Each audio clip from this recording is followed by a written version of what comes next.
soon as you guys start, we're gonna start it there in the ending process, so whenever you guys are ready, we're good to go, so. Excellent. Perfect. Okay, I'll just wait till the high sign, go and.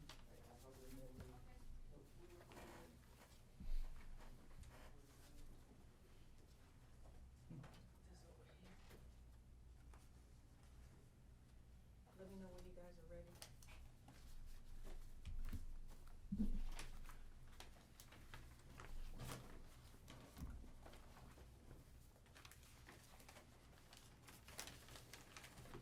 You have beef stew? No, two.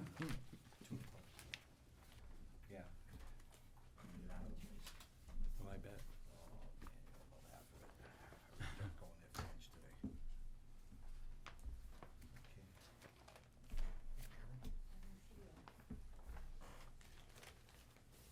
I'm ready.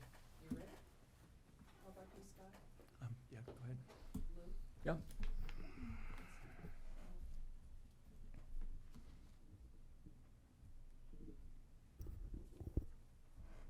Hi, I call the meeting of the Select Board to order today, Thursday, October 27th at 5:04 PM. A motion to open the meeting? So moved. Second. All in favor? Aye. Aye. And I vote aye as well. Roll call, Mr. Gito. Yes. Vice Chair Cavey. Here. Mr. Carrara. Here. Mr. McCrisky. Yes. And I'm here as well. If you're able, I ask that you stand and salute our flag. I pledge allegiance to the flag of the United States of America and to the republic for which it stands, one nation, under God, indivisible, with liberty and Justice for all. Thank you, everyone. Thank you for joining our meeting today. I wanted everyone to know the reason we are having our select board meeting today at the SMAC location is because the Great Hall had a schedule conflict. So the FinCom is meeting, and that's the reason we're meeting here. This was the location that was available. The only thing on our agenda today is to interview candidates for our town manager. Having completed our due diligence and our responsibilities of searching with the search committee to date, we are now pleased to interview the top 4 candidates. These names of the candidates are Thomas Coulter, Michael McGovern, Yvonne Spicer, and Jonathan Beater. With that said, I turn it over to Vice Chair Cavey, who will tell us more about the process for this evening's interview. Thank you. Thank you, Madam Chair. So I've provided each member of the board, along with public, a quick memo to kind of give you an idea of what this process is going to look like. I'll read it now. Members of the Stoughton Select Board and candidates for the position of Stoughton Town Manager. Tonight, October 27th, 2022, the Stoughton Select Board is interviewing candidates for the position of Stoughton Town Manager. Candidates will be interviewed in the following order and at the following times. 1, Tom Coulter, 5:15. 2, Mike McGovern, 6:15. 3, Yvonne Spicer at 7:15. And 4, Jonathan Beater at 8:15. To ensure each candidate is fairly considered and that none has an advantage, tonight's meeting will not be broadcast live, but will be recorded and broadcast at a later date. However, this meeting is still considered open with respect to open meeting law, and so the door must remain open and the public is welcome to attend and observe. This is not, however, a public hearing, so the public will not be able to participate directly in the interview process. For each interview, the process will go as follows. 1, the candidate will have 5 minutes to introduce themselves and to make an opening statement. 2, each select board member will have 5 minutes to introduce themselves and to ask any questions they'd like. 3, once each member has completed their time, we will cycle through each member again for an additional 5 minutes each. Number 4, if time remains, the select board chair may recognize any member she chooses to ask additional questions if they have any, leaving 5 minutes remaining at the end. And 5, the candidate will have 5 minutes to ask any question they may have and give a closing statement. I have provided the chair a randomized list of select board members for each candidate. This is actually the last page of this document as well. She may use this or choose some other order that she prefers. Ultimately, the select board has entrusted her with the authority to use her discretion. We will be adhering to a strict schedule, so I, Vice Chair Cavey, will be keeping track of time and will share the view of the clock I use for all present to see this. Hopefully you're able to see this here, and we'll be able to keep track of time precisely. Once all interviews are complete, we will adjourn. The vote to appoint the Stoughton Town Manager will be on the Stoughton Select Board agenda for November 1st, 2022. During the time between tonight's meeting and the meeting on November 1st, members of the Select Board are welcome to contact candidates for follow-up questions and our community paradigm if they require further guidance. Thank you for your attention and consideration. Be well, Steve Cavey, Vice Chair, Stoughton Select Board.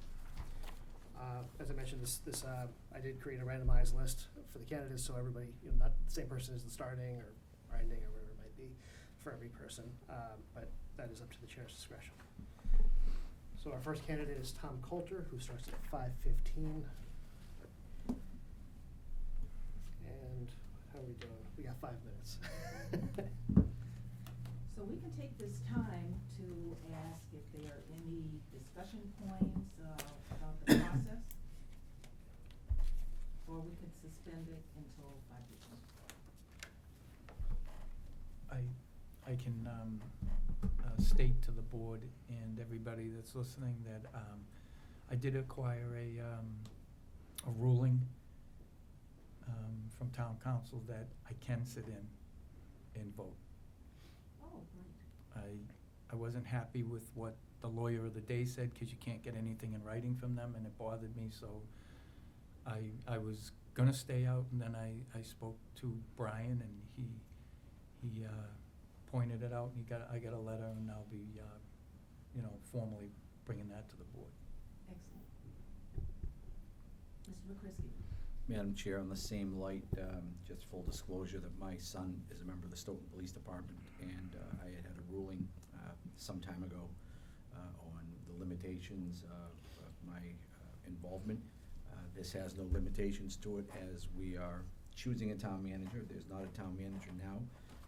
Whatever candidate is successful in obtaining the position, at that time there are certain areas where I can't involve myself in, would always follow the letter of the law. So right now, as Mr. Carrara, I just wanted for the full disclosure, so that somebody that didn't say that I didn't bring it up. So, thank you. Thank you. All right. So we can suspend for 5 minutes?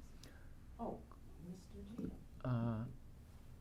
Will we be able to get a thumb drive or some other recording of this so that we can go through it, or do we have to wait and just get it when everybody else gets it? In other words, tomorrow, could I come in here and get a thumb drive of the meeting tonight, so I don't need to take copious notes? I can more listen than anything else, and then I don't see why not. That If shouldn't it's- be. They're very good at that. Yes. They're very good at doing that. It won't be the edited version of where they would, anything that have, but all the raw data, yeah. I mean, I've done that before, in shows. So. Yeah, I agree. We'll confirm, but they've done that before for me as well. I'm pretty sure we can I'll get a copy very quickly. I think they actually will have a link available. I could be mistaken here, but I'm pretty sure they'll have a link available that we can use directly. And this is something that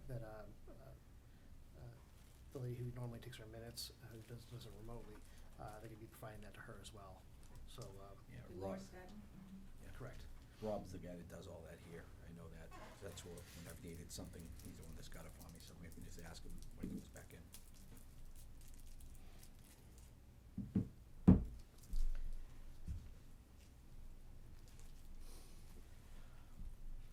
Well, we have 3 more minutes. I know we can certainly He's in adjourn for the- 3 minutes, but I'd say, does anybody have any questions about the process that we've laid out, or any concerns? seems to make sense to me. If you say you're not ready to ask your questions of an individual, can you pass and it move down the line a different way? Or do we have to be, like, say I'm still sifting how I'm gonna speak to one candidate, and I say I'm number one, can I say I'm gonna pass to the end? I think that's fair. I mean, Okay. that'll be something the chair could certainly. I'm not in her saying that I'm not observations. prepared, I'm just saying that just in case, you know. Yeah, I wanna be, the idea of this was obviously to make it fair for the candidates, but also fair for us. If you're always the first person asking the questions, that puts a sort of unusual kind of pressure on the first person. And being the last person to have the very last word also it has its advantages. The last one's the easiest. Even Yeah. when you had a debate. Yeah, the other thing is I don't anticipate, so we each have a total of 10 minutes. The questions I have, I think, will not come anywhere near 10 minutes. So I think that the questions I'll be able to get through in much less time, which means that if there are people who do have additional questions at the end, we'll have time available for them to ask those. Did you find out from council if we have to ask the same question to each candidate? I didn't run I that don't by- think you have to. I didn't run that by council. I did ask that question of our community paradigm. There's no expectation that we ask the same questions. Early on, when I first presented the package to you guys, I did include with that a list of questions that we cannot ask. Right. And all of that, these are usually around protected classes. And so those are the only prohibitions. Other than that, there's whatever your priorities are and however you want to approach it is each of our discretion.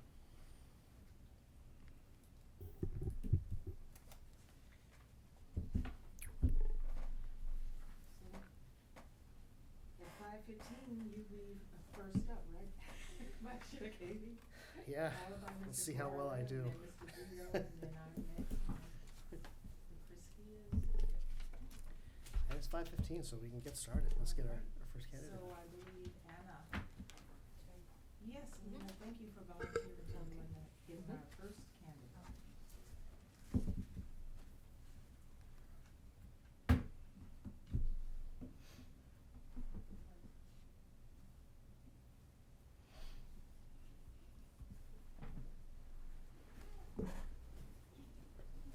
So as a reminder, before you ask your question, just give a little background, your name, and then a little background, kind of introduce yourself to the candidate. I don't wanna scare them away.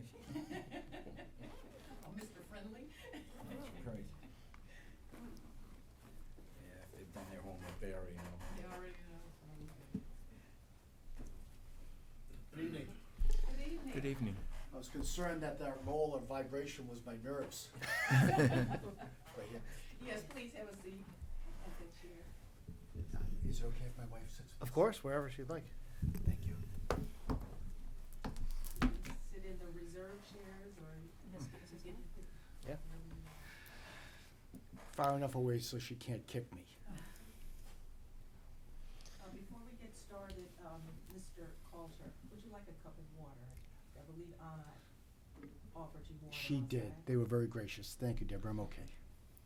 Perfect. So, before coming in, I hope you received a brief letter that gave you the process for this evening. I just saw it. Just read it. Perfect. That was great. So, so this is what we're going to follow. So I'm going to keep time here. We'll get started right now. You've got the first 5 minutes are yours to introduce yourself and to get going. Excuse Thank me you. for that. Before you start that, I did know it was 5 minutes. It may be 5.5. Should I speed it up? I didn't know that That's till I got within in here. margin. Yeah, we'll give you the grace to Thank you so much. to finish your Just statement. leave out the fishing story. I certainly. You got the word, Chuck. Is this on? Yes, it is. Okay. Well, good evening, Madam Chair, and through you to the esteemed members of the Select Board. I'd like to express my deep appreciation for your consideration of me as your town manager. I'm honored to be here this evening.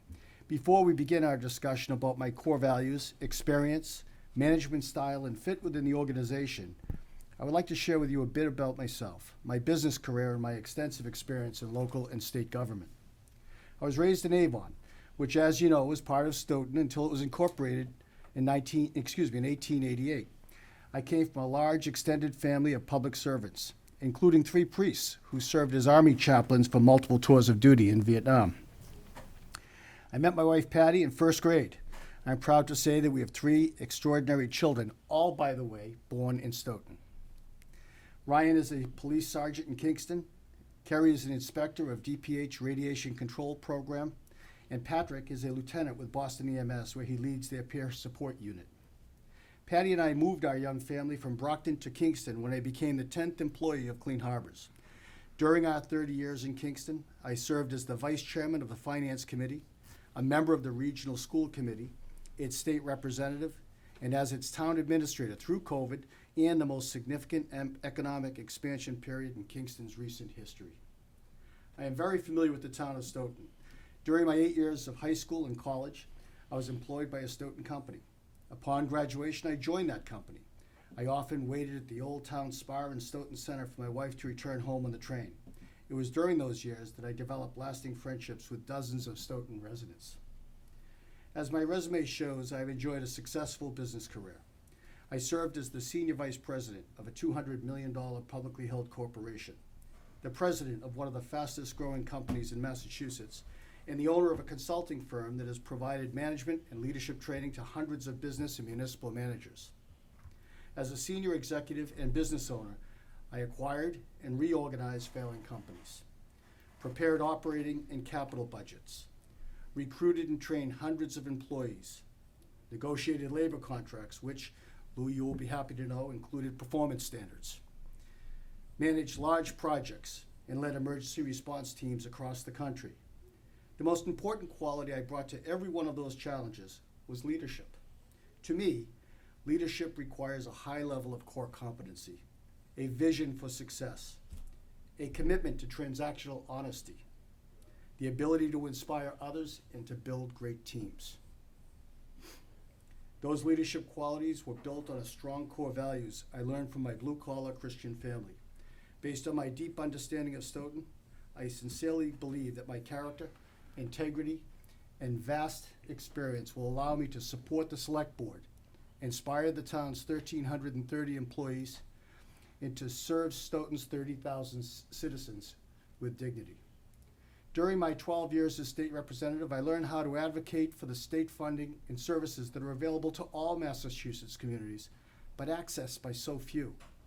As a member of the legislative committees on economic development and redevelopment, housing and workforce development, I understand the many challenges and opportunities outlined in your 2013 and 2015 master plans. If chosen as your town manager, I will work closely with your legislative delegation in building a beneficial partnership with state government. I admire Stoughton's commitment to education. As the vice chairman of the Legislative Committee on Higher Education, I fought hard for increased Chapter 70 school funding and for generous construction grants from the Mass School Building Authority. I was delighted to learn from Superintendent Rod that the citizens of Stoughton share my passion for public education. At the municipal level, I gained valuable experience as a volunteer, well before serving in the legislature or as Kingston's town administrator. As the vice chairman of the Kingston FinCom, I fully utilized my finance education and training to lead the community and the committee through a very deep recession. As a member of the Silver Lake Regional School Committee, I worked closely with the MSBA and received the highest percentage of school funding ever awarded to a municipality, 73%. Over a 4-year period, Kingston built 3 schools. I was honored to support the project team on the 2 regional school projects. I learned firsthand that volunteerism is key to effective town government. Civic engagement builds community and pride. Having worked as a community volunteer for many, many years, I am grateful to those, like yourself, who selflessly give of their time and talents in service to their hometown.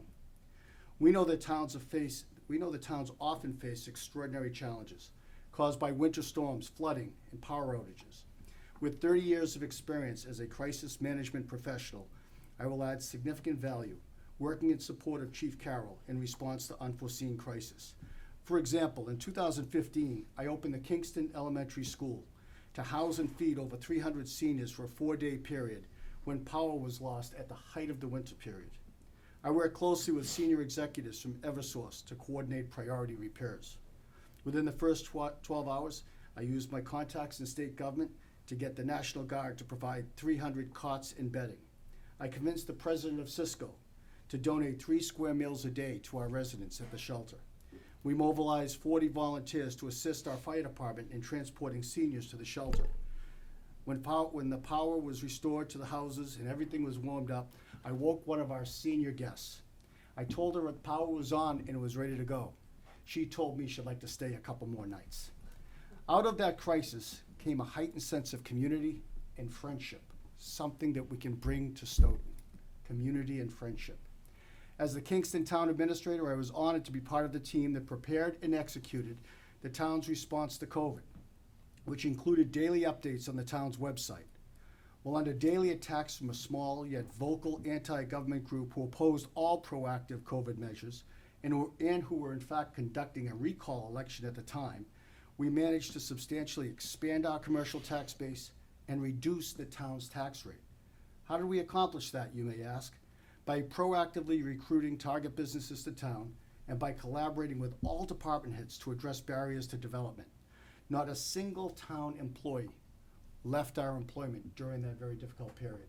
That is probably the thing I am most proud of. Our economic development successes would not have been possible, however, without the help of our partners in state government, particularly Mass Development Corporation and the Mass Department of Housing and Community Development. During a 26-month period, we secured more than $12 million in grants from the Commonwealth, much of it needed to expand the water and wastewater infrastructure in support of our smart growth projects. With Stoughton's recent investment in its wastewater distribution system on Route 27, the town is well positioned to build its commercial tax base, as called for in your 2015 master plan. I am confident that our partners in state government will support Stoughton's master plan with the financial resources needed to fuel economic prosperity. I very much look forward to working with Mark Tisdale and the Select Board, as together we build a vibrant Stoughton economy, create good paying jobs for our residents, and substantially increase the town's commercial tax base. Economic development and prudent fiscal management are keys to managing the residential tax burden while also maintaining the town's commitment to providing high-quality services to its citizens. In closing, Madam Chair, my career as a town volunteer, business executive, state representative, town administrator, and leadership coach have prepared me well to serve the town of Stoughton. In preparation for this enormous opportunity, I have traveled most of Stoughton's 16.3 square miles and analyzed the town's 2013 and 2015 master plans. I am particularly impressed that Stoughton's 2015 master plan focuses on community inclusion, diversity, and full integration of Stoughton neighborhoods. I have carefully studied the town charter and its bylaws. I have read department reports and select board meeting minutes. I have watched select board meetings from the other night. That's how I knew about measurements and standards. I met with the State Department of Local Services to gain valuable insight into the town's financial condition and trends. I have spoken to many of Stoughton's recent town managers, not to seek their support for this appointment, but to gain their valuable insight on how to best support the Select Board, inspire the team, and serve the citizens of Stoughton. I'm happy to report that each of your former town managers were gracious in their offer of support and guidance, should I be selected. Ladies and gentlemen, if you choose me for this position, I will hit the ground running. I'll close by saying I am certain that all of the finalists possess the requisite education and experience needed to be an effective town manager. In the final analysis, however, this decision is about fit with the Select Board, fit with town employees, and fit with the citizens of Stoughton. If you choose me for this honor, I will work faithfully to become a valuable resource to the Select Board, a trusted leader of the town employees, and a dedicated public servant to the town residents. Madam Chair, thank you for this time. I thank you and the members for affording me this opportunity, and I look forward to taking all of your questions. Thank you very much. Thank you. Vice Chair Cavey, and the Sure. microphone over to you. Thank you very much for considering Stoughton as a place you'd be interested in working. I It's my appreciate honor, that. Steve. Thank you. We have had a chance to meet once before, but just to reiterate, I'm Stephen Cavey, Vice Chair of the Stoughton Select Board. I've been here for now coming on 5 years. As I said, I do appreciate your consideration for the town. For my 5 minutes, I only have one question, so feel free to take your time, but also we can always just move on and use that time later on as well. The question I have is really about focusing on failures, our experience with failures, our ability to rebound from failures, and I would like to hear from your own experience some of the things that you sort of single out in your own thoughts about failures you've had, how you've dealt with them, and how you've perhaps overcome them in one way or another. Mr. Selectman, thank you. That's a great question. I make a habit of failing. I really do. It's part of being human. The character flaw is for those who refuse to acknowledge their mistakes, refuse to acknowledge their failures, and are unable to get up, modify their behavior, and move forward. It took me a long time to arrive at that place as a professional. It took me a long time to arrive at that place as a human being. We talk about integrity at length, and I believe that integrity is having a set of core values that you've thought a lot about. You've invested a lot of critical thinking into who you are and who you want to be and how to behave, and then behaving that way. That's authenticity. And so when one falls down and makes a serious mistake, and I have in business, in my personal life, in my professional life, as a town administrator, I've been fortunate. I've been with my wife since first grade. So I'm very constantly reminded, time to make change. And I'm very good at doing that. The most important thing, as I said, is to acknowledge failure or to acknowledge a mistake. People say that takes a big person to do that. I don't know where that comes from. It requires a person of character to do that. I'll give you an example, and your recruiter said it was the elephant in the room. So I'd like to read you a statement, if I may, because I know some may have questions based on Facebook posts that often get mischaracterized and inflated and overstated. And because I don't want to mess it up, I prepared a statement that addresses. You mean everything on Facebook isn't real? Imagine that. Imagine that. Sure, you know, that's filtered and approved and goes through a review board and everything. My hope is that this sets the record straight. I would have never, if I knew what I know now, I would have never taken a job in my hometown. When you've won 6 political battles, winning every precinct of every town, and all of my opponents were very strong anti-government type people, you're going to have some scars. And then when you become town manager, a town administrator of that town, you're sitting duck, because no longer is it me on that grandstand alone. I represent a board. So I have to zip it. It's not about me when I'm attacked. So I was attacked, and I made a mistake. I responded inappropriately. I'd like to read you the statement just for the record. On January 9th, 2020, I was confronted by the newest elected member of the Select Board. She suggested that I should be afraid of her. Why, you ask? Because years earlier, I resoundingly defeated her husband in a state rep race. She made it clear, as a member of the Select Board, that she was now in a position to fire me. At the same time, she was involved with a group of residents who were planning a recall election of her own Select Board colleagues. For only a few short minutes, we engaged in a heated argument. I immediately left the restaurant. She remained and had dinner. While I assumed the incident was over, I was mistaken. She returned home that evening and took to social media well into the early morning. Her version of the argument was inflammatory and inaccurate.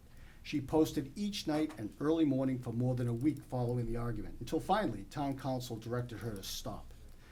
Because she had changed her expanded her narrative repeatedly, I requested that the Select Board engage an independent investigator. I made the recommendation, not her, to find the truth. The investigator concluded that we had an argument, which was started by the Select Board member. She further concluded that we both violated the Kingston Code of Conduct. I accepted the conclusions reached by the investigator and apologized for my part in the argument. I also learned a valuable lesson. The Select Board member neither accepted the findings or apologized for her part in the argument. We worked together without incident for 6 months following the argument. I resigned my position following the recall of the select board members I greatly admired. I completely understand that temperament is key to consideration in your decision. Therefore, may I suggest that you speak to members of your legislative delegation. I believe they could and would accurately speak to my temperament and professionalism during the 12 years that we served together in the Massachusetts House of Representatives. Very unfortunate incident. I played a role. I made a mistake. I should have just turned and walked away. I will bring that lesson with me to Stoughton and every day of my life. I created my own problem by not turning and walking away. That won't happen again. Thank you for allowing me to answer. Absolutely. Mr. that Coulter, my question. time is up, but thank you very much for your Thank you. response. Mr. Carrera.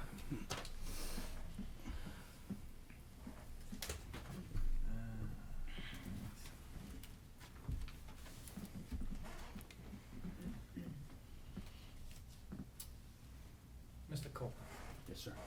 this would be like an employee question. Can you explain to me the use and the overuse of the word team? And just hold that thought, because the town employs department heads and staff.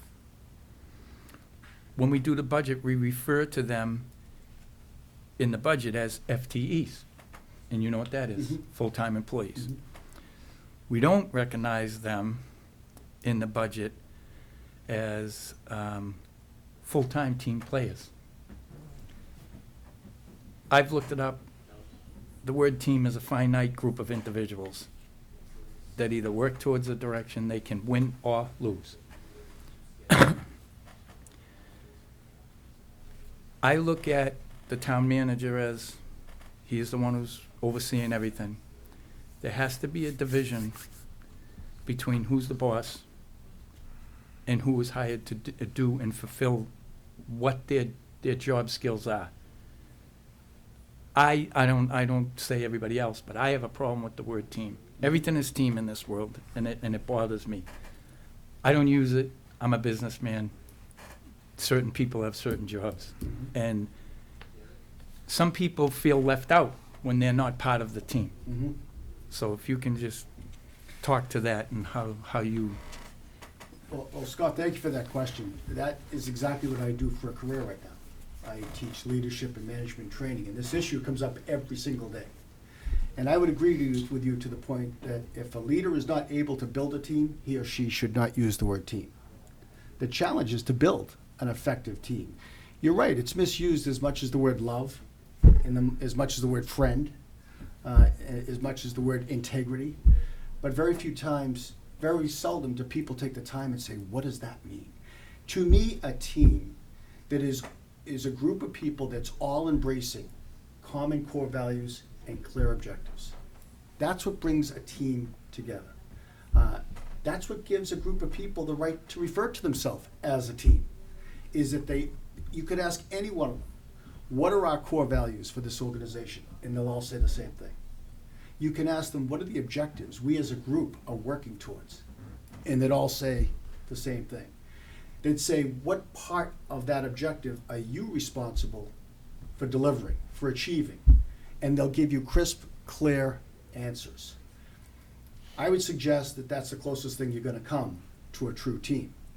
And it is the leader's responsibility to build, through collaboration, to build that organization that gives itself the right to call themselves a team. Now, how do you do that? There's this great theory called hierarchy of needs, Maslow's hierarchy of needs. He wrote it in the early 19th century, and he talks about the pyramid. And at the bottom of the pyramid, there's 4 levels of needs. And as you go up the pyramid and you achieve that, you meet that employee's need, then they can get to the next place. And then they can get to the next place and the next place. And the first one is a sense of security, a sense of safety. So they're not going to do well in an environment where they're working for a screamer who's a leader. The next one is the sense of belongingness. You just referred to it. And it's the leader's job to make sure that every member of that organization, I'm not going to call it team until I convince you it applies, that every member of that organization feels part of that mission. You now get to the part about self-esteem. where a person feels like they're adding value. And it's because the leader and that team's colleagues are saying, nice job. That was a key part of our success today. And the last part of that is recognition. And it doesn't cost anything, and it doesn't take any time. That the leader needs to recognize and compliment members of his or her organization that is doing the job that's expected of them, which includes job descriptions, as we know. If they don't know where they're going, any place will get there. And then if there's no job description, we just argue about what you should have been doing. We talk about what's broken, as opposed to talking about how we can support that team member. I'm a strong believer in Maslow's hierarchy of needs. I'm a strong believer in credibility, the book written by Kuntz and Posner about leadership. And I think when we do those things well, as a leader and as a manager, we have a right to call ourselves teams, because they'll come together and morale. As I said in my comments, during the most difficult time in Kingston history, rapid expansion, COVID, and a recall, not one employee left their employment with us. And I'm not saying I coddled them, but I stayed very close to them every day. Great question. And then, do I have any, can I just No, say your one? time is up. I'm done? Oh. We'll I have ate another- them. we'll have It another- was- Go around. Oh, Mr. Gito. Sir. I am Mr. Gito, by golly. I Pleasure to forgot meet you, Mr. Gito. I forgot to introduce myself. I appreciated your introduction, and it was basically one of the questions that I had to ask you. I watched a number of Kingston Select Board meetings and couldn't believe it, quite frankly. Mm-hmm. And it made me question your judgment. Why did you choose to start a career, a different career from the state legislature by becoming the town administrator in Kingston? I mean, I knew that you lived there, and I guess I'd ask that as the first question. Mr. Gito, it wasn't in my career path plan at all. I was approached by the Board of Selectmen. Our commercial tax rate had dropped 7 straight years. It had gone from 27% to 15% of the total tax base. Accordingly, the residential tax rate skyrocketed because you had to meet the expense side of the budget. They knew that they needed strong economic stimulus, strong economic development. It's what I've done my whole career. I not only know what to do, I know who to work with to get it done. So I was recruited. There was no search. I was recruited by my selectmen, who were also dear friends, to the position. It never crossed my mind. Patty was pushing me hard to leave the legislature and go back into business where I started. I should have done that, because no one should take a job in their hometown. The board at that time, Mr. Gito, was a group of highly competent, very highly motivated leaders who wanted to get a lot done. We were building a $40 million waste treatment plant. We needed to get state funding for it. They knew I could help there. We were building, we were expanding our water and our sewer infrastructure, as you did down Route 27. They had to interface with MBTA. I had strong relationships with MBTA. So we were able to do in 26 months what I would argue that most people couldn't do in 10 years. But the problem was, during that environment at the time, the anti-COVID environment at the time, where townhouse was locked down, nobody could come in, our anti-government people came to every selectmen's meeting with masks on, or didn't come because they wouldn't wear masks, and they attacked this board. And I was told, zip it, which is not my nature. And there were many times I wondered, Mr. Gito, myself, what am I doing here? In all my time in public service, I took major pay cuts. I made more money in business. So Patty would ask me daily, what are you doing? And A, I shouldn't have taken it in my hometown. B, when the board, who I so much admired and would do anything for, when they were recalled for economic development, from those anti-government people, I decided it was time for me to go. I could not serve that new board, not because they did a recall, that's their right, and I respect that, but because of the way they did and do business today. And I just didn't want to be any part of it. Thank you. So thank you for the question. Good answer. That's helpful, Thank you, sir. because I was sort of questioning your judgment. In going, Right. it wasn't that way when I went there. It wasn't at all. We were all rowing in the same, it was pre-COVID. We had big plans. We were meeting with the federal government, the state government to get funding and guidance. We got the $12 million we needed to get everything done. It should have been a period of great celebration, but not everybody appreciated the selectmen's success. Thank you.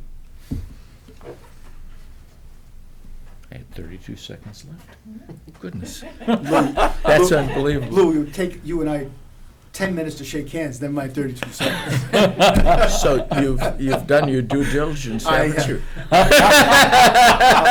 watched the last 10 entire selectmen meetings. Well, I know me you too. all- I know Me you too all in well. Kingston. My condolences. I've heard. I Chair try to Roberts. check my contractor mentality at the door. I'm glad you showed up after you watched those meetings. Well, I've got a lot of strong feelings about those meetings, and I know you're tough on yourselves, but Madam Chair, I will say, I think that the grace and the civility you bring to those meetings in your role as chair is something I don't see in a lot of towns. So for that, I'm grateful. Thank you so much. We are and- too. And all of you add your own perspective and unique value. Lou, I've learned more from you as a public servant and listening to your comments. Thank you. And so that adds to my description, my introduction to you, that I describe myself as a humanitarian and with a finance background. Finance is what I do in my day job. I've lived in the town of Stoughton for 33 years, and I'm very passionate about this town. My question to you is, describe the approach you would take to address the desires of members of the community to keep it like it is, as well as those in the community who want to see some new ideas, Mhm. innovations, businesses, which may change the nature of the community, but expand the tax base. What steps would you take to address all needs effectively and in the best interest of the town, our Well- town, Well the thought out town of question. Stoughton? All of those things can be accomplished at the same time. It's not a one or the other answer. We can achieve economic development by recruiting businesses to town as long as we adopt a smart growth approach. We don't want to create more problems through development, whether it be traffic, congestion, or whatever. We can also create a sense of community by the way we do that smart growth. Let me give you an example. And the example comes from your master plan. The 2015 master plan which was extraordinary. There's a term called placemaking, if you're familiar with that term. An integral part of economic development, I'm taking this out of your master plan. An integral part of economic development and redevelopment for mature communities like Stoughton is placemaking. Placemaking focuses on quality of life issues like inclusion, public spaces, integrated houses, and school. Placemaking has made a significant differentiation in attracting residents, entrepreneurs, and businesses. Your 2015 plan addresses this directly. You can have both. If we do our plans as written in your 2015 plans, if we implement them, we're going to be given equal focus to driving the commercial tax base up, which lowers your residential tax base while maintaining services to the community, while at the same time focusing strictly on quality of life. We want people to come here to live, to work, and to stay here to play.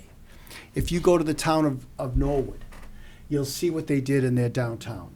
They opened up a big green in between all of their commerces, a big green. They worked with the state to stop those state roads coming right through their town. They diverted them. It's a long-term plan. And it works. In the state, it's not foreign to the state. They will do it. We'll get the state in here, the South Shore, what's it called? They handle transportation planning. South Shore, OCPC. We'll get them in here and we'll work on a long-term plan. You gotta take the first step, as opposed to doing a new plan every few years. We can accomplish both. It's not either or. It's not economic development or quality of life. We have a right to aim big and achieve both. But placemaking is a term, the only term in your master plan that's not completely familiar to me. It's something I learned from reading your plan. But that's gotta be, it is a stated goal in your 2000 plan, where it talks about public spaces to work and to play and to meet people and greet people. We started our economic development plan in Kingston after we built the largest sports complex in the South Shore. There's 14 fields. They all look like professional stadiums. Everybody meets and plays there and hangs there. It's the social hub of our community. Only then did we focus on economic development. But we did so out of crisis because our commercial tax rate had dropped so quickly. We can't achieve both. It requires vision. You've got that from the plan. It requires access to federal and state funding. I'll bring that. It requires building collaboration within the community so we don't get slammed on Facebook. It doesn't have to be one or the other. It can be both. That's the selectmen's vision. We can have both. They're not mutually exclusive. But it takes a lot of consensus building. And it takes a passion for that plan. I've got a passion for your 2015 master plan. I don't know who did it. I saw the names. I didn't recognize a lot of them. But well, I guess I did then, Lou. It's extraordinarily well-written. The vision is clear. The action steps are doable. You just need the prime movers to move the ball and have an impact on this community. Thank you very much. Thank you for that question. Mr. McCrisky. I'll introduce myself, Joe McCrisky. I like it when it was said, the dean of the delegation. I've been here a long time. Good to see you, Dean.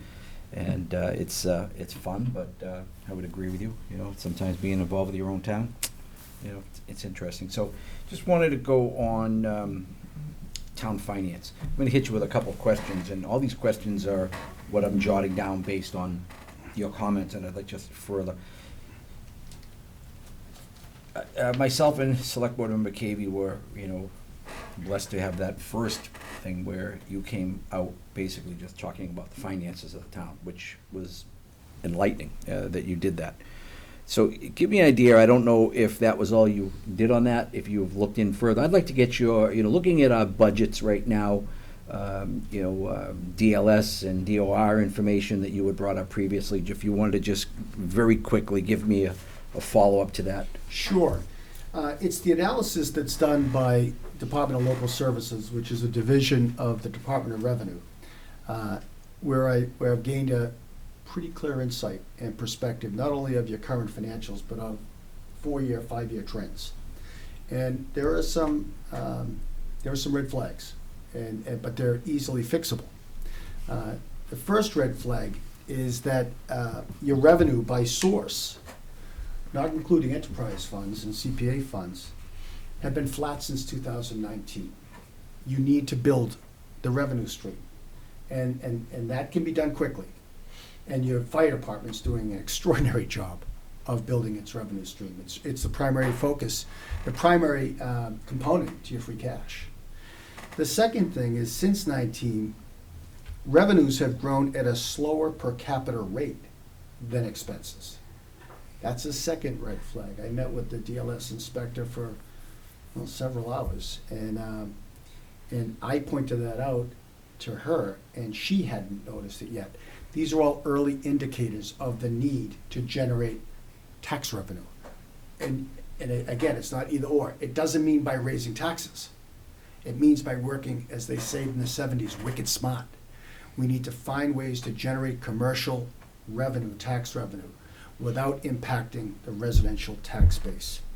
Education seems to be in line as a percentage of your total budget, which was good to see. Long-term debt, you're highly leveraged. You know that. That was a choice from years ago. That was a prudent choice. And after having read the note on that loan, it was very prudent. It was very smart. It was, you got extraordinary rates and over a long-term basis.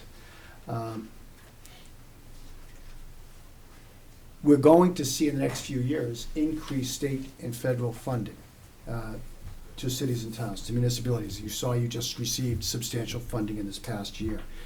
But we have to do our job at the local level. When you have a budget that's $120+ million, there are tremendous opportunities for efficiencies. There are tremendous opportunities for consolidation. There are great opportunities for increased revenues. With the policy decisions that I would recommend to the board and hope to have adopted, with your support, we could make a lot of changes. And I'm not talking about relieving people of their duties. That would impact your collective bargaining agreements. I'm talking about doing business in a more efficient way. And that starts with building consensus around the budget process.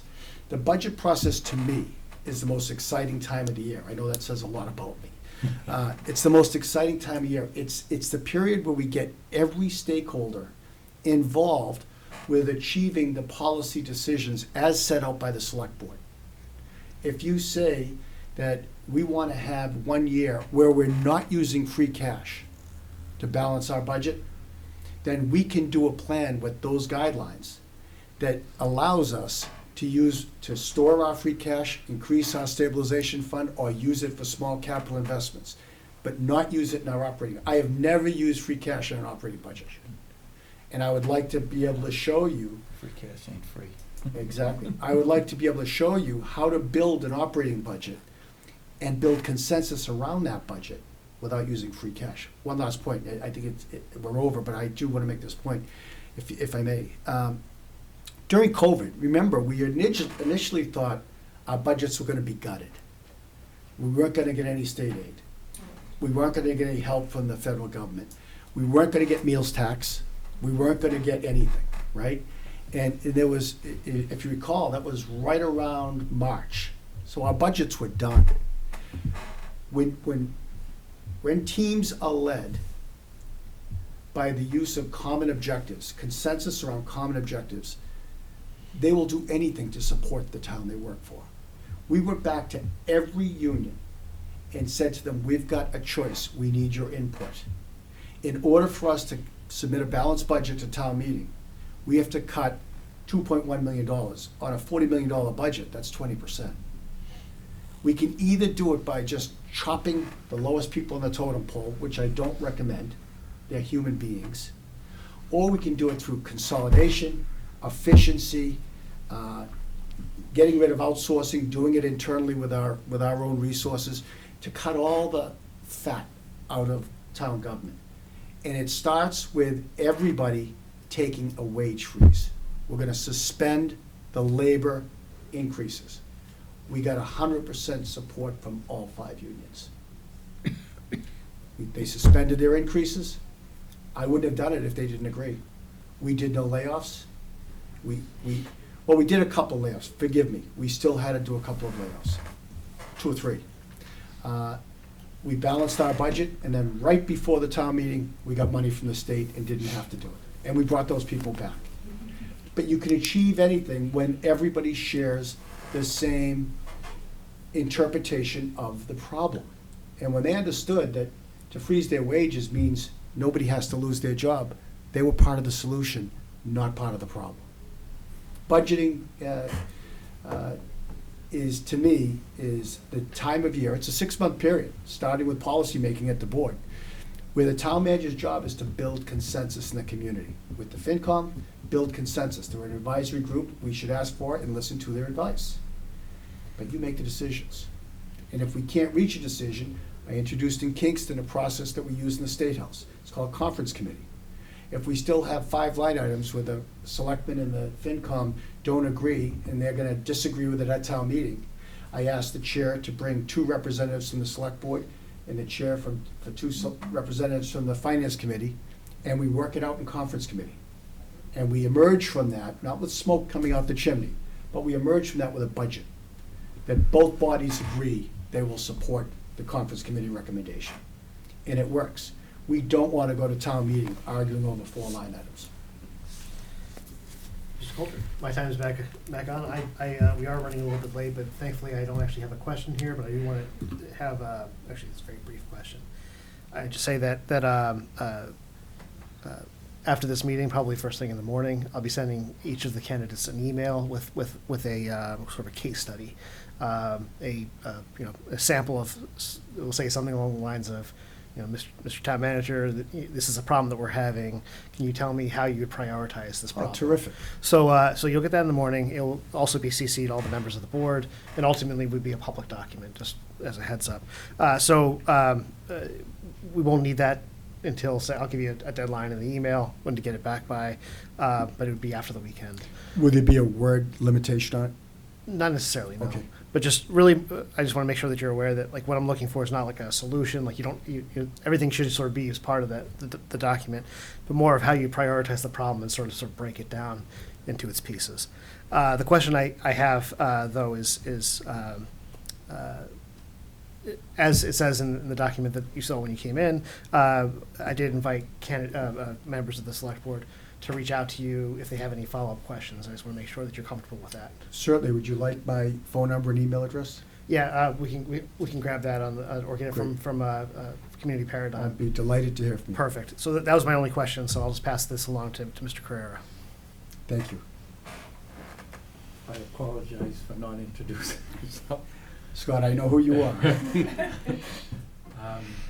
I run a business in town that's 61 years old, belonged to my dad. I bought it from him, and he told me don't go past 65 like he did. He says, get out. But I don't know if I can let go, But I was told when I first got on the board, I did 9 years prior. I did 6 years on Concom, I did 5 on the zoning, and I did 9 on finance. Wow. So that's why I'm enlightened to a lot of what you've said, that you want to work and not fight with us, because I used to just use the term, it's just only math. That's a great record of service. I appreciate that. I love my town, that's why I'm here again. So this is, 11 years, 12 years later, I'm back here. And my wife is the town clerk, and we keep a lot of things separate. To touch back on when we were talking about the team thing, I like how you said that to reward them with, kudos and stuff like that. I'm sure you know Mayor Units. Different. Right. I've spoken to him, and then I saw him do a statement when he was taking care of Bourne, straighten out their problem. He wrote a statement that municipalities should not be rewarding people with stipends in cash. Only the public sector or the private sector does that, because they have that ability. He says they should be building strong bonds, like you said, with the community, satisfaction that they've achieved something and that they could move to possibly another level in their job. That's why I have a trouble with the word team. I just want people who come in for jobs, and we've finally just gotten a job description so that they're not tailor-made to somebody who came in and, oh geez, I don't know what to, let's do this. I heard your And- comments at the meeting on that. Sorry, I'm very matter of fact, things are black and white with me. But I appreciate what you said, and thank you. Thank you, Scott. Let me comment on that job description comment. In the business world, the clients I serve and the companies I bought 8 companies in 5 years, all of them broken. I never bought a company that was working well. To your point from the other night, in all 8 of them, they tailored job descriptions to the capabilities of the person they wanted to put in that job. What happens when you do that is a month later, you find that you need to hire another person for the things that are not getting done, that you hired that person to do. And it becomes this creep. Yep. And when I said earlier that we don't necessarily have to make cuts, we need to change processes in how we hire, how we train, how we coach, and that's what I'll bring to the town. I train senior executives, it's over 200 now, in municipalities and in private sector. And they all want to know how things have changed so dramatically that it's so much harder. And it's so easy to blame the younger generation. It's way too easy. As I said in our first interview, and Steve and Joe were there, there's been a paradigm shift in how we manage people. When I was at Clean Harbors, I was the most significant command and control leader you've ever met. If I behaved that way today, there'd be a mutiny. What Posner and Kuntz say in their leadership document, which is the only one that's ever been written through the eyes of those we call followers, is that the paradigm has shifted. We're no longer up here. We're down here supporting the team. It's become inverted. I didn't promote the change. I don't always like the change, but the change is real. And I think any great leader has to recognize that in the final analysis, when they have to make the tough decisions, they'll make them. The great leaders will do that. And I know in the town of Stoughton, I'll be called on, if chosen, to make some tough decisions, and I'll never back down from them. But I also recognize that my job as a teacher, a coach, as a leader, is to support the people under my supervision. And they will grow professionally every single day. It's going to be one of our guiding principles, continuous professional development. And that's what I'll bring to the town every day. There are simple things we have to change in the dynamic. People still refer to folks that work for them as subordinates. Have you ever broken down the Latin derivation of that? Subordinary. Less than ordinary. Who wants to work for that guy? Our job is to lift people up and help them to be the best they can. We're going to have a lot of conversations about this, Scott. I think one day when you say to me, Tom, you've built a great team, it's probably going to be my greatest success. I look forward to that day. We have to move on to Mr. Gio. You just answered my second question. That's wonderful. To your satisfaction? Close enough. I might give you a call, but, I'd love to talk. right, Thank you, Lou. because we didn't have that just a while ago. Understood. Perfect. I'll anxiously wait for that call. And if I may, Madam Chair, and if any of folks feel more comfortable in person, I'm happy to drive here and have a cup of coffee. I'd be delighted to do that. So I'll continue the conversation about teamwork. Stoughton has excellent department heads. Describe the town manager's role and relationship with department heads. How would you establish a leadership position? How will you promote communication and teamwork within and across departments? The first response that immediately comes to my mind is, I'm gonna have to earn it. And that relationship will be based on trust. I'm the type of leader that is somewhat in the middle between a micro leader and a macro leader. What will be important to me with every one of the department heads is that we meet one-on-one and understand between the two of us clearly, which requires me to do a lot of listening at first. What is it you do? How do you do it? Why do you do it that way? Where can I be helpful to you in doing your job? Again, the inverted pyramid. They're not going to hear a lot from me in terms of corrective action unless they're not implementing the plan. And the plan has to be built through collaboration. Again, it can't just be top-down. The select board will give me their policy initiatives. The select board are going to weigh in on the job descriptions. The select board will sign off on the key objectives that I want to achieve every year. Once I have that mandate, I'll go to each department head and I will share with them the policy that has come forth from the select board. And then we'll collaborate on how to achieve those objectives. I earn people's trust very, very quickly. And I'm a strong believer, as I said in my introduction, in transactional honesty. If a department head is doing great work, they're gonna hear it from me. They're gonna hear platitudes. And they'll hear them publicly. If the department head is not working the plan, I'm a prodigious planner. We'll know where we're going, we'll agree on how to get there. But if they're not implementing the plan, they'll hear it from me in a very dignified and private way. And we'll get back on course. I have this philosophy that I've used in every company I've acquired and turned around. If a person isn't doing what's expected of them, if they're not implementing the plan, we've got to ask ourselves, is it aptitude or is it attitude? Is the cause aptitude or attitude?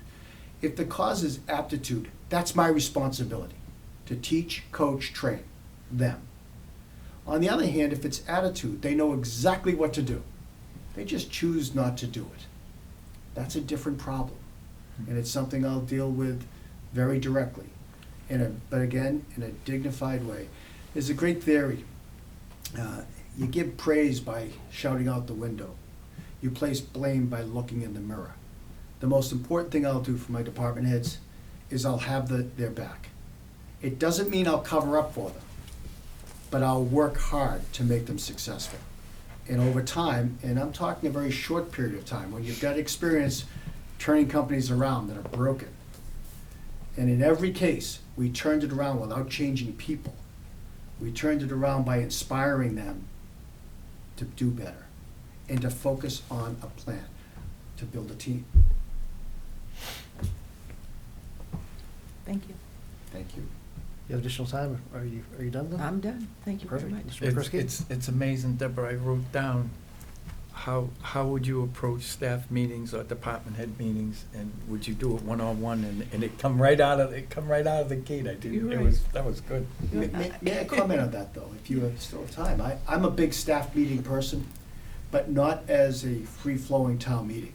There's a formal agenda. Each person, each week, it's 90 minutes long, will give whatever they'd like to give in terms of information that promotes their department objectives. But then we focus on the agenda of the town manager's office, which is your agenda, to make sure that we're moving the policies and procedures and initiatives of the select board. I'm your representative. I don't create policy, I implement it. So I'll, through staff, make sure we do that. But what you find when you have staff meetings like that, and if you haven't realized this yet, I like laughter. We keep things light. We're very serious when we have to be, but I liked laughter. We kid around a lot. The key is to make sure that everybody walks out of there feeling like they are part of that staff and integral. I used to say to them in Kingston, you are the chief operating officers of your department. You're in charge. Don't look left, don't look right when making the right or wrong decision. If you don't know what to do, you don't need an appointment. Just walk through my door and we'll talk it through and make the best decision. But they need to know that they're not just implementers. We need them to do critical thinking on an ongoing basis. And just so you know, I've spoken to all of your town managers, all of your foreign, most of it. I haven't talked to Mr. Tinsdale. I didn't think that was quite appropriate, but I spoke to all of the others. And all of them speak glowingly about your department heads. They say it's one of the strengths of the organization, which I was very delighted to hear. Thank you, Mr. McCrisky. His answers are too long. I know. Dean, I'll work on that. It's great, though. I just wanted to get your thoughts on this, on the town's changing, the face of the town is changing, uses. We're embarking on zoning enforcement to try to get things to people that are moving in, starting businesses in residential areas, construction businesses, backing dump trucks and backhoes into residential neighborhoods. So, development and integrity of neighborhoods. You know, we have some areas of our town that are beautiful, peaceful areas, and we have the areas closer to the bulk of the traffic. You mentioned what Norwood was able to do on alleviating traffic, Stoughton can't do. with, you know, Route 120, 138, 27 going through, and 139 coming in from the highway, we are ground zero. I know that you'll be able to get to some other legislators, because the state, you know, basically conveniently doesn't recognize Stoughton Center. About a quarter of a mile before and after Route 138 hits Stoughton Center, State Road picks up all sorts of money for that. Nothing coming into downtown Stoughton unless it was just a grant for revitalization of roads and sidewalks, which everybody gets. So how do you feel we address integrity of our neighborhoods in that downtown area and all over the town? You know, there are some that are beautiful, quiet little wooded area neighborhoods that are beautiful. But most of the development is gonna come in that central downtown 1 square, 2 square mile. How do we protect our neighborhoods for the people that live there and have made investments while, you know, trying to attract the development? Just your thoughts on that. Well, thank you for that. It's very interesting, having had a long career in business and now a 15-year career in the public sector. They're not as different as we think. In business, as in the municipal sector, growth for the sake of growth is not usually good. I've seen too many companies grow like that and their margins go like that. I've seen too many communities experience community sprawl without a plan, and it turns out, you know, what did we do? How did we end up here? What's happened? I would bring professional planners into a room to look at the whole town in its entirety. There's one thing that's for certain. You need a town center that brings community together. I don't want to shock anybody, but it may not be that town center. If you look at the community as a whole, and don't think of development in terms of just development, think of it in terms of redevelopment. If we can't get the Commonwealth to move their roads that go through our center, which make it impossible to make a placeholder type environment where people work and play together, then we have to think of another part of town that can be that community outreach, that community meeting center, that place where people come to play and to meet and to hang and enjoy each other's town. I look to the town of the town of Westwood when I say that.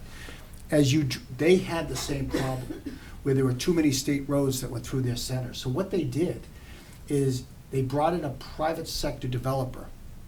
The town helped them raise bond money to do it. And they put a major facelift. I'm not talking about the old expression, lipstick on a pig. I'm talking about a major redevelopment downtown, but it was still a commercial and retail base. It remained, their downtown took on the plot, not where people are gonna meet, but it looks magnificent. They moved their meeting areas like Kingston did. Our downtown is just like Stoughton's downtown. That's why we bought land and developed a recreation center of fields. Everybody who meets everybody in our town does so at that facility. They do concerts there, they do soccer, football, baseball, they do Christmas night at the fields. It's a year-round facility. All it was forest land.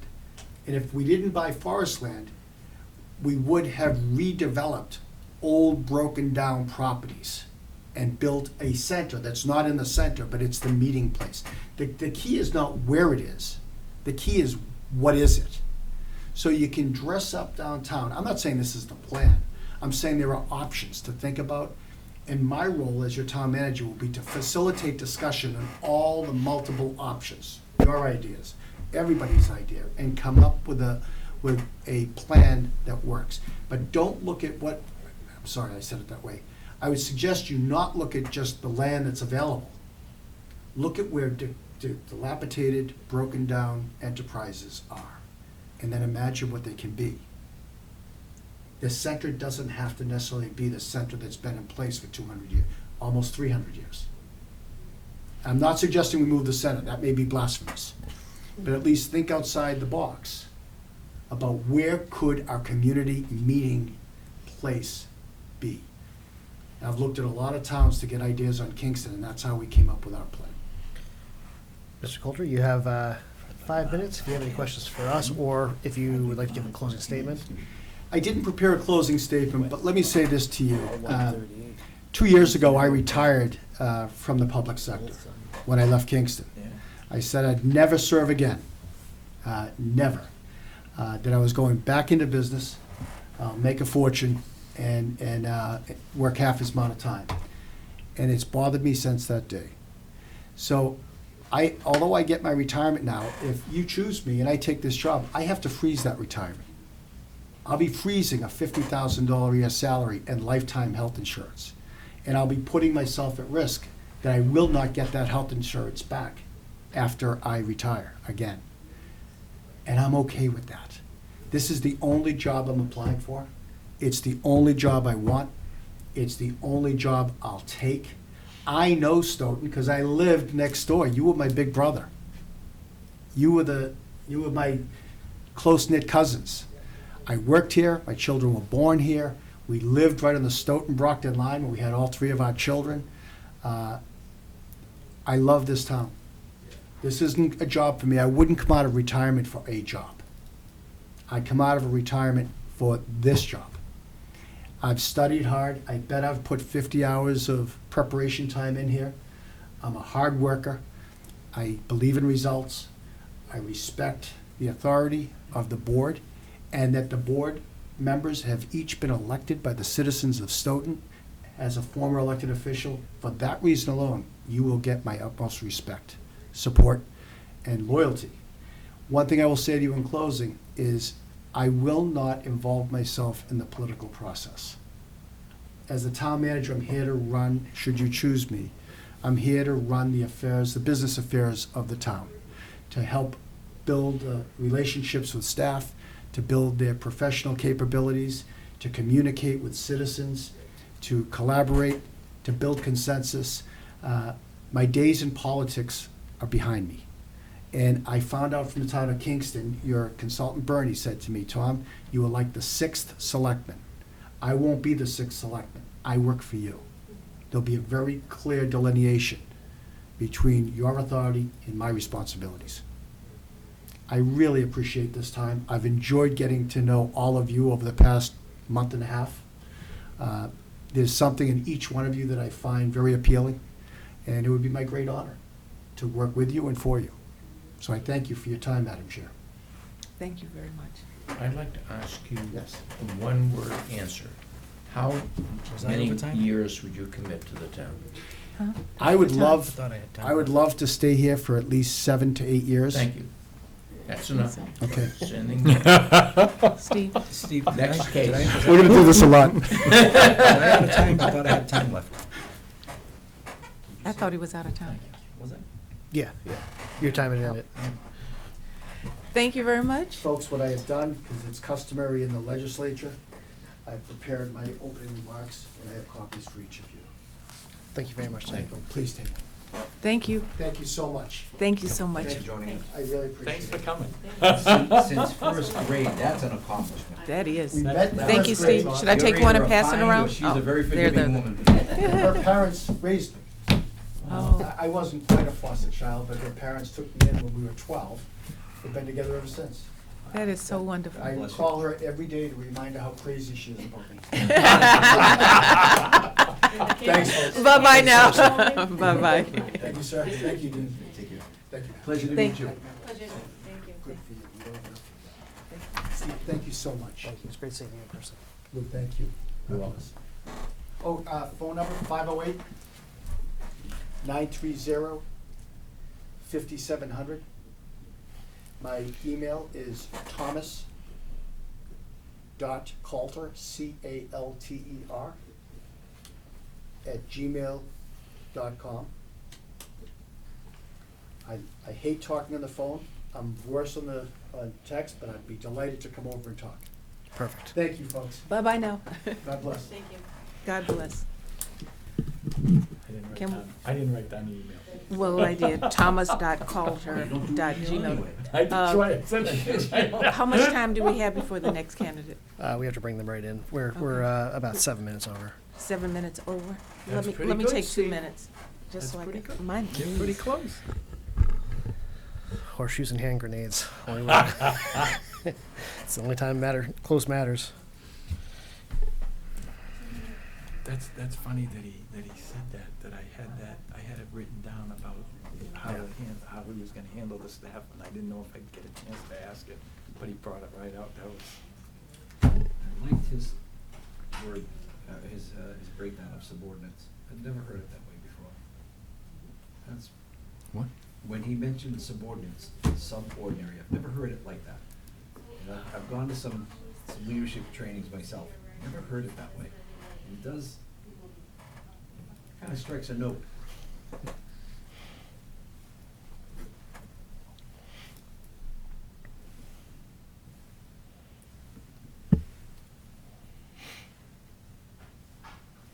I heard that from my cousin. She's human resource at Brandeis, and she cause she's wicked Latin, you know. She tells me the Latin language is the basis of everything. It is. Yeah, I'll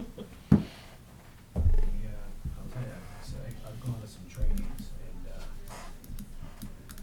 You want one of these? Sure. I'm not sure I got it. Thank you. Does, do you There's have the one? Swiss cheese I have one, yeah. factor, Does you know, and, Deborah have? She does, so that's yours. Take You know, so. Because you don't wanna leave one on the table. Sure. That was, I never heard that one before. Steve, according to your records, how much time did he have for his opening remarks? Because I want to make sure we're That came consistent. close to 12 minutes, but 12 minutes? yeah, I didn't want to cut him off, but I think that, or maybe actually, I had the thought it clock was going. 6. Oh, Uh, it wasn't 6 minutes. It wasn't 6 minutes. Wasn't close. Yeah, I think it was probably, actually might have been closer to, 10, so. 10 minutes? Yeah, Me too. my thought is, I would rather not cut people off if possible, but, so long as we're all sticking pretty close to this clock, it's certainly better than going way over. Is Mr. McGovern ready? Hey, Rob, how fast will it take you to get a thumb drive available for each one of us on this? You don't need one for me, kid. This one should be You don't need one from me. tomorrow by noon one. So, Should be all done. so at 3 o'clock today, could you have a couple thumb drives? My ready for accountants 4 of asked them? me, they go, Anyway? you gonna Four. stuff Four, on, yes. Okay, yeah. QuickBooks on Yes. put it What on a time? thumb drive? Is I go, it no. easier if I just put it on, a Google Drive and just send the link out and you guys can just watch the video? Yeah, that works. No, I'd like to have it as well. Yeah. Physical? Okay. Yeah. Okay, If yeah. you could do both of them, could you put that and then have, who doesn't want one? I do not want one. You don't? Let's go with the link. So two I'll and go with the two? link, so I'll go with I'd the say link. just one then for Mr. Gito? Okay, and everyone else just a link? That's Okay, fine for me. perfect. Yes. Yeah, I can do that. Perfect. You'll have it ready by 3? Yeah. Okay. Good evening. Good evening. Hello. Hello. It's good to meet you, Are Mr. you McGovern. Oh, you Mike welcome. McGovern? Yes. Hello there. Hello. Thank you very much. Sorry, we are starting a little bit late. I hope that you had an opportunity to read the letter of our process that was outside. So you'll have an idea of how this meeting is conducted. Did you have a copy? Yes, I did. I read it as I Perfect, was on the perfect. table. So we are running a little bit behind, but we're going to do our best to kind of stick as best we can to these schedules.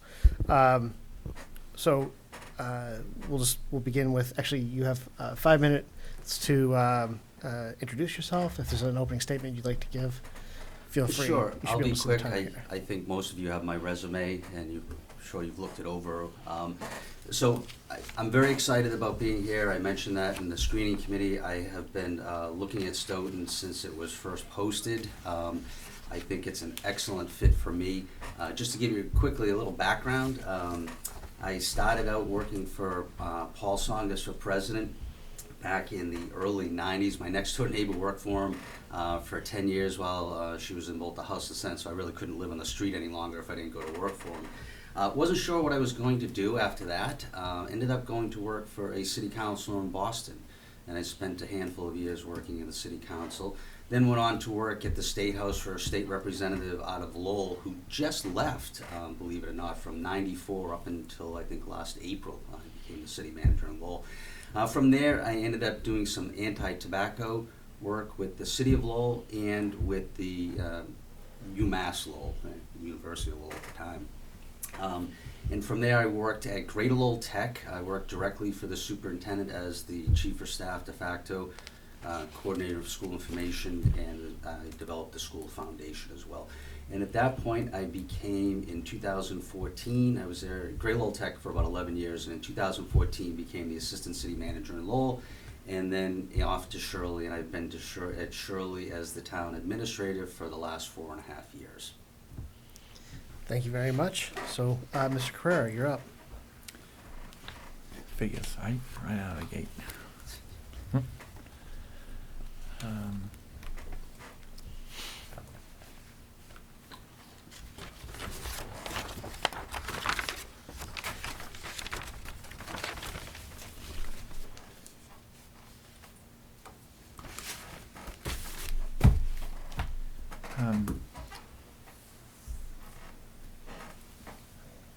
When you, I'm Scott Carrara. Nice to meet you. Yep, I'm a lifelong Stoughtonite and graduated from Stoughton, and I run a business here currently. It's 61 years old, and my father started it, so now I have it. So, how would you foster communication with your department heads and the staff?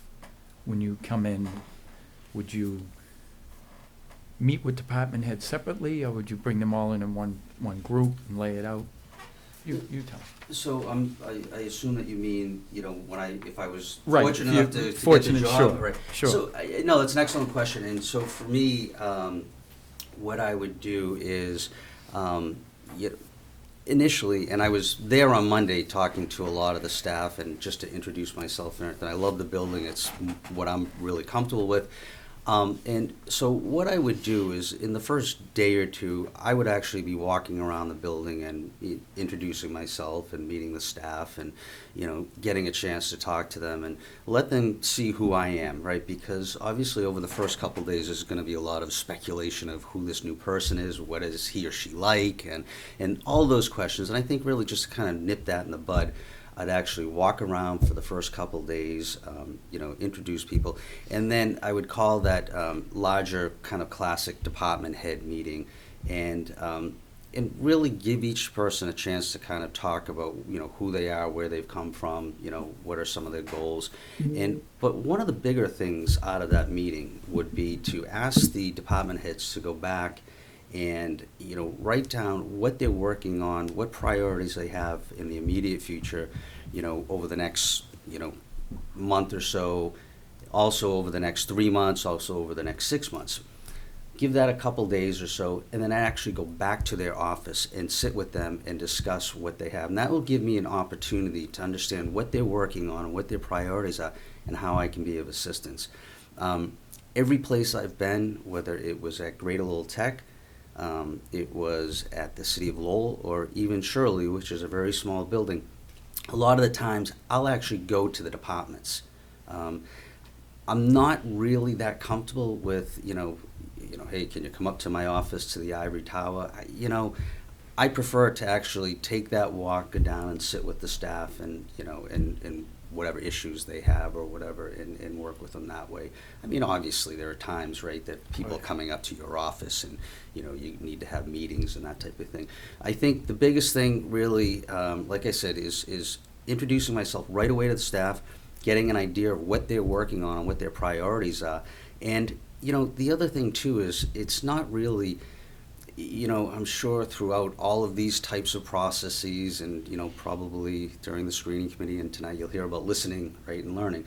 And I don't think that should just be something that happens within the first, couple of weeks, month, or whatever. I think it should be ongoing, right? I should always be listening and learning to the staff. It's not something that just happens, for the first week and then that's it. So it's a partnership. Thank you. Sure. Mr. McCrisky. Thank you. Welcome. Thank you. Joe McCrisky, we met on the first one. Yes. I'll leave all that stuff out. But tell me about the town of Stoughton. Tell me what you've learned. I mean, everybody does research for anything when they're going to be ready for an interview. What would you be looking to do? Where are you going to start? What do you know about the town? What kind of research have you done about the town? Criticisms, suggestions, where you could potentially be the town manager. Where you're going to take us and how? So, I mean, for me, once again, it's about fit, and I think we talked about it in the screening committee, talked a little bit here right now. I grew up in the city of Lowell, obviously worked for the city of Lowell. I'm now in a town setting, so I have the best of both worlds, as I like to think about it. You know, I'm not looking to bring Lowell to the town of Stoughton. You know, I'm looking to bring my experience and all of the knowledge I've gained from, at the time, the fourth largest city. There pretty much wasn't anything we didn't see. So it's also about the way a community is, right? And my wife and I, we have a house in Chelmsford, we have a house down here in Plymouth, so we're back and forth and everything. Eventually, we want to get down to Plymouth. But like I said, since this has been posted, you know, my wife and I have been through the town a number of times, and just the look of it, for me, the life, the activity, all of your development that is going on along 138 and coming into the town, that's what I like, right? It reminds me of a Chelmsford, a Billerica, a Wilmington, a Tewksbury, communities up in my area that are alive, and that's why I think this would be a perfect fit for me. In terms of what I would be looking to do, once again, it really would be about, you know, getting my feet wet. I'm not looking to come in immediately and just say, let's shake up the world. It really would go to listening to what the staff is saying, what they're working on, what projects that they're dealing with. I spoke with the Economic Development Director. I mean, that's obviously a big priority, as always in every community, economic development. You know, I talked to the DPW superintendent, and that you're going through a time right now where you're going from 5 days of trash pickup down to 4, and that can always be a little dicey. People aren't complicated, right? They want their streets plowed, their potholes fixed, their trash picked up. And so I think, you know, kind of helping the staff to navigate whatever they're working on right now and dealing with is really my first priority. And so that's, you know, what I look at and how I would come in my first handful of months. Obviously, I'm coming into a time of budget season. And, you know, that's something that I'm, you know, very, very familiar with. I deal with the budget in the town of Shirley, worked with the budget and the CFO in the city of Lowell, in getting ready in that budget for the next fiscal year and your upcoming town meeting, so. Hi, how Hello. are you? My name is Deborah Roberts, and I'm the chair of the Select Board. I've lived in Stoughton for about 33 years now, and I just love this town.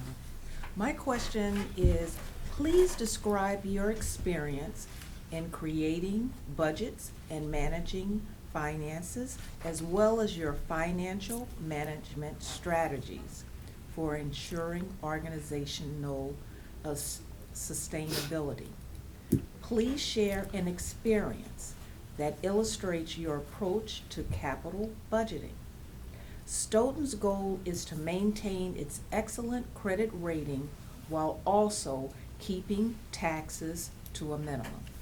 How would you try to do more with less? Every place, right? Every place is always looking to do more with less. It's always a challenge, and I think it's going to get greater, especially over the next year or so, depending on what happens with the economy and possibly a recession and those types of things. My budget experience, it's obviously in two different areas, right? We had in the city of Lowell, who I worked hand in hand with the CFO. We had, at the time when I was there, our budget was $375 million, very, very large. I then go to the town of Shirley, and you know, we're talking about a $16.5 million budget. The difference, though, is that we're in the city of Lowell, of being on that team, if you will, there, and ultimately at the end of the day, it's the CFO and the deputy CFO that are putting that. I'm there sitting with them and working on the budget, but it's a lot different than me being in Shirley, where I'm the one actually putting the budget together. So my philosophy is, you know, and I don't really even have a choice in the town of Shirley. It's about being fiscally conservative and fiscally responsible. I faced a lot of financial challenges in the town of Shirley within the first 6 months, and it was something that I started in July of 18, and I really knew deep down that I was probably gonna have to bring somebody in financially to take a look at what was going on. And the deputy CFO came to the town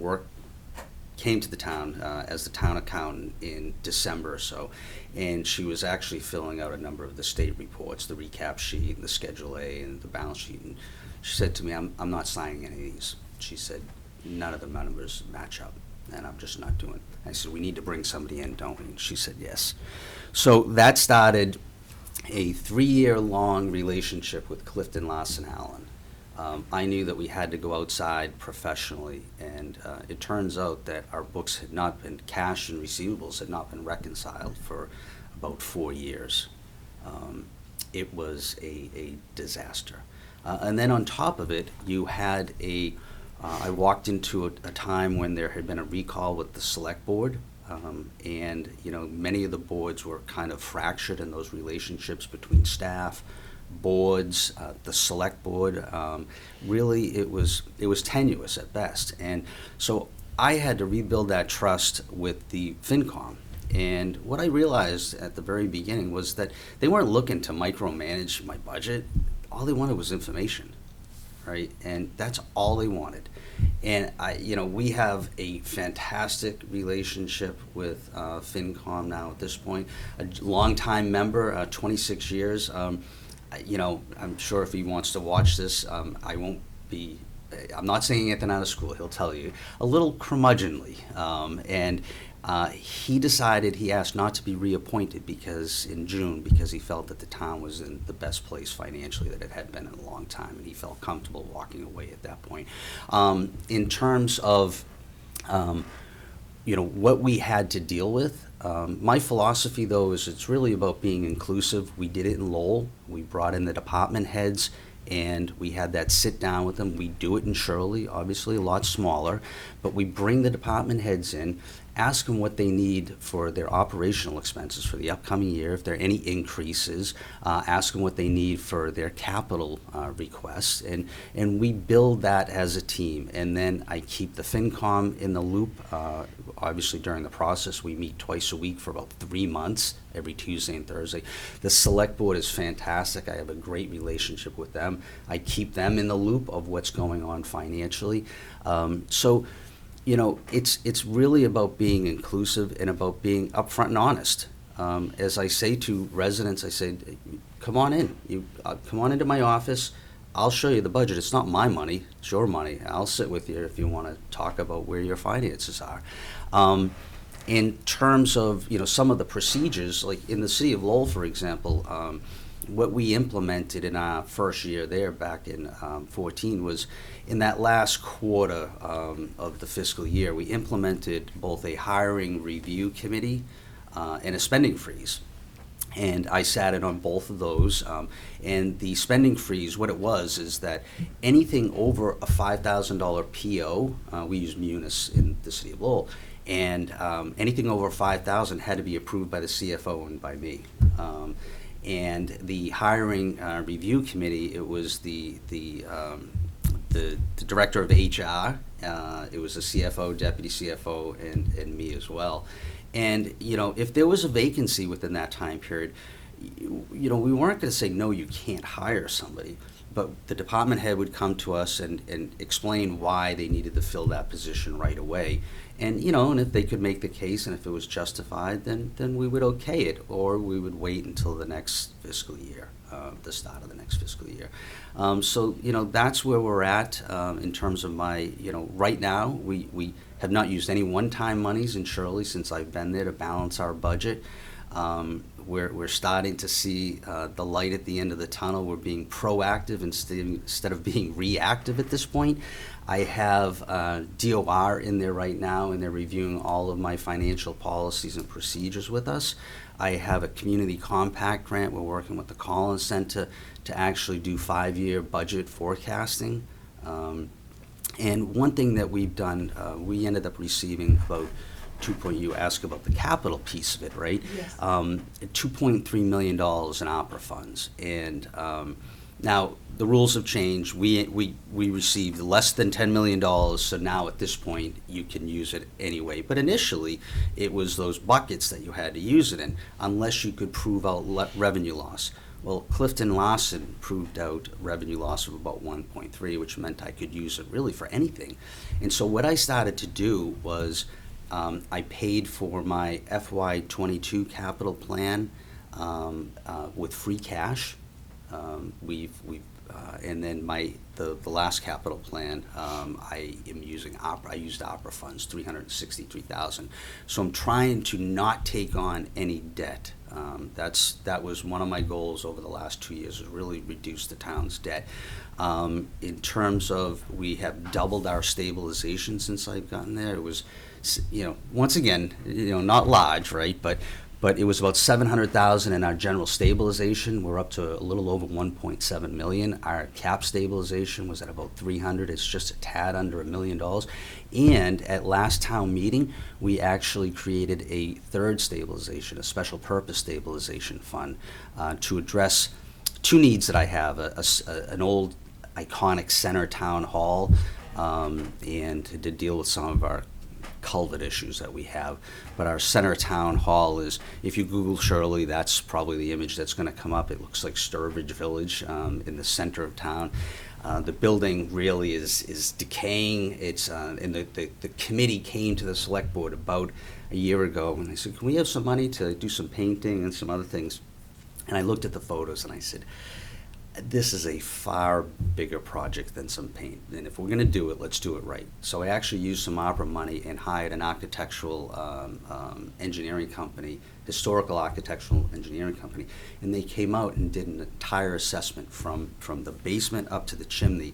And now at this point, I have a blueprint that, that not only tells me everything that needs to be fixed, but it also gives me a timeline. So if we only have X amount to spend in, we'll say phase 1 of the first year or whatever it may be, then these are your priorities. Fix these first. It didn't make sense for me to say, all right, let's put some paint on the exterior while you have a hole in the roof and, the walls are all, falling apart. So that's, sorry about that. A lot of, long-winded everything, but finance is, it's been a challenge, but I'm extremely proud where we're at right now. We're in a far, far better place. So. Thank you. Mr. Cheeto.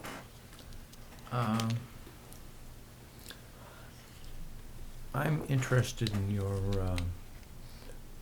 your experience before you came to Shirley right now, because a whole lot of things that you do is based on what you learned and so on before. So I sort of thought about breaking your work history up as the legislative aid piece, the assistant town manager, city manager piece, and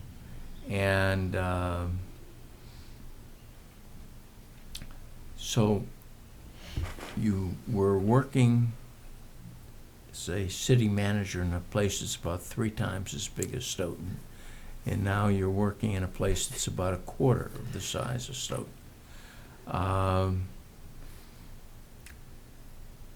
So I guess I also wanted to find out about your Greater Lowell Technical High School work. So what was the work environment that you were in terms of who you dealt with, in terms of education, sophistication, in terms of how you had to interact with people? How did the job prepare you for your current town administrator position? And what conditions led you to leave the position that you were in order to move ahead? And did the next job that you took sort of satisfy your expectations? So that's sort of what I'd like you to do for each of those 3 areas, just very, very briefly. So, I think in all of my positions, in terms of who I deal with, we deal with everybody, and it's always been that way. It especially as a legislative aide, it does not matter who's on the other end, they get the same treatment, whether it's the, the Speaker of the House that's calling down looking for my boss, or a constituent who, at that moment, whatever they're calling for is the most important thing in their life at that time.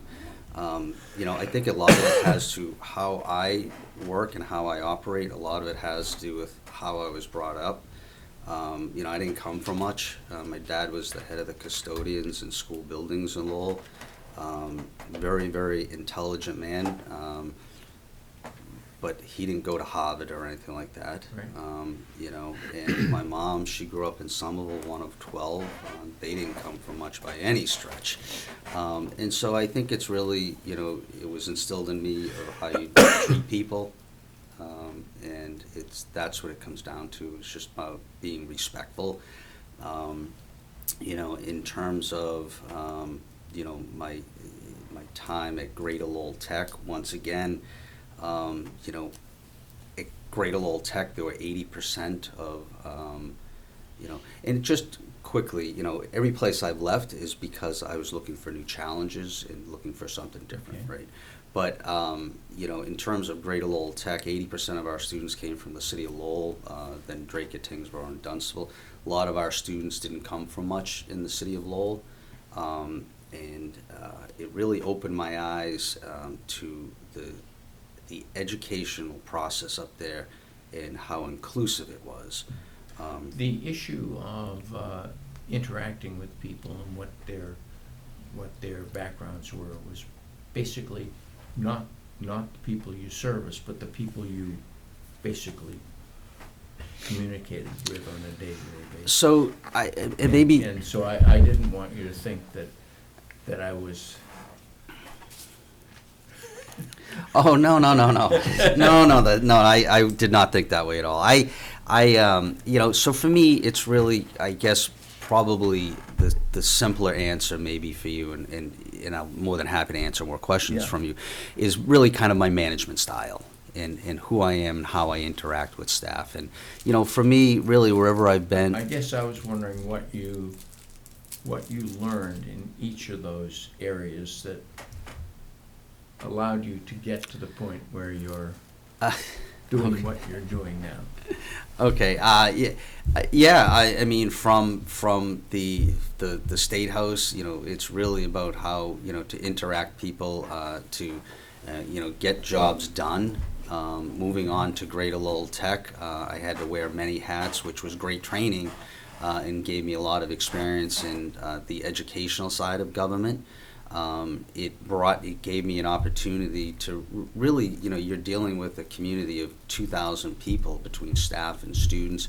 It gave me an opportunity to work directly for the superintendent, who gave me free will to work on different projects and become kind of that fixer, if you will. When we had problems at Greater Lowell Tech, I was usually the point person that oversaw those, not educationally, but the IT problem, I became the point person for that. We had a $65 million MSBA project. I was the point person between the superintendent and the school committee on that project. So it really honed my skills in terms of project management, which then allowed me to go to the city of Lowell and handle all of those day-to-day operations. And once again, everything flowed through me in terms of day-to-day operations, whether that was health department, board of health, DPW, the inspectional services. So it was really, giving you a chance to become a jack of all trades. It gave me an opportunity to get down to town of Shirley because I was looking to be the boss. And the town of Shirley, to get me to this point, was an incredible experience. Because in Lowell, when we have these department head meetings and we have a complete streets project, right? And I'm sitting with the DPW director, the city engineer, the Department of Planning and Development, and we all come to an agreement on what the grant is going to be submitted at, right? Well, in Shirley, and they all go back and they write the grant and they make us look great. In Shirley, I'm the one writing the grant. and I'm the one that has to fill out all of that paperwork with Mass DOT. And so it was an incredible training ground. While the city of Lowell gave me an 80,000-foot view of how to do a complete streets grant or those types of things, Shirley forced me to be the one to dig down deep and get into the nuts and bolts of really your everyday government. And the biggest thing is town meeting. And the budget. The budget, really, I was forced to. I had to deal with the budget. Nobody else was going to. And like I just mentioned, town meeting, right? I had been to town meeting a number of times working up at Greater Lowell Tech because the 3 out of the 4 had town meeting. But to have to write a warrant, which I do in the town of Shirley, I write both the annual and the fall town warrants, and then stand up there in front of the residents and make the case of why the budget needs to pass, why there are increases in the budget, why there are certain warrant articles. We do an entire presentation on all of our warrant articles.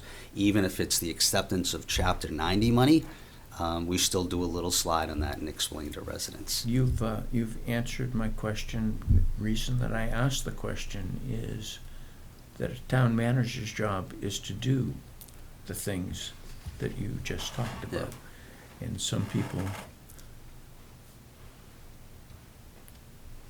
are up here and don't have to do the stuff that gets the job done. Thank you. You're welcome. Mr. McGovern, it's good to meet you again. Yes. Just to refresh your memory, I'm Steve Cady, Vice Chair of the Select Board. Let me start my time. So the question I have for you is really around the idea of failure, our experiences with failure, perhaps your own experience with failures, how you've dealt with them, how you've recovered from them. Feel free to use specific examples, but I just kind of want to get an idea of your thoughts around the idea of failure. It's tough, right? Nobody wants to fail. I think I had mentioned a moment ago about where I came from and those types of things. And I think also what has kind of shaped me and molded me is I still play hockey, right? But I grew up playing hockey. And, I think that has made me who I am in a lot of ways, going back to the teamwork and all of those things. But failure is a part of that, right? We'd all like to think that we go, 82-0, and you end up winning the Stanley Cup at the end, and it just doesn't happen. And, you have one or two choices. You can either kind of just get back up or wallow in the mire. And I think it takes a certain person, and I look at the town of Shirley. It has been a big challenge, a big challenge. And, there are plenty of days that I could have just said, I can go back to the city or I can apply for another job. But the select board put their faith in me to, I came there to help fix the town. And it's easy just to walk away and quit. I probably never talked to any of those people in Shirley ever again. But that's not who I am. They had faith in me to come in and help rebuild the town and kind of mend a lot of those fences. And even to this day, as I just mentioned, we're in a far better place, but we still, it's like the chair of the select board, she jokes around, that it was, 1 step up, 10 steps back. And, I said, no, it's only 1 step up and 1 step back now. We're it can be difficult. I had an assistant accountant leave the other day. That was on the heels of my the custodial, one of the custodial staff members in town. She left in the building, and we had a firefighter leave. So, you try and you try and you try, and you just got to keep trying. That's really who I am. In terms of specific examples, I think it really comes down to more about challenging situations versus that there's a clear, this thing goes one way or not, and you fail. And I think it's more about that, right? If it was easy, everybody would do it, type thing. So. Perfect. Thank you very much. We can come back around the horn to Mr. Carrera.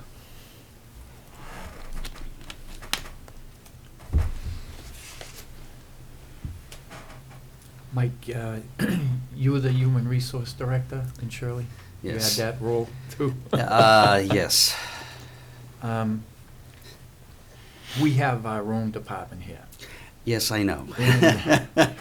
How important is it to have staff that are actually trained and certified and still taking the CEUs, you know, continuing eds to, how important is that to you to make sure that No, I think it's extremely important. I mean, to just quickly though, I mean, that was one of the offices that I visited, and I, bowed down again. I said, thank you. The procurement officer, same thing. I said, oh, there's a procurement officer here, because I do that in Shirley, and I know how difficult that is. In terms of, the continuing education, I think that's important everywhere, right? Not just for the HR piece, but, I tell my staff is, you see a course that you want to sign up for or training, absolutely, I'll find money for that. Because it's going to benefit not only the employee, but it's going to benefit the organization as well.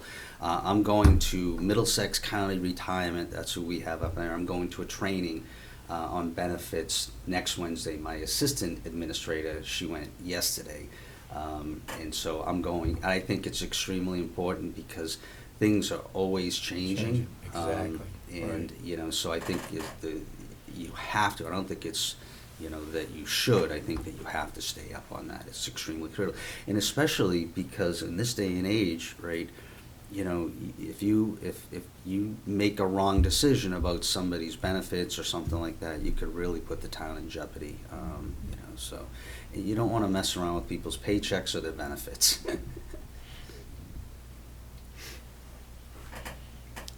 good to go. You good? Okay. Mr. McCrisky? Mike, we're dealing, Michael, okay? Oh, yeah. Mike, we're dealing with struggles in zoning enforcement. The town's growing, we've got 'em coming in, the face of the town is changing, but we're finding a lot of people moving into residential areas, running construction businesses out of it, dump trucks, big trucks, in a residential area. Zoning enforcement is one end.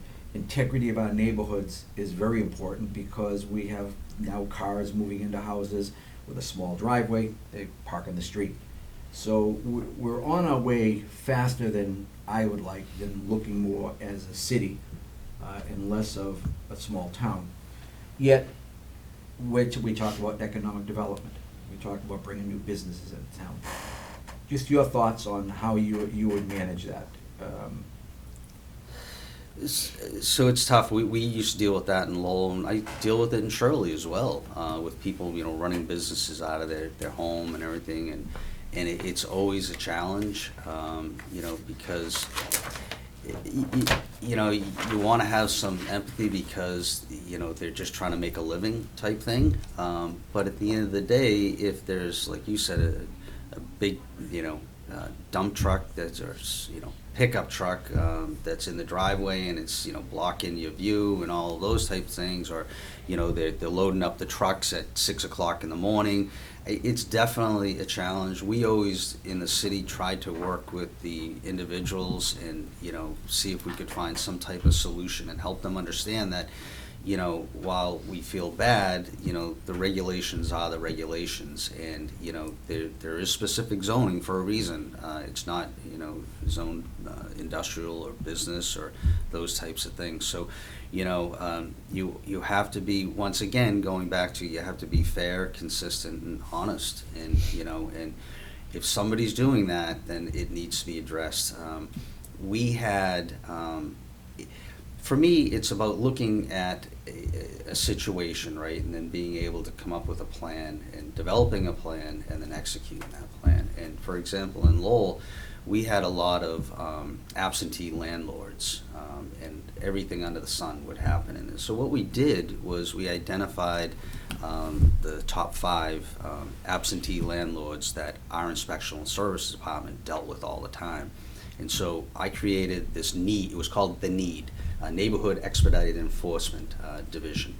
And we brought together all a number of different departments in the in the city between, you know, I sat on as the manager's office. We had police, we had fire, we had inspectional services, we had a health, you know, really. And we would bring these individuals in and go over the issues that we've been dealing with them. And we would give them about a week to, you know, deal with some of the major complaints. And then we would go in and do inspections of their places. And, you know, I thought that was probably one of the most effective new programs that we had implemented in the city. It turns out of those 5, 4 out of the 5 sold most of their properties to other people in the city. And, you know, much more responsible owners. And so, you know, you want to try and be able to work with people, but at the end of the day, you know, you have to enforce what the rules and regulations are.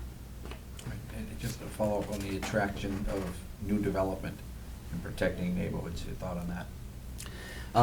So in terms of attracting development, economic development's a huge piece for me. I really enjoy that. You know, but it's you have to find that right balance. So in the city of Lowell, one of the things that we have the downtown, which is central to the entire city, and then you have all the different neighborhoods filtering in, and those avenues where they're central, their main business corridors. And over the years, a lot of the focus had been on that main downtown, and then, you know, the neighborhood business districts were neglected. And so we developed a program, and I developed that program in the city and sat on that and spearheaded it. And we picked 2 neighborhood business districts a year and made revitalization efforts in those between, you know, paving the corridor, sidewalk work, plantings, sign and facade programs, and really basically putting a little tender loving care on what are, you know, often used more than the main downtown for residents and neighbors. So, Thank you. sure. As a continuation of that topic, development, describe the approach you would take to address the desires of members of the community to keep it like it is, as well as those in the community who want to see some new ideas, innovation, businesses, which may change the nature of the community, but expand the tax base. What steps would you take to address all needs effectively and in the best interest of the town? So I think, you know, economic development / project development, those types of things right now, I think it's extremely critical right now. Planning, it takes the forefront, right? It's more important than ever. Because one of the problems is always the lure of let's just bring businesses and business, right? We want to keep the tax rate low and everything like that. But finding that balance of, you know, if you want to stay a town, you know, have that kind of town charm and that feel here, while operating. For me, it looks like you have that town piece while you also operate kind of as a city, you know, just in the way your government is structured, in departments, I mean. And so finding that balance, and so that's why I say that planning is more critical than ever, right? Because you have to figure out, what do we want to be, right? Do we want to be known as, you know, the life sciences town, or do we want to be a biotech, computer, industrial, whatever it may be? And, you know, if you look down the road to Plymouth, right, somewhere along the way, somebody had the foresight that said, hey, let's put everything under the sun to the right of Route 3, right? You can't find a store in Plymouth that doesn't exist. But yet you look to the left of Route 3, it's still that kind of quintessential, you know, New England coastal community kind of thing. Somebody thought of that, okay? That just didn't happen. And so you don't want to wake up here one day and all of a sudden say, yeah, we just want to bring these businesses, and then we'll put a business here, we'll put a business here, one over there. And then 10 years down the road, it's just a mishmash of things that really aren't connected. I think the other piece, too, is economic development has changed a lot in the last 10 years. When you talk about economic development, you have to lump housing in with that. It really, those two kind of go hand in hand nowadays. I'm in the same boat in Shirley that you are, right? I'm an MBTA community. Your number is about 1,700 for your overlay district. I think, though, that your zoning, you may you may luck out. You may, with the way your zoning is, that you already may qualify for the first phase of it, the overlay. Yeah, we're hanging. Yeah, you know, I have 750, that's my number in Shirley. I have no idea where I'm gonna put 750 units in my small little downtown in Shirley. So the housing piece, I think, is definitely a challenge, and in the planning, it's extremely critical, right now at this point. You know, you're kind of at a crossroads. Thank So, You satisfied? All set. Mr. Gino? So, you left Lowell. Why did you choose Shirley? I thought you were gonna say, I left Lowell and went to Chelmsford. I live in Chelmsford now. I grew up in Lowell. I committed the mortal sin of moving from Lowell to Chelmsford about 6 years ago. They have to stamp my passport every time I go in there. Okay. So similarly to going from the city down to the town of Shirley, for me, it was really. Why such a small town? It was the challenge, to be honest with you. They had gone through, once again, a lot of tough times.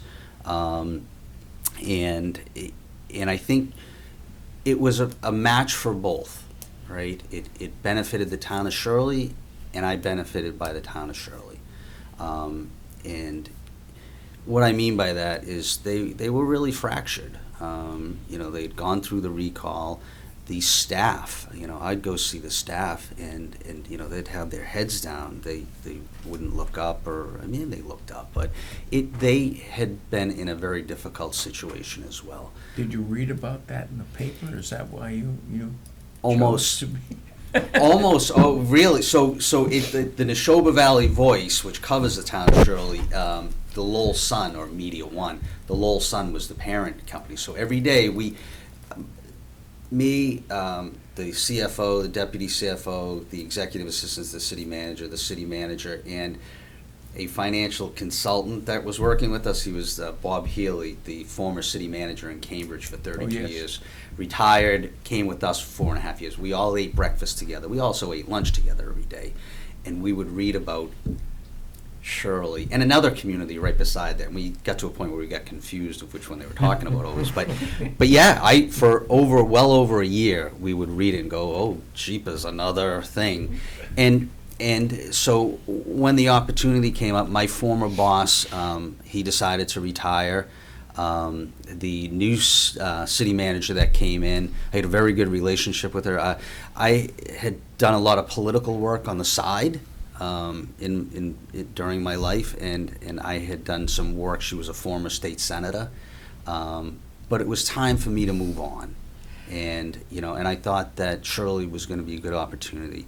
I like the challenges. I enjoy that, and a number of people down within the town, they felt that they needed somebody that would come into the town that had a lot of experience. Where a lot of towns were nervous, and they would be nervous about, oh, he's coming from the city, the big city, he's going to bring all this big city politics. That was what the town of Shirley needed. They needed somebody that was going to come in and be a leader, and project that image, that confidence of, I'm in charge, we're gonna get this done, we're gonna get it fixed. And it was a lot of work, but, like I said, at this point, I have a great relationship with the board, the town, the residents in town. They come up all the time and just drop in. Our town meetings only last about an hour and 15 minutes, believe it or not. We have about I know. There's about 30 warrant articles. We fight over $10 for an hour and 15 minutes. Look, we should stop. I think that they trust what we're doing now, and so, and they let us go through, Yeah. Holy crap. 30 minutes, 30 days for us. Wow. Pulling your hair out. You should hire him right away. I don't know, I mean, if he goes to our town meeting, I think he'd do what I did last week.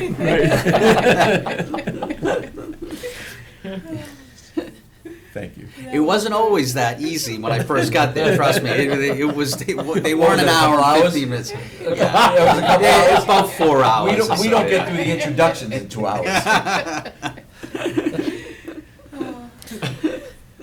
So I'll be the final question here, and actually, I don't have a question, or I should say, I do have a very easy question, but I'm gonna start by just saying that as you read in the letter that was sitting outside, you should have had a chance to read, that I did mention at the end, that any select board members who have any follow-up questions to feel like they can reach Sure. out to the candidates, so I just want to confirm you're comfortable with that. Yes, that's We no have your problem. information in the papers that we have available to us, so we have emails and phone numbers.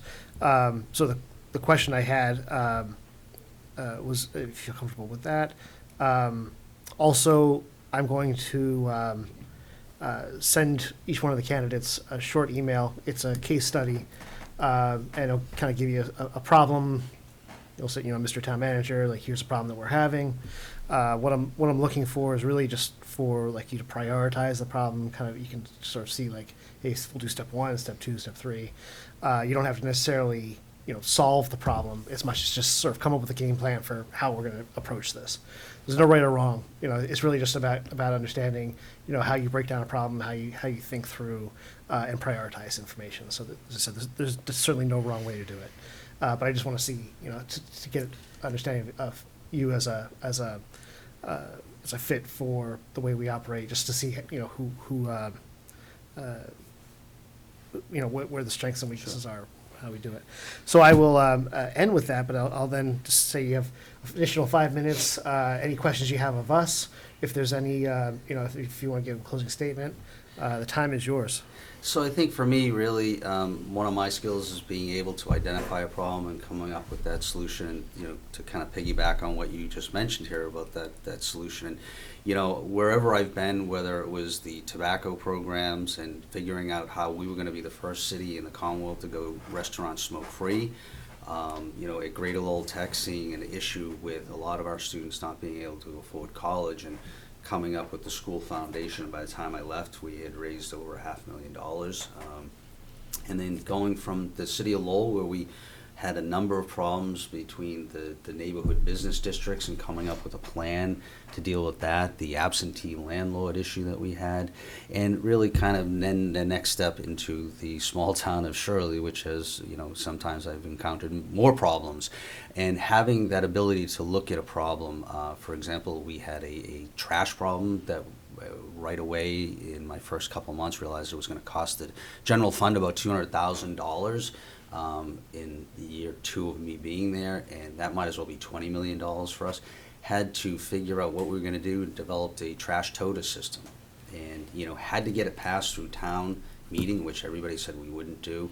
No questions asked. That warrant article went right through unanimously. But we had done a lot of prep work with the community prior to that. And then to the implementation of it. So yes, we get through the first hurdle. We had to obviously come up with all the finances to make sure it worked prior to that. And then the implementation of it. We, in the select board's office, me and the assistant administrator, had to develop a list of residents who were going to get these toters. We had to implement a whole billing system for it and everything. So, I feel that I have the ability to look at situations and come up with solutions. And I think that's probably one of my strengths. The other thing too, and I mentioned to a couple of the staff that I talked to that, I'm not a micromanager. I'm not a town accountant. I'm not a town treasurer. I'm not a DPW superintendent. I'm there to assist them and give them support to be able to do their jobs, and that's who I am. I think it's really important to acknowledge when they do something, when they do a good job. A lot of times, when we did it in Lowell, do it in Shirley, that if you have staff that are working on a project that's going to benefit the town, bring them and let them present to you. Right? They're the ones that deserve the credit, not me. I'm not looking to come in and turn this place upside down. There's probably a lot of very good people, and that's what your own staff said to me. There's a lot of good people. They all get along. Most of them get along in the building. They're going to be there if I'm fortunate enough to come, and however long I stay, there's going to be staff that stay well after I'm gone. And I'm not gonna come in to try and ruin somebody's life. Life's enough tough as it is, especially with COVID and the demands that it's put on, especially younger families. You know, once again, I'm there for the support and to help them, you know, do a better job. And hopefully, you know, that they can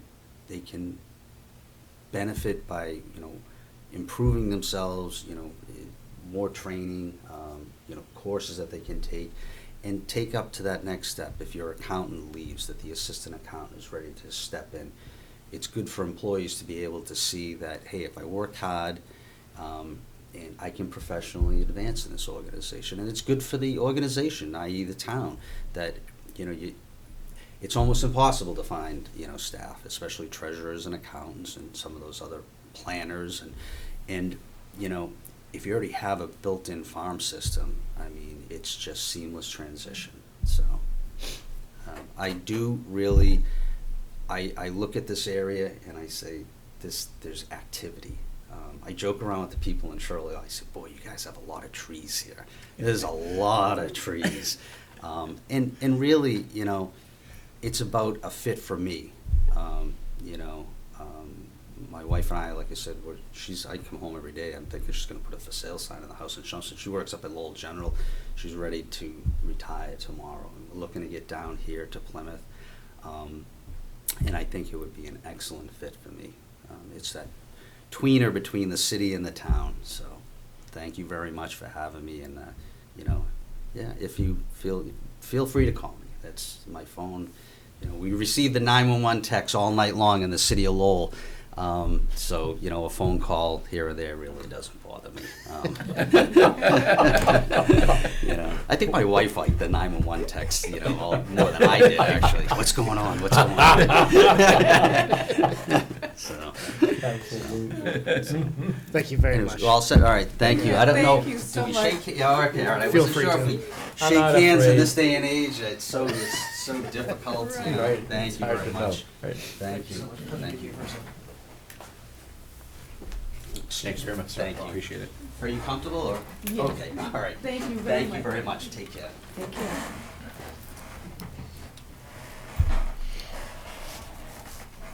Thank you very much. So how are we doing with time? Not bad. 7:20. So we're about, you know, overall about 5 minutes behind. We made fine. up 2 in the race. Wait just 1 minute. Yeah. Or are you ready for the next? Yeah, I think I am. Yes, we are. Thank you. Oh, God.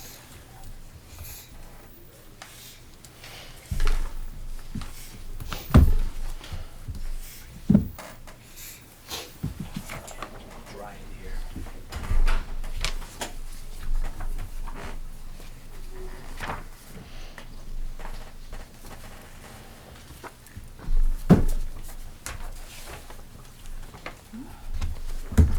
Does anyone want water or soda?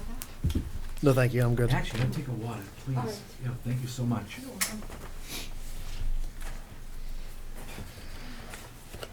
I gotta meet Maria for dinner after this. Oh, you want to do that? Dr. Spicer, pleasure to meet you. Hello? We're gonna meet her for dinner. Oh, right at the front. Yeah. Get comfortable.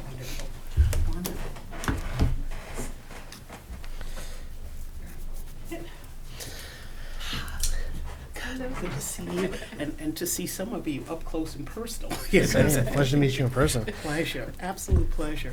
I hope you had a chance to read through there's a letter out front. Just wanted to give everybody sort of an opportunity to see what the game plan was and to, you know, understand what the rules were.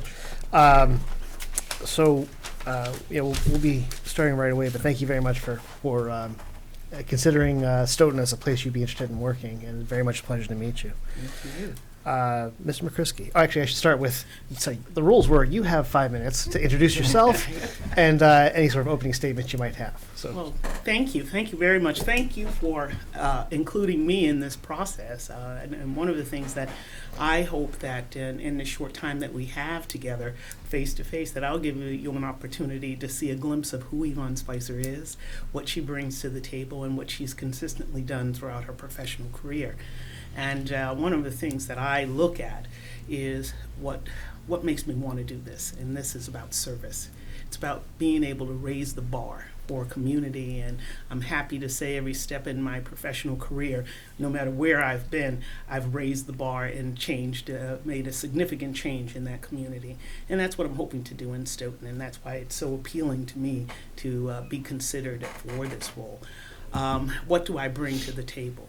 I bring fairness, equity, inclusion, transparency. What I bring with skills. I have a background in STEM, which is science, technology, engineering, and math. I have worked in vocational education, I've worked in nonprofit, and I've worked in government, and also education. So to have a candidate that understands all of the intricacies of running a community I always saw that as an asset, and that was one of the reasons why I chose to run for mayor of the city of Framingham, is I felt I could bring something unique and very uniquely qualified for this because of my background, and I was very pleased with the work I got a chance to do in Framingham, and I'm hoping to do the same here in Stoughton. And I've had a chance to spend a little time in Stoughton, and tasting some of your wonderful treats, whether it be a sub at Jersey Mike's or after shopping at TJ Maxx here. So I've spent a little bit of time here in the community and talked with people, and one of the things that I sense is that there is a valuing of diversity in this community. It is very diverse. I was very pleased at every environment that I stepped into. I saw diversity in terms of people working in that environment. That's encouraging and exciting.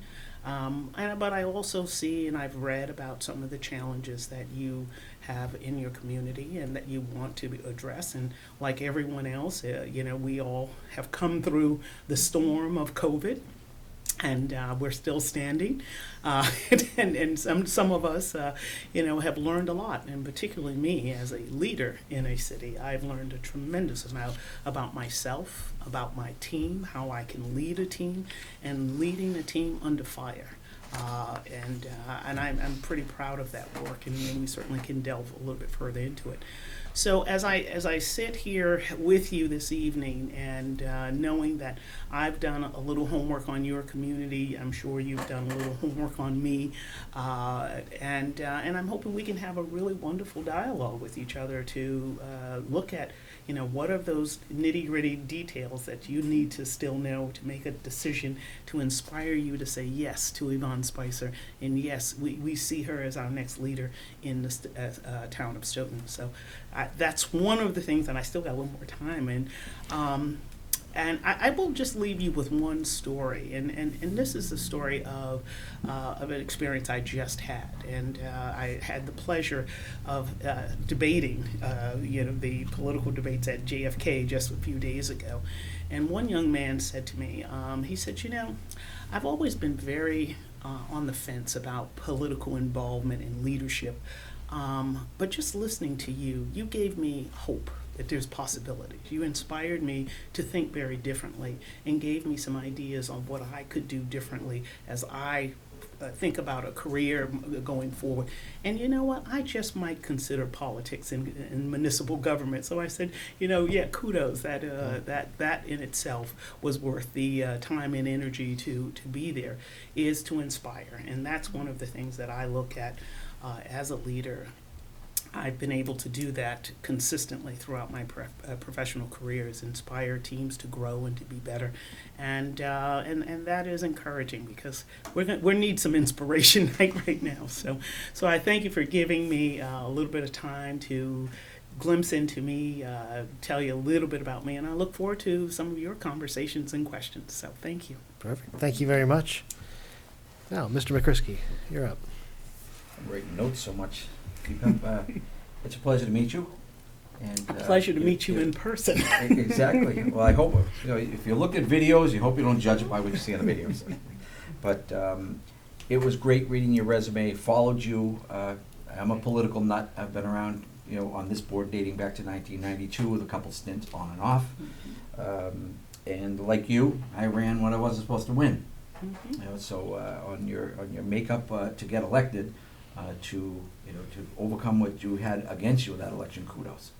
kudos. I mean, it was great to see that people do pay attention to the message that's delivered, you know, in candidates. And sometimes the old school doesn't have all the answers, you know, and it is time to move forward.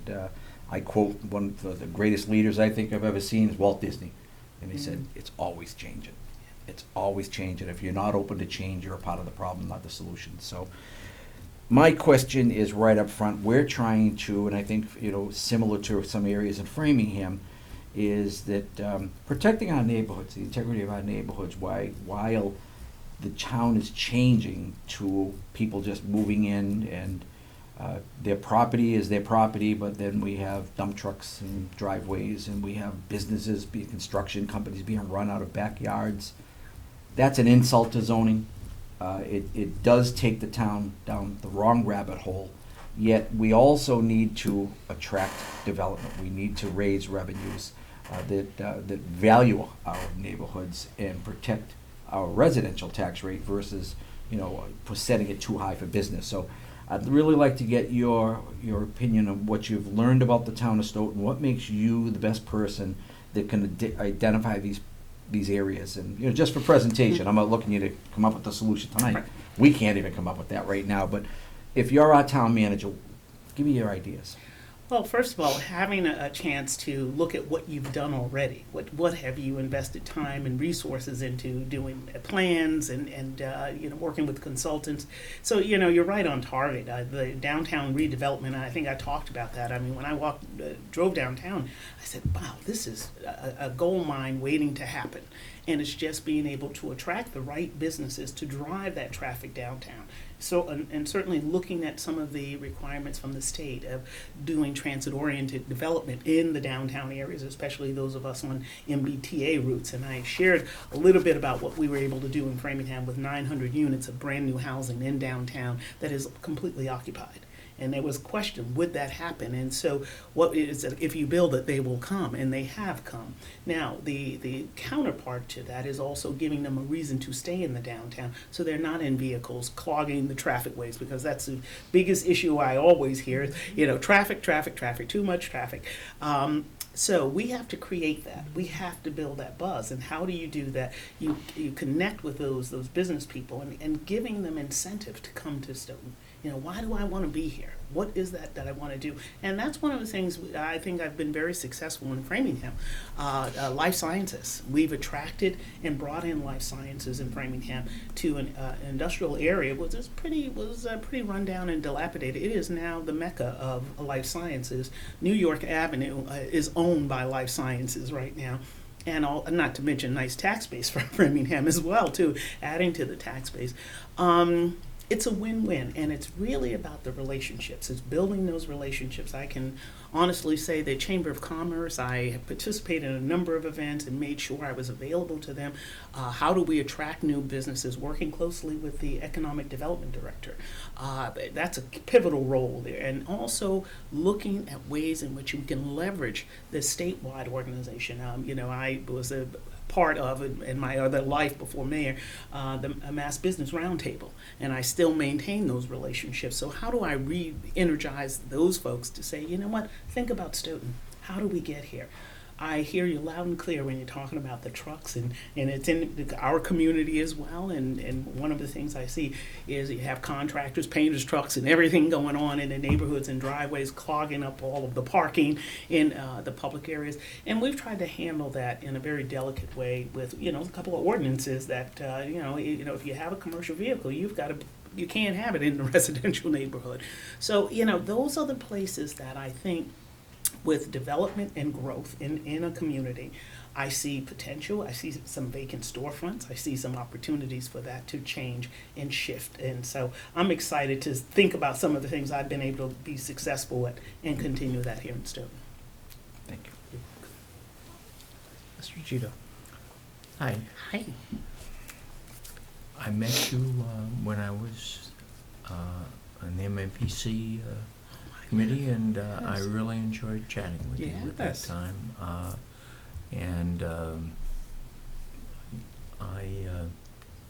knew at the time that you really could communicate with just about anybody at all. It was just Well, thank you for that. I guess I'd like to ask you a very, probably a short question, but it really gets to what a town manager has to do in the town. And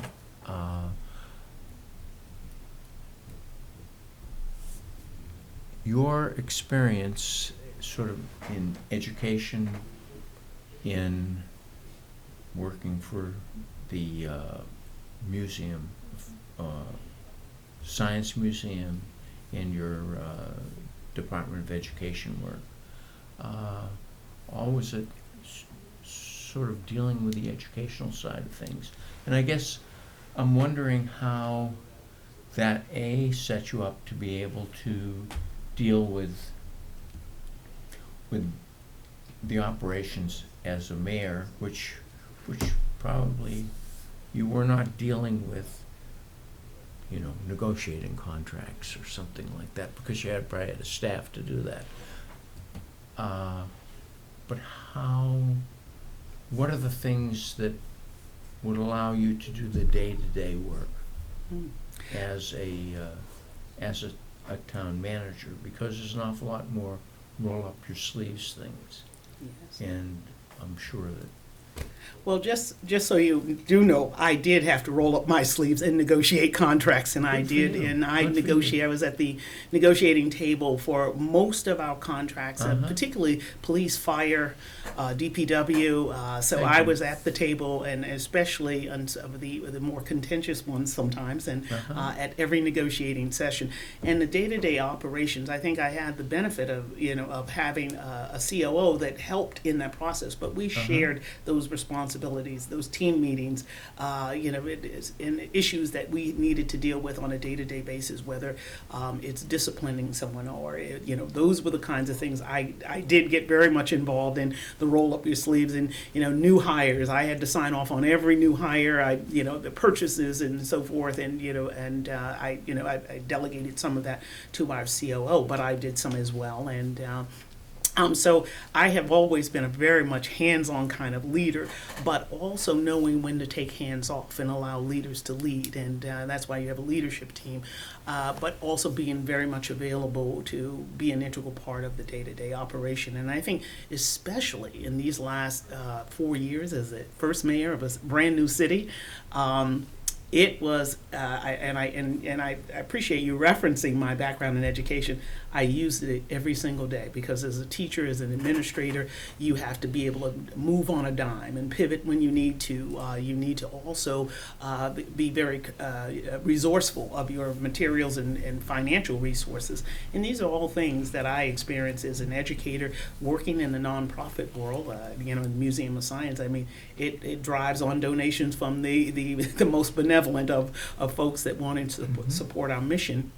And so that was an integral part of my work as well, participating in fundraising events and making sure that we are getting the resources we need in order to continue programming and so forth, and modifying as need be. So it has been a great joy being, someone that has a doctorate in leadership and to actually exercise that every day from the boots on the ground level to the high level thinking about ways in which we can grow a community. And so that was something that I think I established a relationship with my leadership team that they knew I was there. One-on-one meetings, I had regular one-on-one meetings with everybody on the leadership team, which I thought was very, very important to establish a relationship with them, that they didn't have to go through a whole echelon to get to me and have my ear. So that was something that was really important. So it have sounded done to it. me like you said in your resume that you had like 15 direct reports or something like that. Yes, I did. Yeah. Department heads, and once again, I had a COO that helped out in that process too. But in terms of evaluating all of them, it was a combination. We would share that responsibility. It's a big job. It's huge. It's huge. 72,000 people. So, but Thank you. Thank you. You're welcome. So I know we met over the phone, but just to refresh your memory, I'm Steve Cavey, Vice Chair of the Select Board, and very much a pleasure to see you in person. Yes. The question I have is about failure. and how we approach failure, how do we rebound from failure, and I would just like to hear your thoughts on it. Feel free to use personal examples, or just some general idea about your philosophy on failure. Well, coming from a technology and engineering background, engineering, there's a slogan that says fail often, and fail often so you can get to the success. And that's something I strongly believe in. One of the things that I work hard at is giving staff space to try new things and to also say, it may not work. But you know what, you tried it. What did we learn for it? How do we correct it? How do we pivot? And I've done that many times in my professional career, and especially starting in a brand new city. When someone would say, oh, we never did it that well. We never were a city before either. So, there are some things that we're going to try. We're going to try them, and let's see how well they work. And we modify as we go. One of the things that, I started was the Community Government Academy. And it's an academy for residents to learn about city government. How does it work? And initially we had a whole complicated application process. I said, let's simplify this too. That wasn't working. We weren't getting the results. And once we simplified it, we were able to get more people participating, talking about it. You saw people posting about it on social media, because the goal was to engage our community more in how our government works. And that's, spending time with folks in different departments. So that's an example of failure, what was failing, and finding that formula for success and how to consistently do that. And I think that is how you innovate. You can't innovate without taking risk, and you have to take a risk and calculated risk. I mean, risk based on facts, and you're looking at trying to solve a problem, but you're looking at different ways to solve that problem and coming up with that best solution. But if it works, you talk about it to the community. If it doesn't work, you talk about it to the community as well. And here's what I'm going to do differently in order to try to correct it. So it's an ongoing iterative process that I've encouraged, and as a result of it, it gave leadership, staff, space to try something new and make things better in our community. And I applaud that. Or, apply for a grant, and, well, we don't know if we qualify. Well, let's see if we can do that. So I've been very pleased with some of the ways in which I've kind of leveraged my background and put it to work in the community. Excellent. Thank you very much. I appreciate it. Ms. Roberts. Hello, Ms. Spencer. Deborah Roberts, the chair Pleasure. of the Select Board. It's very much a pleasure to see you again. Yes. My question to you is, please describe your experience in creating budgets and managing finances, as well as your financial management strategies for ensuring organization sustainability. Please share an experience that illustrates your approach to capital budgeting. Stoughton's goal is to maintain its excellent credit rating while also keeping tax increases to a minimum. How would you try to do more with less? Ooh, there's a lot in that question, an awful lot. Well, first of all, I have had a tremendous experience with budgeting, because throughout my time as mayor, my CFO, she and I were glued together. And so especially over the last couple of years with the economic downturn due to COVID, how are we managing our resources? How are we making sure that, our bills are getting paid? And also, how are we supporting our community? Those are the kinds of things that we looked at. When we look at the budget, the moment the budget is approved, it feels like you're starting a new budget. You're doing it, back at the drawing table with division heads, looking at their expenditures, looking at ways that we can economize, and working with them. That's the other thing that I think was the success of us. And know that over the last 4 years, we went from stabilization funds to about $5 million to over $16.5 million. And so we have built that up over the years by doing some very strategic things, thinking about our investments, our budgeting. Also, when I think about the capital budget, once again, that's done in collaboration with all of the division heads. And, what can we do without? What can we get another year? What can we defer? What is absolutely needs to be done? Then coming back to think about, what things can be bonded? What things do we use free cash for? Those are the decision-making processes that we went through, but also in a way that trying to be smart and also efficient. For example, buying new vehicles. How have we invested in thinking about electric vehicles? Have we really, as we start to replace them, should we be thinking much more economically in terms of purchasing electric vehicles that we know that municipalities can do collectively? Those are the kinds of ways I've been pushing staff. And sometimes, too, thinking about ways in which there's a greater need in one department and actually investing more in that particular department for that year. For example, a couple of years ago, we needed our fire engine. We needed a new engine, and it was stat. We needed that, so we kind of shifted some resources to put it in that direction. And so now we have we actually took an older engine and refurbished one, so now we have a backup. And those are the kinds of creative things. Working with the police department, thinking about ways in which hiring staff, because they have to go to the academy, so hiring some half year and modulating the budget. A lot of communities, I've looked at Stoughton's budget. I went on DLS and looked at all of your information, and and yes, you have AA2 credit rating similar to Framingham, which we do have.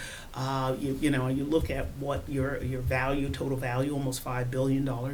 Framingham is a little bit more, about 11 billion, and your split tax rate too. And I know that can be a very tricky thing. Making sure that there's a delicate balance between your commercial and residential. And so in looking at your tax rates, very similar. Framingham is slightly higher, but very, very similar. So it's really about telling the story. It's telling the story of looking at what we're doing right now, and are there things that we're doing right now that that doesn't really make sense anymore. We need to shift that. Is there a better way? Can technology be a source? And I read where you had just implemented Munis.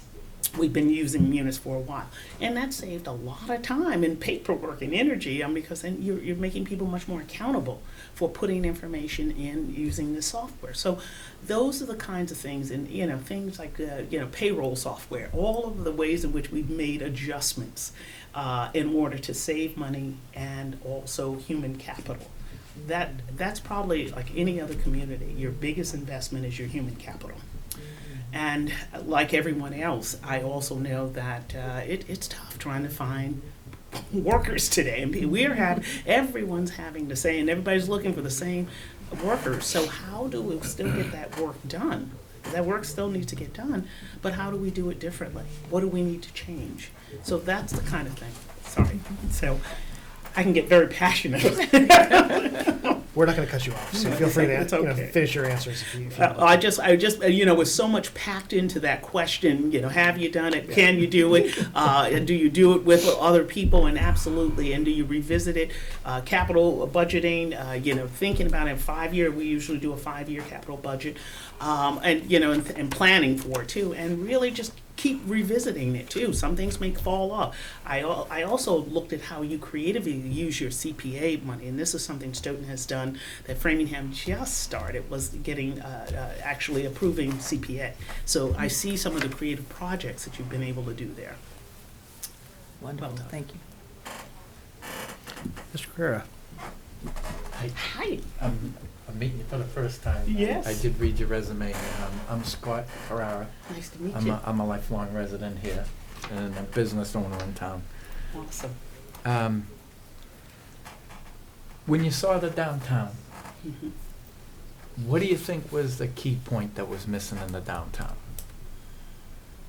People. When I look at that train depot, I said, oh my goodness, I see such potential there. And whether a business, a restaurant, very similar depot in Framingham that has been restaurants, and to drive traffic there. People are getting off this train. Give them a reason to stay in downtown Stoughton.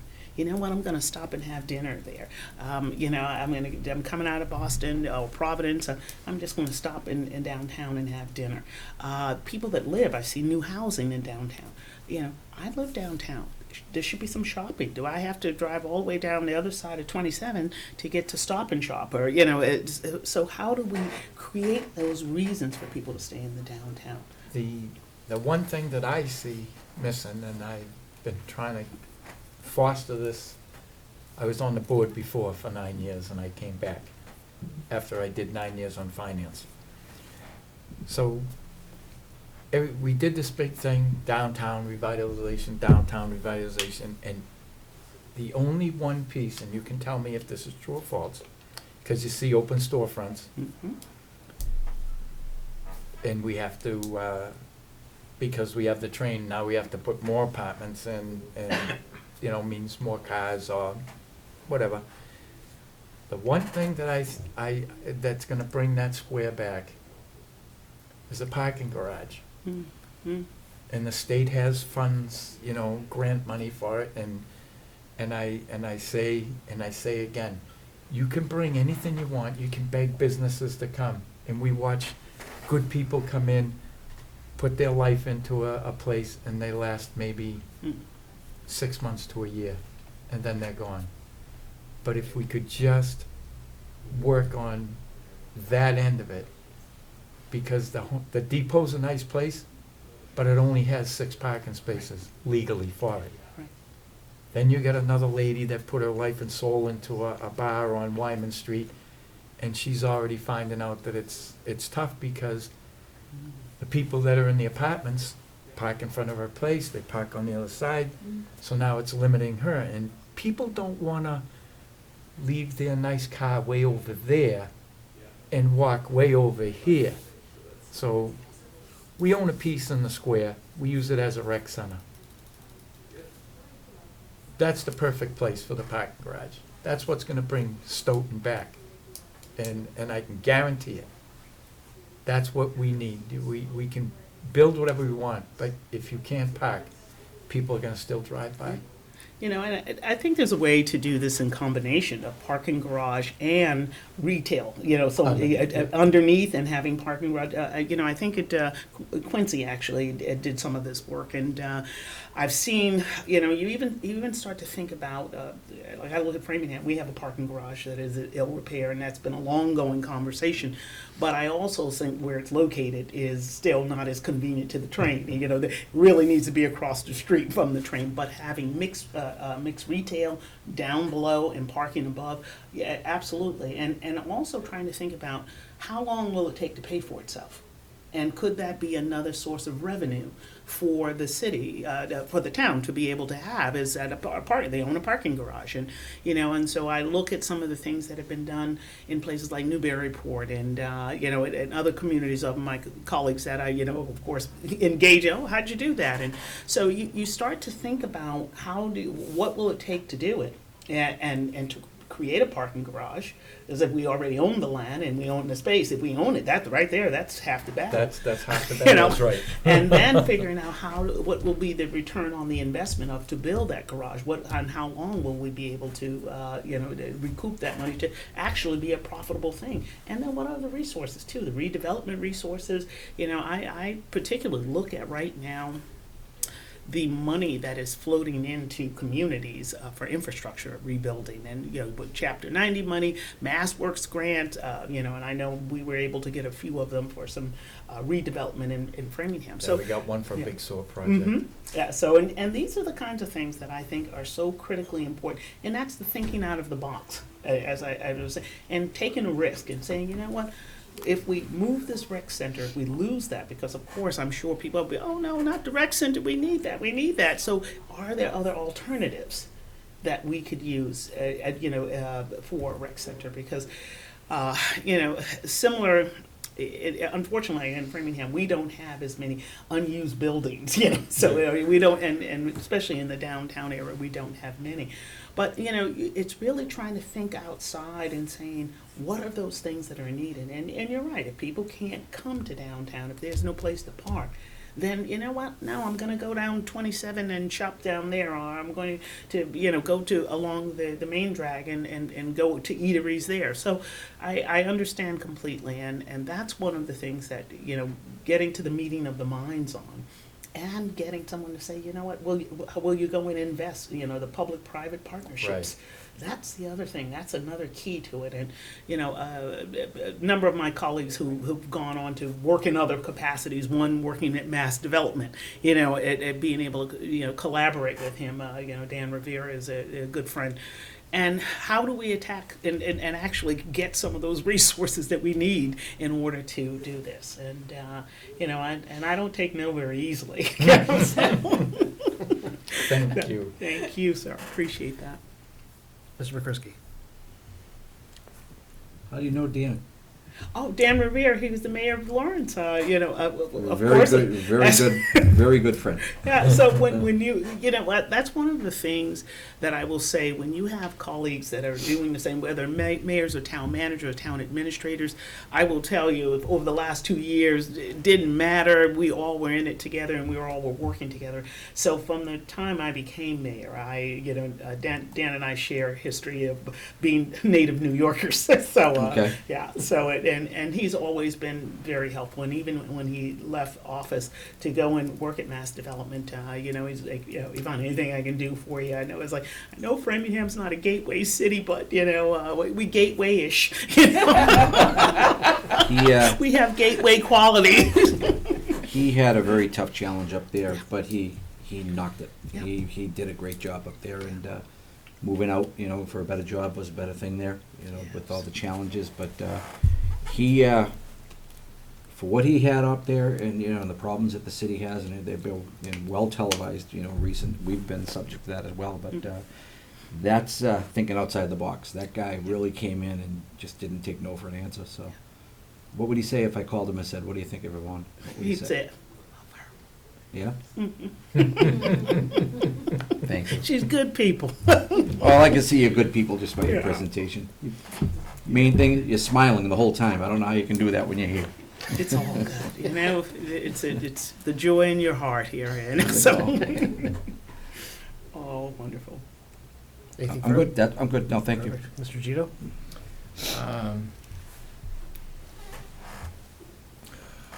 I guess I'm gonna ask you a hard question. Maybe it's not hard. You were talking about all the things you did in Framingham, and you saved money and provided services differently. The people must not have felt that, because you lost in the vote 2-1. And I guess I would like your assessment of that. What did you learn from that second vote, and what do you think could have turned that around? Well, you know, I look at it this way, because I said it's been an interesting 4 years. I don't mean to. I'm not attacking you. You don't believe that. Not at all, not at all. And I don't have any issue answering this question, because one of the things that I think is really hard, we have to look at Framingham's history. And Framingham was a 317-year-old town. Right. And even when they voted to become a city, they only won by 112 votes. So half the people really wasn't quite sure they wanted to be a city, and some wanted to be a town. So, you know, having the dubious responsibility of being the first and being the first mayor, and also not knowing that people not understanding what to anticipate. You know, how are we different from a town in the city? And one of the things that I am very, very proud of the work I got to do, but I'm also honored to have been chosen to do the work. And I also know that when you are a glass ceiling breaker, you're forging new ground where no one has ever walked before. And there's no history. There's no 317-year history behind you to kind of propel you. But I also look and I can say that I moved the needle for Framingham. I put Framingham in a place that people knew this is a community that has great potential.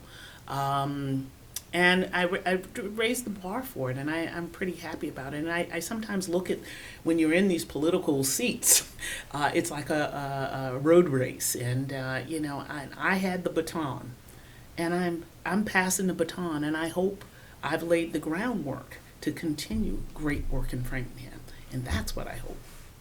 That's where I hope that we have gone. And what did I learn? I learned change is hard. Change is hard. And you know what? It doesn't happen unless you keep at it and you're tenacious about it. And so that's why, it propels me to say, if not Framingham, then Stoughton. I can keep moving that needle for another community, and that's what I'm hoping to do. And hopefully, maybe I can be a model for other communities. Stoughton can be the model for others to look at and say, oh, okay, that's how you do that. So it doesn't discourage me or anything because it is part of my professional career. I have always broken ground where there has never been a path forged. Being the first of many things in my life. And so I don't have any trepidation about that. I don't have any regrets. And I also look at ways that I can learn something and look and take that learning and bring it to a new level. And that's part of what I've been able to do. What did you learn? What did I learn? That, once again, that change is difficult. I Well, also you said that. No, I understand that. And what Change is difficult. what I learned about myself is, I am extremely resilient and tenacious. And when I think about having to lead a city during the middle of a pandemic, a 72,000 person city, with a disease that we don't know anything about, and stand up testing sites, vaccination clinics, to go from having a very high, almost 10,000 people in Framingham were infected with COVID, but to have something almost an 80% vaccination rate. And that's something, those are the statistical tangibles. Those are the stories, the stats and the stories that I can tell that shows the impact of the work I've been able to do to make sure our senior population, our golden citizens had food to eat and groceries and standing up distribution programs. Those are the things that I can point to impact survival and knowing that I can do amazing things with very little resources. And I will tell you too, staff, I didn't do this by myself. I couldn't do this I had the most incredible team of leaders, and some days we were working 7 days a week and no one complained. We just did what needed to be done, and so Thank you. that was good. Dr. Spicer, I have one this is a softball question, which is in the letter that you had a chance to read, it does mention that if select board members wanted to follow up, they should feel comfortable contacting the candidates directly. Yes. Are you okay with that? Absolutely. Okay. So in our package and information, we have a phone number and an email address, so everyone should feel comfortable reaching out to you with any follow-up questions. The other thing I want to mention is that for myself, I will be asking, sort of creating one additional sort of assignment. I'll be sending a case study to each of the candidates, same one, outlining a problem that we're having, and then really what I want to see is just how you organize the problem, sort of prioritize things. I don't think there's any, personally, I mean, I'm sure there are wrong answers, but I think generally there's no wrong answers. You may all just have a different style, and that's what I'm kind of trying to see. But don't feel like you have to solve the problem as much as just lay out a plan for solving it. And so I'll be sending that probably tomorrow morning, and that will be my other question. And just as you're probably well aware of open meeting laws, but just so you know that will be a public document. So Absolutely. so just be mindful of that. So Chair Roberts, you're up. Yes. Dr. Spicer, Stoughton has excellent department heads. How will you promote communication cross-functionally and within the departments? Well, one of the things that, when I became mayor, and I pretty much inherited everyone that was a department head, and because I didn't make any major overhaul changes to the leadership team that was there, I had to build the mayor's office, but because there was no mayor's office, but pretty much the other leaders. And one of the things I started right off the bat was regular meetings with them, because they had not been reading as a collective leadership team. So establishing regular monthly department head head meetings, division head meetings. And then also refining that with our COO, he and I came up with a system to really think about ways in which they're communicating. For example, we grouped them. We had regular meetings like the public safety, police, fire, DPW. They would have a meeting. Administration and finance folks, they would meet together, and that would include HR. So we grouped them, and what we called it FrameStat. And just a meeting, every other week, and updating what's happening in your department. How's your staffing? What's happening with your budget? Are you spending your budget down? And really, that was a way in which other divisions got a chance to hear what's happening for other people and ways in which they can work together, because they do work very closely together, those different departments.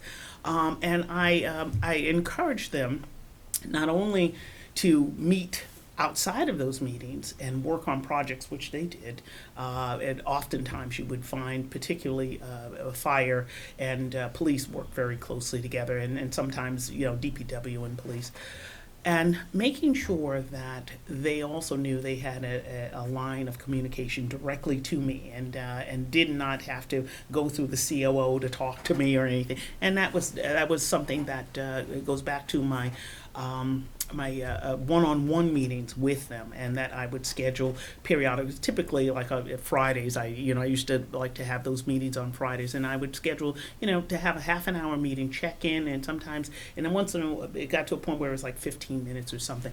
But they could bring a problem to me, or they could share an idea that they're thinking about. And as I said earlier, giving them space to keep growing their department. And I'd say the one department head that I met with more regularly was the COO and the CFO. I met with her more often, probably like three times a week. So that's the kind of thing too, is because we were just kind of keeping tabs on our finances. Communication is both ways. And it's not just because I'm the leader that it's only coming from me. I want to hear from them because it informs my decision making. I also want them to push back on me sometimes, because that's the other thing too. It's the notion of you have to have all the answers, and I want to hear their thinking about ideas that I might have.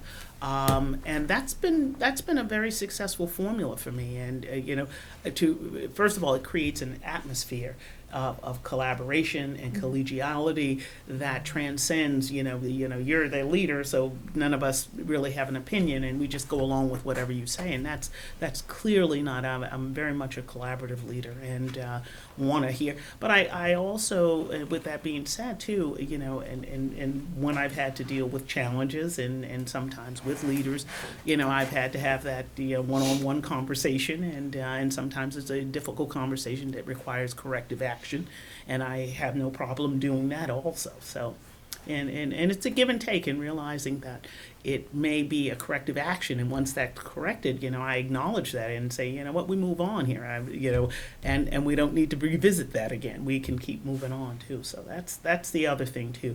It's like, no, we're not going to be ostracized or feeling left out of the mix. But I always have led with the belief that there is always more than one leader in the room, and one of my ultimate goals is to inspire others to greater leadership, and I'm happy to say I've been able to do that over the course of my professional career, and so I'll probably keep doing that.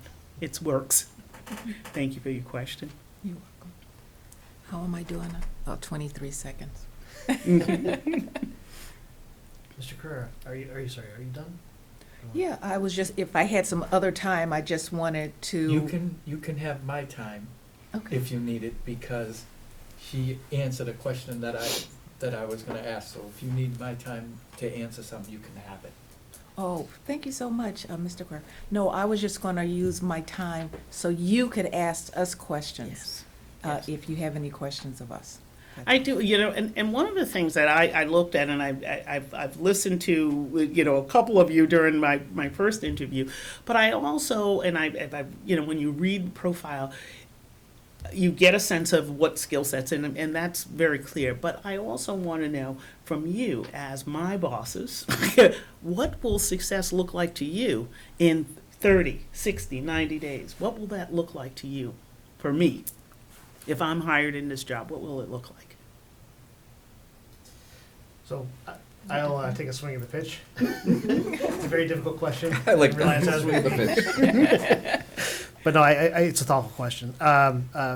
What I would like to see is, much with, I'm sure you've experienced in other towns, is that our town does have a tendency of becoming sort of tribal within town hall and within our the way that we operate within our own government as well. And to the extent that we don't buy into that that impulse, we tend to be very successful. It's when we start to get, as I said, tribal, where it's us and them, and we're gonna. I'd rather shoot my own foot off than see you succeed, sort of attitude. That's where we start to really see a lot of decay, destruction of our ability to function as a government. So in the 30, 60, 90 days, to be honest, is being able to sort of sense that the feeling that we can do this. There's no reason for me to take the knives out. We'll work together. And when I talk to Dr. Spicer, I feel like she listens to me.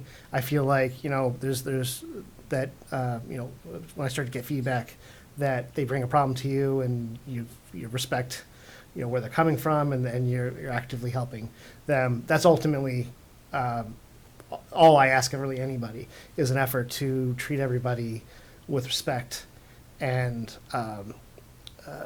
even if they're coming in sort of hot, hear them out and try to make life better. I think that part of getting involved in government is trying to make the lives of your neighbors better and not I feel like it shouldn't be all about me or just all about you or so on.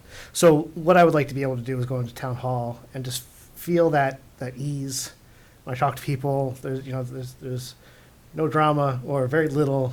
They felt like they could reach out to you without any problems. And same with the constituents, people in the town.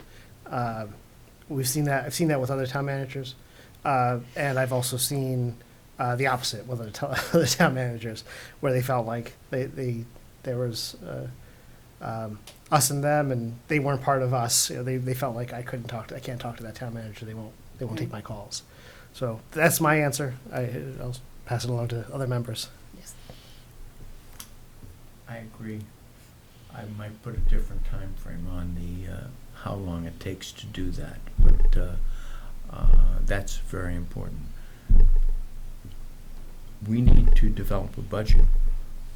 We need to develop a long-term capital plan, and that has to be done soon. That is in the 30, 60, 90-day time period, and that's got to be done. So if we don't do that, then we have a big problem.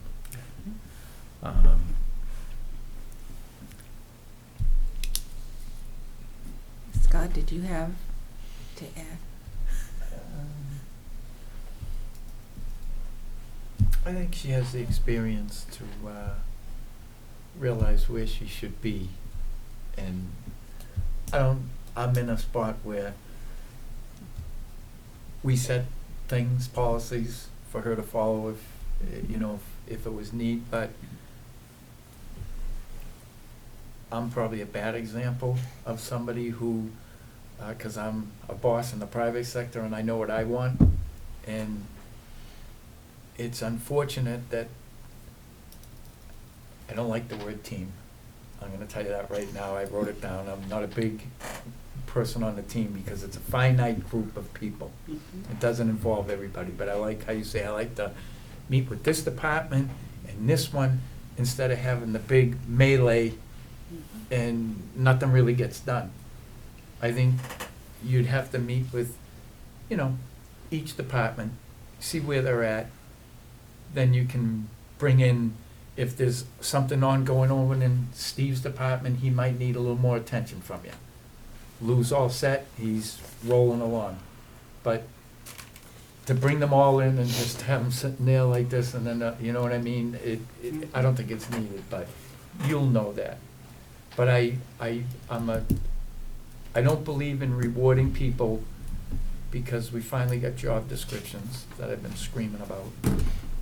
And if I'm chosen to work for you, I don't think it's right that if you ask me to do something that's well within my experience, to ask for a stipend. I'm not a big guy on that. I don't think it's warranted. If you're the boss and Deborah's gonna jump in, I'm gonna jump in, and you might need Lou's expertise, it's all for the good. But the stipending it really bothers me. It causes problems like what Steve was talking about. It becomes the tribal entities, because we all like to use the word team. And there's department head, staff, and a town manager. It's not a team. They're all hired for specialty skills. You got a guy who's a town engineer, you got a guy who's the fire chief. Do your jobs. It's a very simple line to follow. Understood. Understood. I hope I wasn't rude. No, not at all, not at all. Mr. McCrisky, did you have something to share? Just a comment. Again, my hat's off. You know, you came in, you ran against the old guard. You weren't expected to win, and you did. You broke the ceiling. Congratulations. That's something to be very proud of. Thank And you. from my perspective, exactly what you've been describing all along, to be collaborative. You said you have experience developing a multi-year, you actually said a 5-year capital project plan. We've been talking about this for some time. Being an innovator, being inspiring. Yeah, so I liked your choice of words, and if you were hired, if you were the choice to fill that role, I would expect that you would deliver on what you're saying here today. Absolutely, absolutely, and I have long prided myself on, I will do what I say I'm going to do and do it well to the best of my ability.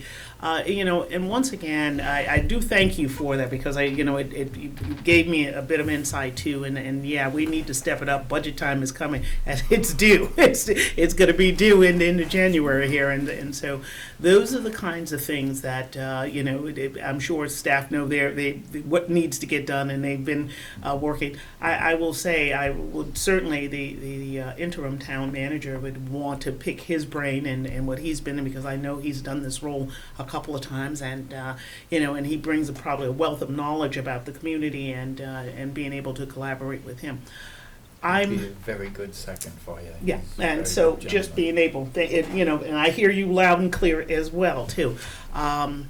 And as I mentioned too, during COVID, and people worked very hard, and sometimes 7 days a week, and not once did I hear I need a stipend. So I'm grateful in that sense that we all rolled our sleeves up and did what we needed to do in order to be safe. But I also, in the same vein, want people to be fairly compensated, for their work and their effort too. So it all boils down to one thing that I value very much, and it's relationships. It's really being able to establish that kind of a give and take a relationship that people know you're there for them, but you're also, and they're there to serve the greater community of Stoughton. And that's what we do.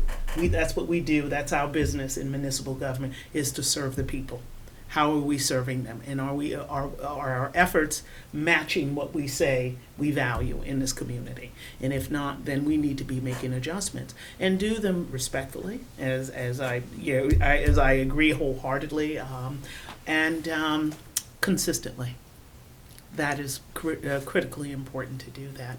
And that's what, I think that one of the other questions you had asked me at one point, what would people say? I love your question. What would people say about you? And I'm very pleased to say, whether someone was a subordinate or a colleague that I've worked with, at the municipal levels, and different colleagues that work in other communities, they all get a glimpse of my work ethic and my work values, and that they can count on me. And so that's the other thing too, is being dependable and making sure that you are leading by conviction and leading by example, but also making sure that you're giving space for people to grow. That's another part of, I think, sometimes in municipal government, we don't always think about that person needs to feel that their job is meaningful and they're getting fulfilled as well. So those are my strong suits, definitely. So. Well, before we move on, I know you did relinquish your time, but you feel like you I'm good, your sense I'm is good, perfect. yes, In absolutely. that case, Dr. Spicer, I know you've already spoken, but I do want to offer you the chance to make any sort of closing statements you would like, and originally the idea was you can ask any questions you want, but you already asked us. You can ask us more questions by all means, but Yes. but certainly you have 5 minutes that's yours. Okay. Well, first of all, I want to say thank you for giving me this time this evening to meet you all in person, to have a dialogue with you. And I think even during our time together, asking those difficult questions, but also asking those real critical questions. Is this a woman for Stoughton? Is this woman going to be able to do the job? And yes, I can do this job, and I can do it very well. I'm proud of my track record in doing this in a larger community, and sometimes you learn to pivot on different situations. But at the end of the day, knowing that I have the capacity to not only hold the reins here in Stoughton, but drive this train forward and grow this community in a way that you see fit for it to grow. And do that with integrity, do it with honor, and certainly a strong conviction, and being able to bring in those resources that we need in this community in order to make it happen.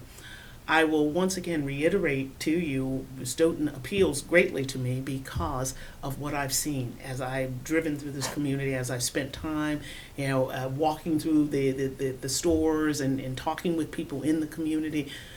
This is a community that cares about each other.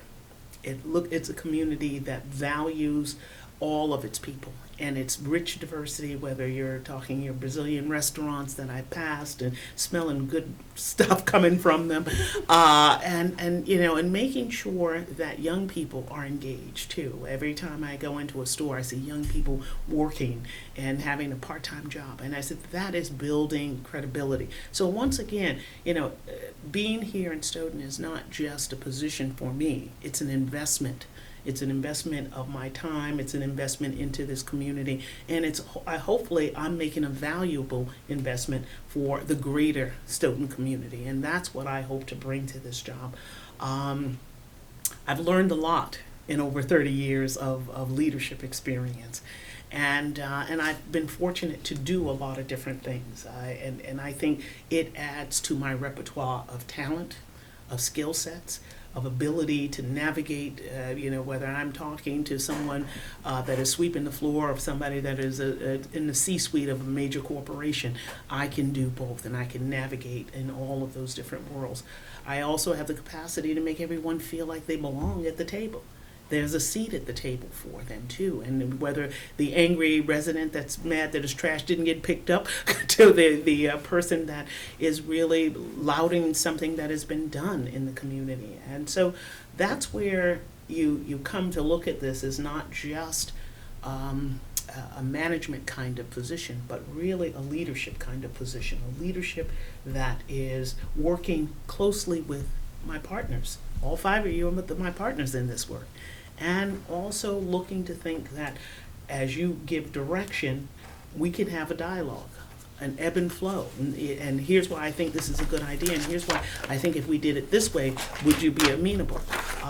It's important to me to make sure that lines of communication are always open. Even though I'm managing the day-to-day, it's important that you know and that you're never blindsided by anything that is happening also.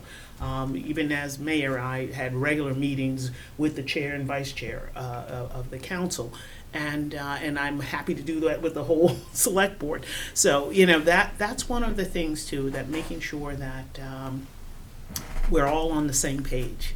And I love this analogy when you think about you're in a boat and you're rowing the boat, and that the oars are going in the same direction. Because if one oar is going forward and the other one's going backward, the boat's going around in circles. and I want this ship and this boat to keep moving forward. So, that's what, and that comes only if we're all talking to each other. We're conveying to oh my goodness, I was one of these too, town meeting members. We're having that kind of conversation in the different committees that are established. All of that comes into play, and and I see it as an opportunity to keep doing the good work that I love doing, and that's being of service. So I want to thank you for yet this opportunity, and I look forward to some favorable outcome, and certainly if you have more questions, I'm more than happy to answer them for you. So Thank you so much. Such a pleasure meeting you. Thank you. Absolute pleasure. Absolute pleasure. Oh.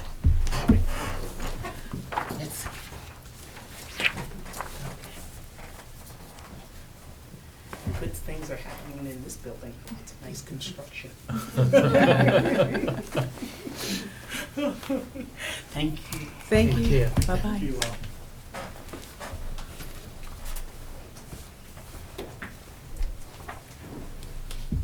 Vice Chair Cavey, how we're doing with time? It's 8:22, so we Oh, are okay. only a couple of minutes behind schedule, so I think that's a win. We're gaining, kid. I know. We keep going in the right direction. Right direction. So you ready for the next candidate, or take 2 minutes? Let's take I think we just 2 minutes? 2 minutes, okay? Can we? 2 minutes after. Yeah, of course. Just stretch my leg. Stretch my legs for a second. I know, Why mine. don't we take Flow, 5? flow, If we're right, gonna right. take 2, it's not gonna, is anybody gonna leave the room? No. We're just gonna stand up. I'll just We stand can there. leave Then the room. 2 minutes is fine. Then I just, I'll be breaking, I didn't. I gotta see if I can stand Yeah.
Might go out for some Chinese food after? Are you?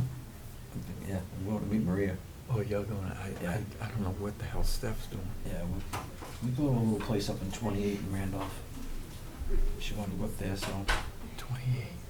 yeah, she's coming from Boston, so she's gonna meet me there. On the left-hand side of that place? No, it's on the right, when you're just starting to go up that last hill before you come down to go to 128. It's on the right. Oh, Little hole that in the far. wall. Yeah. So she's jumping off the expressway coming out of My Boston. knees. Cause I said, we should, I know. It looks like I know it's we will. stressful to be in the front, 'cause I but told her this is right going around through a couple of 9:30, hours, so it she'd be just there takes a for toll on the quarter body. to 10. Right. I think when we did the interviews, the original ones, I think it was like I 6 or 7 hours. Yeah, no, I she's, feel like I was she's spent laid the out, whole day she lifting probably weights. stayed late at work. It's exhausting. Is this me? Yeah. It is. Good evening, everybody. How you doing? Pleasure to I'm meet good, you. thank you. Great seeing you again, Mr. Peter. Absolutely. Why he's good? I'm good.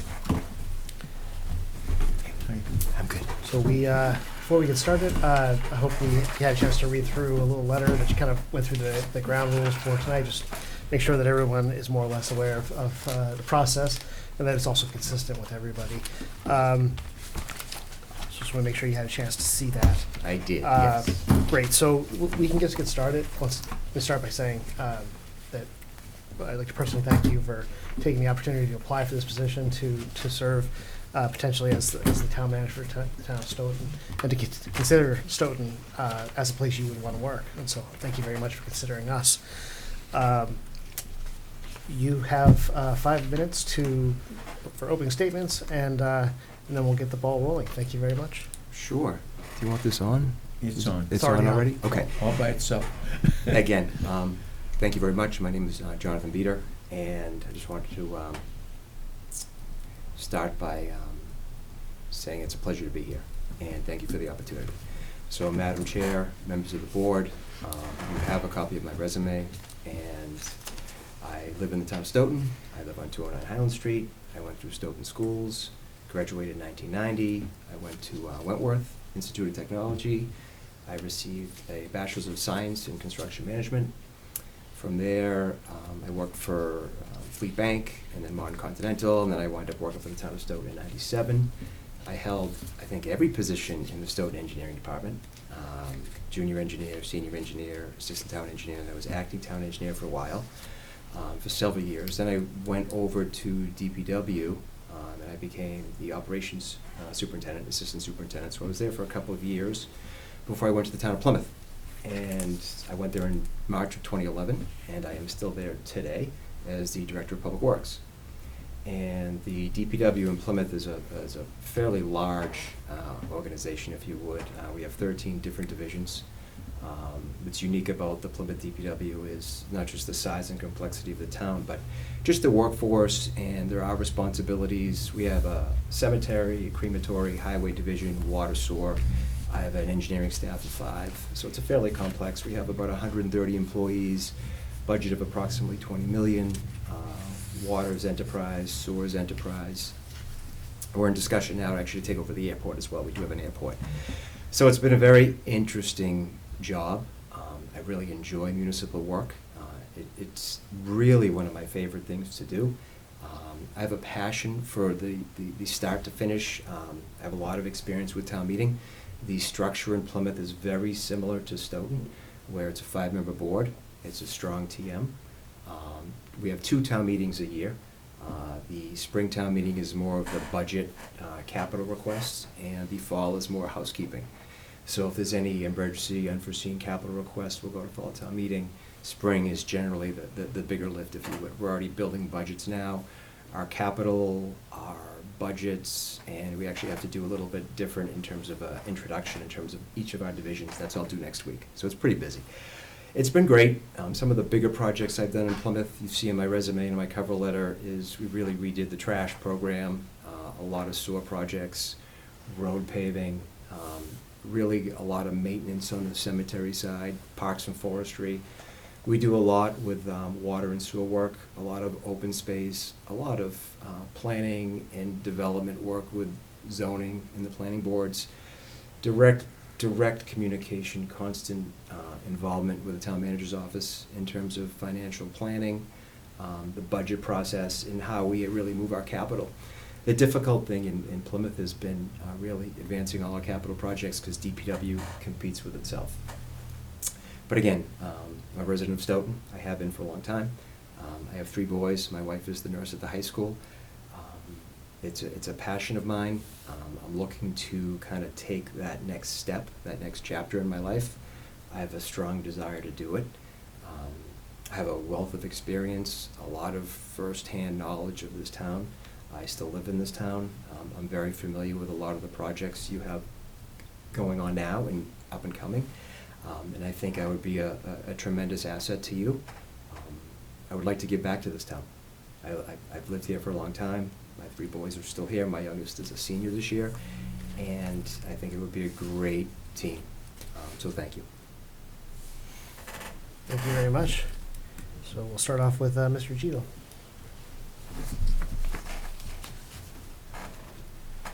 I want to start out by saying you have a very good friend in Charles Madison. He's a reporter in your area, as you well know, and a town meeting representative. Well, I called him because I wanted to find out about you and some other people in that area. And he told me not to select you because you're too valuable to Plymouth. And he told me he'd tell you that, and you chuckle. He did tell me. I've known Charles for a long time. Right. So I know a lot more about you than the other candidates because of your work in town and because I would drop into the engineering department probably more often than I should have.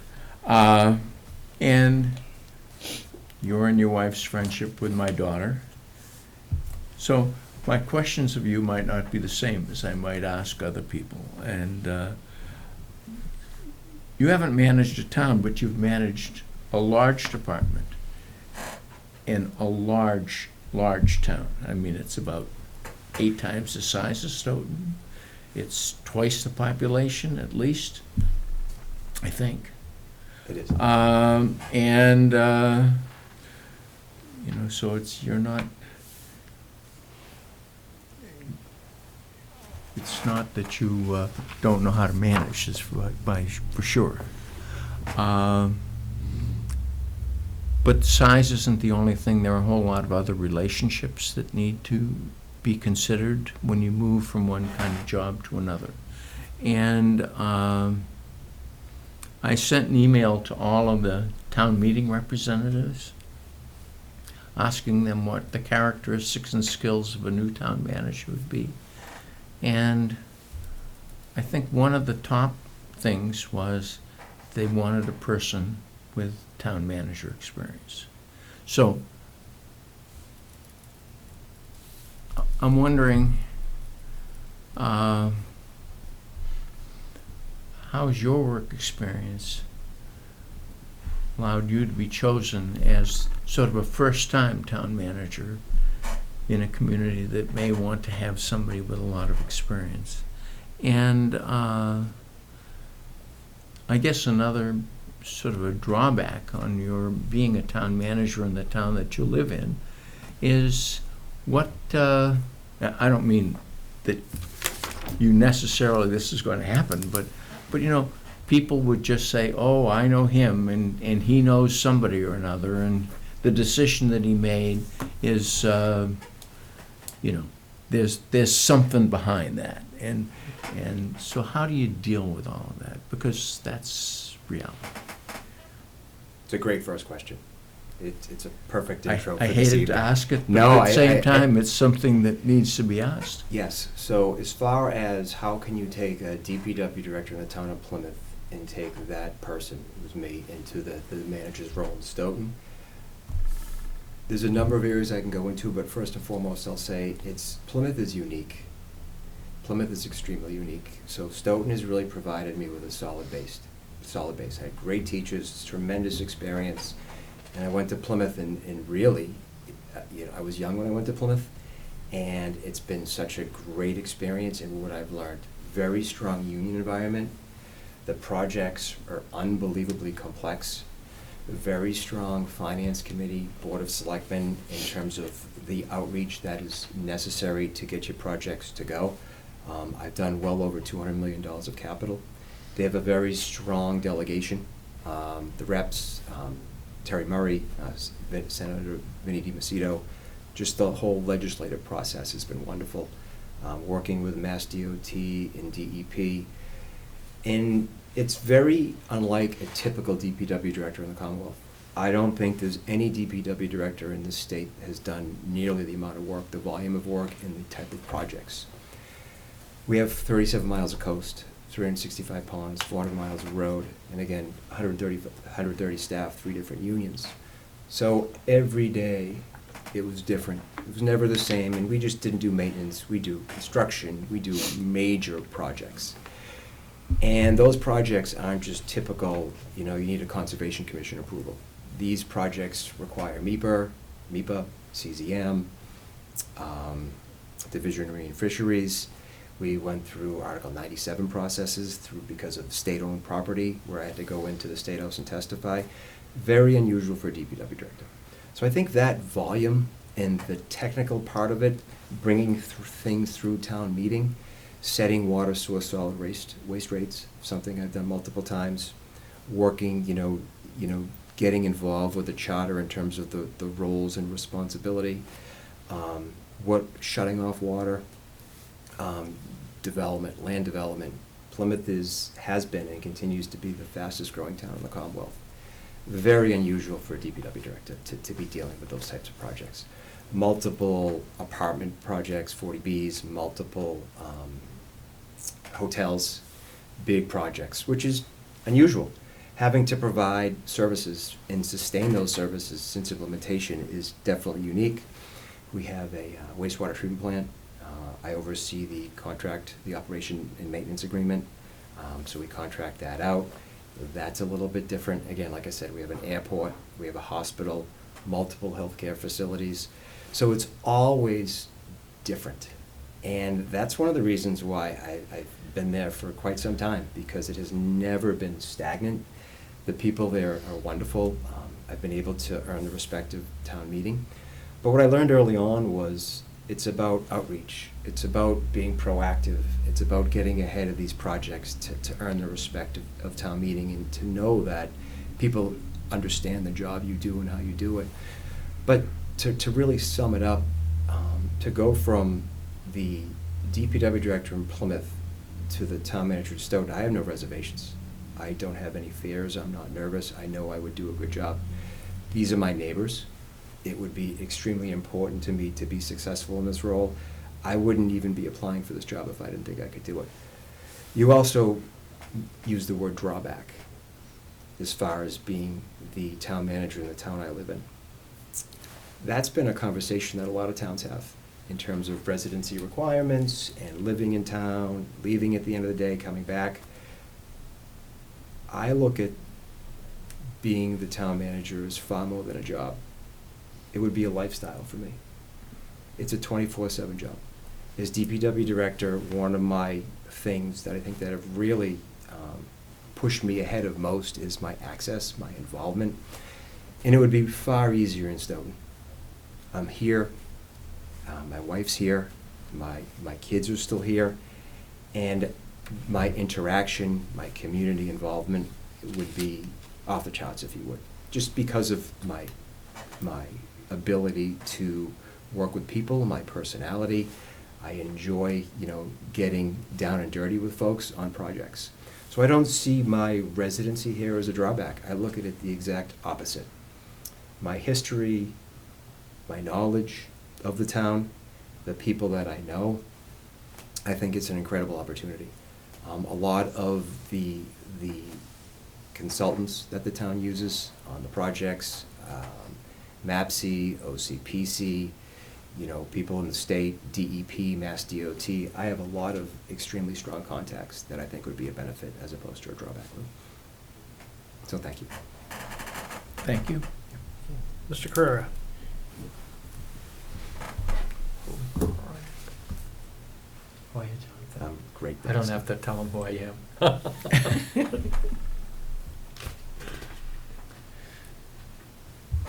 You sort of touched on it. Describe if you get the job and you get appointed, what your leadership skill will be in style when you come in, how you would approach setting up your town hall set. So my leadership style is definitely, I follow a chain of command. I think that's important to have lines, but I'm definitely team orientated. I think there's wonderful things you can do when you have a team that works cooperatively and together, and they have each other's backs, they understand what the goal and objectives are of the town. And I've seen that happen, and it's a great thing. It really is. You can do anything when you put your mind to it and you work together cooperatively. So I think in terms of my leadership style is to bring people together at the table, understand what the task is at hand, and move forward in a positive, unified direction. I do not micromanage. I like to delegate, and I sometimes one of my downfalls, I put a lot of trust in people, but I do put trust in people. I do enjoy delegating and see what people can do. I like to motivate. I like to see people accomplish their goals. I like to see people grow. One of the things I'm most proud of in Plymouth is some of my own staff that have been able to progress through the ranks, from DPW employees to superintendents or division heads, to the procurement officer in town, to those senior level positions that we have worked cooperatively together for a number of years. But it would take some time to get to know staff, some of the staff. I know a few of them now, but it would be a mutual understanding of working together to really move the whole team forward. So I definitely like the whole team approach, and my background has really been seeing different things over the years and taking bits and pieces and implementing them. It was very, very interesting, because when I left Stoughton and went to Plymouth, I thought I could do this, or I thought I could do that, but it's not always the case. And, Stoughton has changed, I've changed, and there's different people in town. And you can't do things like we did in the 90s or the early 2000s. It's a different world. Contractors are different, construction's different. After COVID, I think the entire workforce is different. Working from home, telecommuting, difference in hours, personalities. All of those things, I think, come into play when you talk about leadership. But I like to motivate people. I do. I like to show people that I can do pretty much everything. That's another reason why I applied for the job. I'm very comfortable in all of the different departments in town. I mean, I've been doing it for quite some time now, whether it be building, assessors, engineering, DPW, fire, police. They're all relative to my experiences over the past 25 years. Anything further? Perfect. So I'm up next. We have met a couple of times over we met once during the last interview, during the last session, and we met once before when you interviewed the last time for the town manager position. And as always, it is definitely a pleasure to see you again. I'm glad that you've come back again and applied for this role. The question I have is about failure, about the experience of failure, the processing of it, how we rebound. Feel free to use personal examples of this, but what I really want more is to see your philosophy on failure and how we come back from it. Another great question, Steve. We cannot realize success without failure in life.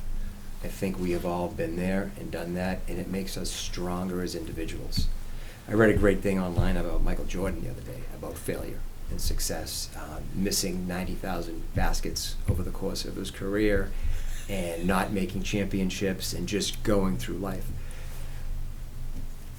It's a good thing.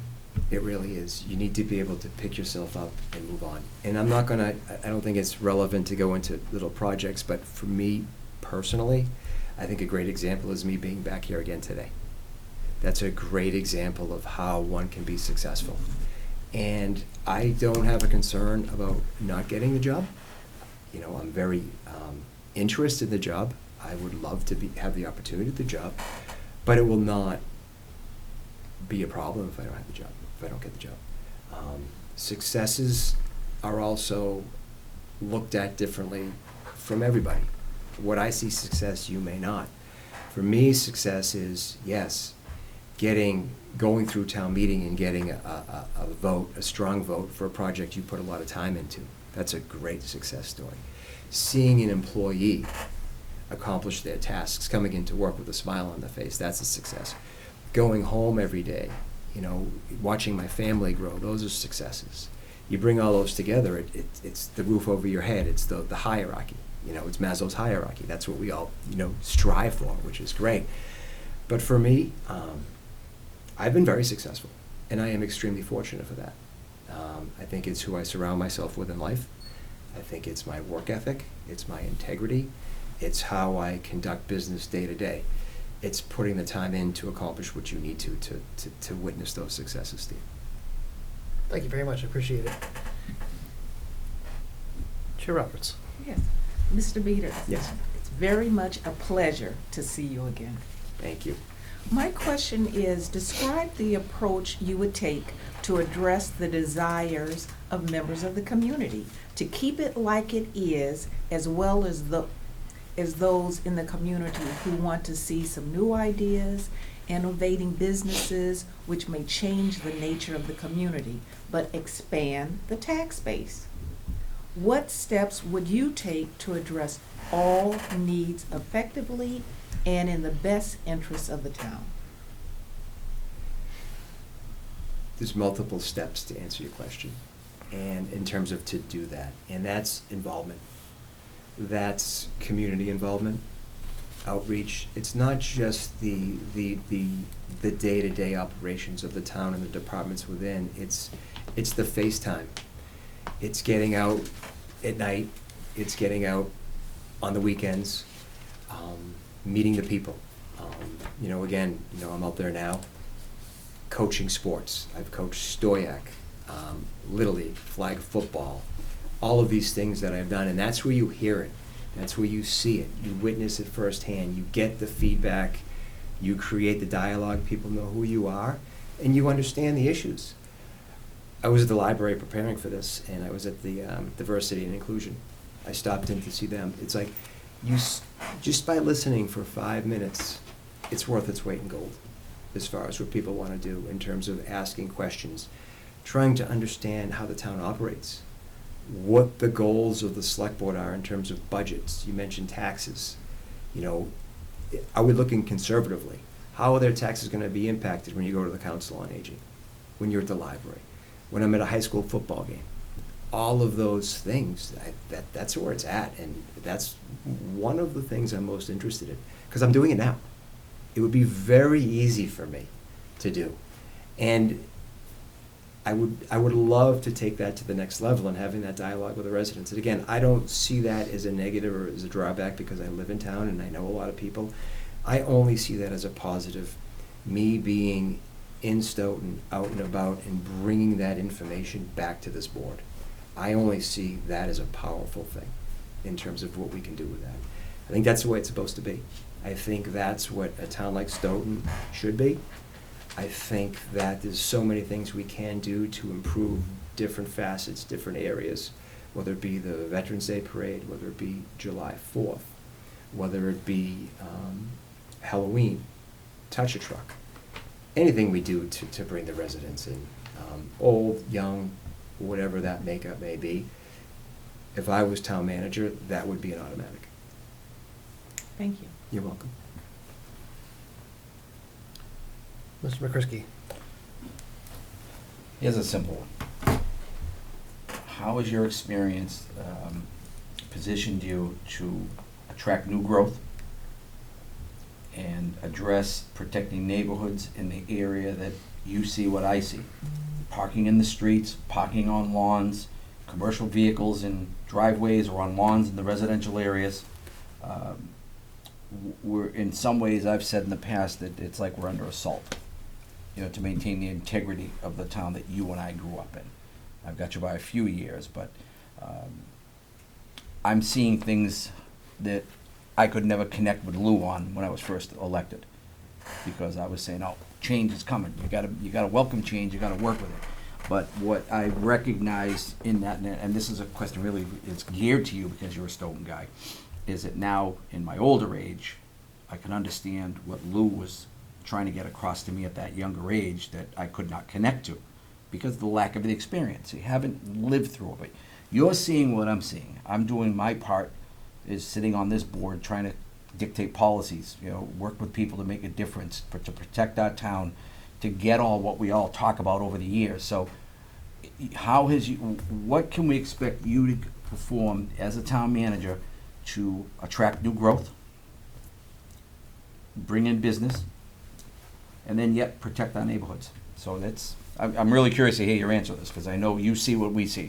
Absolutely. And a lot has changed.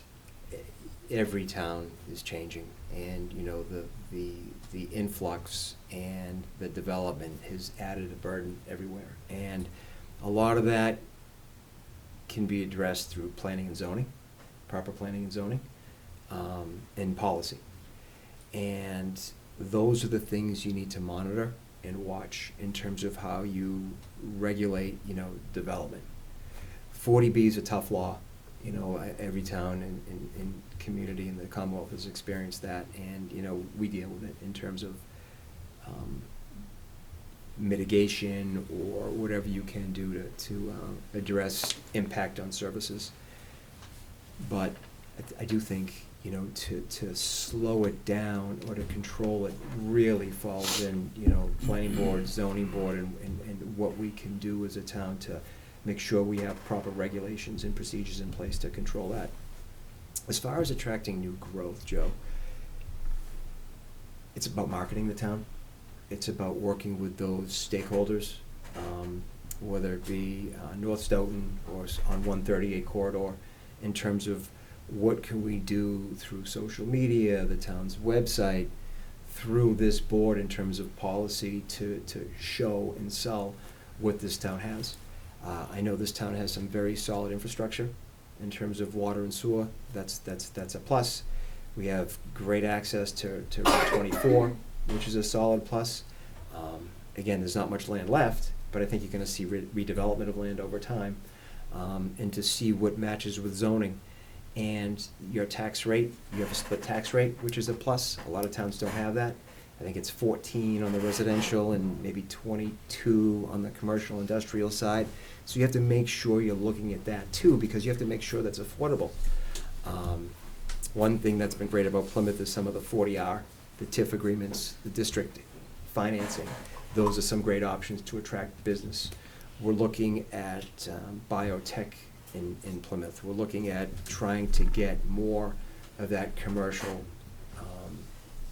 investment as opposed to just some of the box retail, to keep it and to kind of make sure you have people attracted. The downtown is one, talking about new growth, kind of transforming that. So I think there's a lot of things you can do there. As far as parking and impact on neighborhoods, we have a traffic safety task force in Plymouth that we utilize frequently for those issues. That is something that I would do as town manager, to have meetings with this board, bring issues up to the forefront, and really kind of create a working group, whether it be the police and fire chiefs, the DPW superintendent, a member of the selectmen, to look at certain areas as far as, okay, what's the problem and how do we address it? We have significant issues in Plymouth, Whitehorse Beach, Morton Park, Fresh Pond, where we see those type of issues, especially the past couple of years, where you have a lot of people coming in, you know, littering, parking problems, and there's a way to address it. It's just you have to look at the pros and cons of what you do in terms of parking enforcement, towing, signage. So, you know, one-way streets. There's all sorts of avenues you can go down. It's just a question of putting the people that are involved at the table, getting them together to figure out what works and what doesn't work, and then kind of implementing that. All right, and I'd like to try and just narrow that just a little bit. Sure. In my world, what my job consists of is going to companies and saying, hey, listen, you've got issues, you know, in an area, and I know what those issues are, and you know what my work is, Yep. all right? So I go into real high-profile companies that have a horrible safety record, insurance premiums that are through the roof, and I go in and say, you're paying 22% more in insurance than an average fleet size.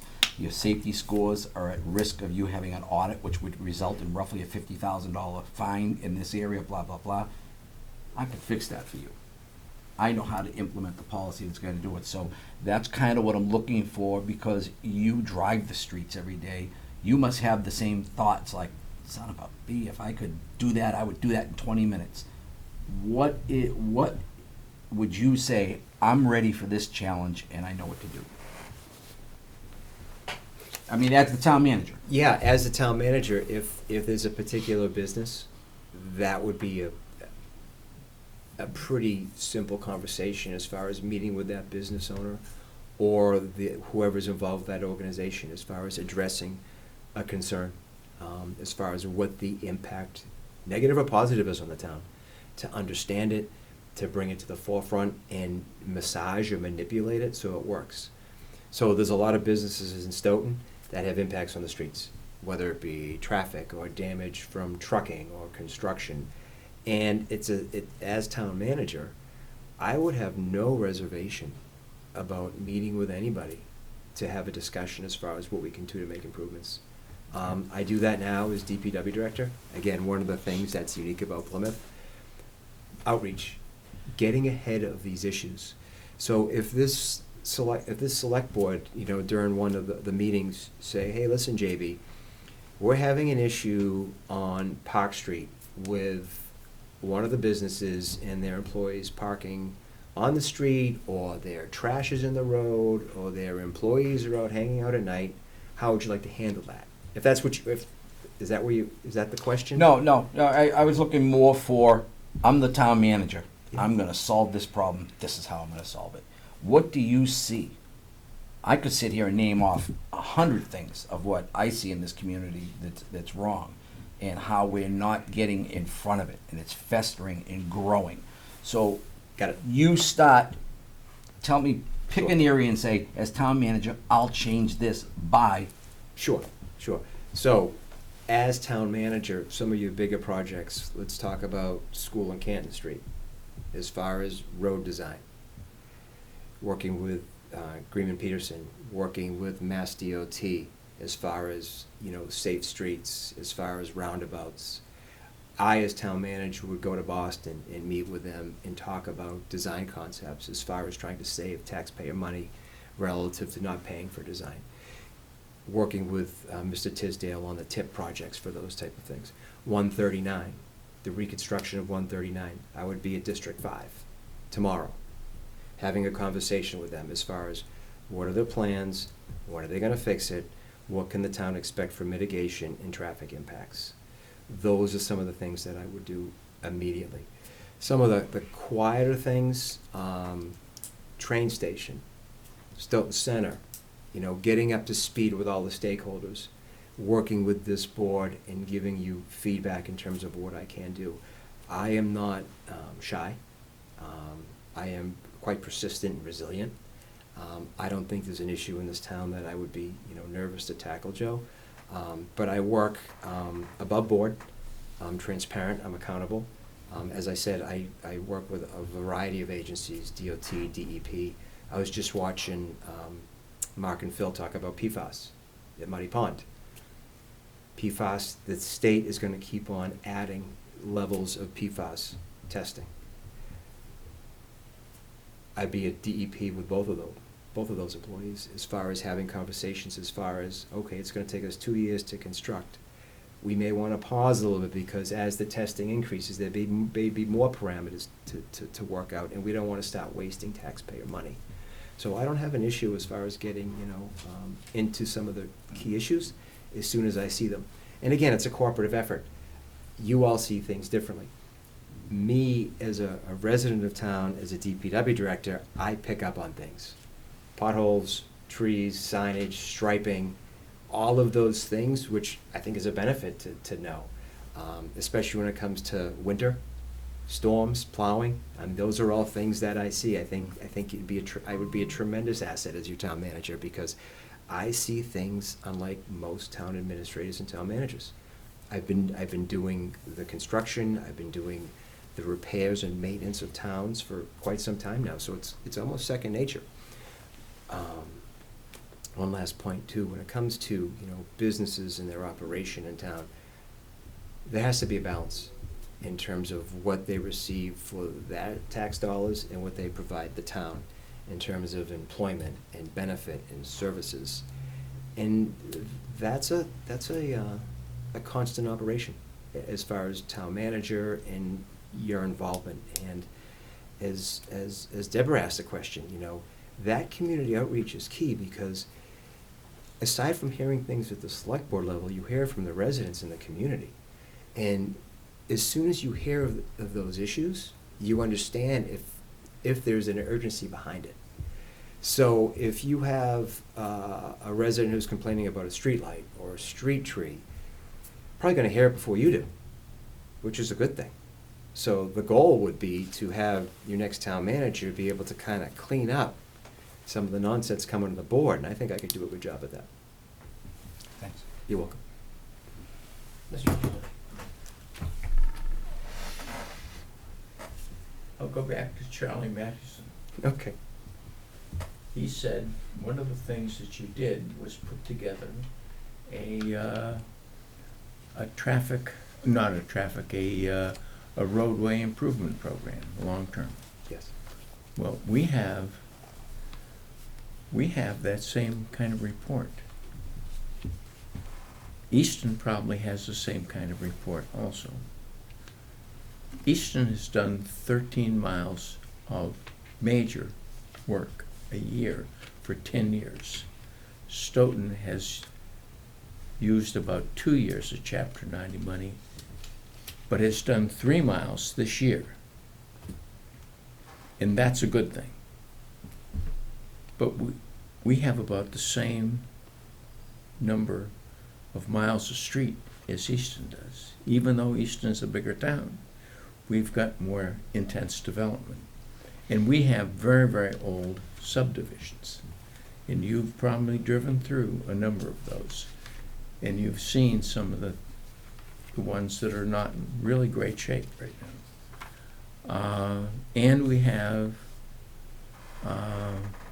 water reports that indicate that we need to spend about $6 million a year for the next 5 years to take care of old pipes, pressure in lines, and so on and so forth. We don't have a capital plan. We need a capital plan. As a matter of fact, it's in the town charter. I would expect that we would start to have a capital plan right away, even though we didn't have all the where the money's coming from. We should at least get a good list of those things that need to be done, so we begin to have a conversation. Could you do that? Absolutely. Thank you. Absolutely. I'll go into a little detail because Thank you. Yes. So I could absolutely help this town with those 3 issues. Could you do it soon? Pretty quickly. Yes. Pretty quickly. So paving, again, we have 400 miles of road in Plymouth, 90 miles of gravel road, which is unique. We have a very equal distribution of accepted and unaccepted, which makes it truly original. And it's the same representation at town meeting, which is why we maintain all the unaccepted roads. We implemented a paving management program in 2012. Selectmen, endorsed that. Plymouth gets about $1.5 million in Chapter 90. Every other year, in working with the finance director, we created a program where town meeting appropriates $5 million to supplement Chapter 90. Because $5 million. $5 million. Because $5 million for road preservation, 70-30 split, accepted, unaccepted, and $1 million for gravel road. And we've been doing a phenomenal job. And we use excess excise tax receipts to fund principal and interest on the debt. So that's how we kind of been offsetting the costs. And I want to say we paved 12 miles of road last year, easily. I mean, we do more paving than most. Again, Plymouth is pretty much a city. Water main. One of my questions for later is the ARPA money in Norfolk County. As far as I don't see Stoughton utilizing any of that. So I would like to see Stoughton use ARPA money for water and sewer projects, because that's the intention of it. The problem with water main work is it's taking you a year to get pipe. Costs are through the roof. And I think you need to update your water master plan to kind of look, and I know Phil does a really good job with that, to see where those priority areas are. But then again, you have to match and line up and sequence your water main repairs, your water service replacements, and your paving. So that would be easy. That's definitely a forte of mine, and I would enjoy doing it. And I would be happy to teach any of the departments in town how that, a better way to do it. Capital plans, we just actually submitted a 10-year capital plan in Plymouth, because it's about affordability going forward, because it's tax dollars, how you control your budget. You guys have a healthy free cash, which I want to say is like 5.6 million. You have a nice stabilization fund. And looking forward, what are those big projects, water and sewer? The federal government has released a lot of money for those type of projects, and it's going through the SRF program. And 0% interest, a lot of loan forgiveness, but you have to get those projects in. The sooner the better. So getting those engineered and designed are important, because, you know, the SRF is a totally different type of procurement process, and I could help with that. The other thing I noticed, last comment, is I think we could organize and clean up the capital submittal so it's easier for town meeting reps to understand. When you go through the warrant, it looks like it's just pages and pages of capital. I think I could help clean that up, organize it with cover sheets by department so people could really understand and see what it is these departments are requesting, why, the justification, through a very transparent process, Lou. Thank you. You're welcome. Mr. Carrera?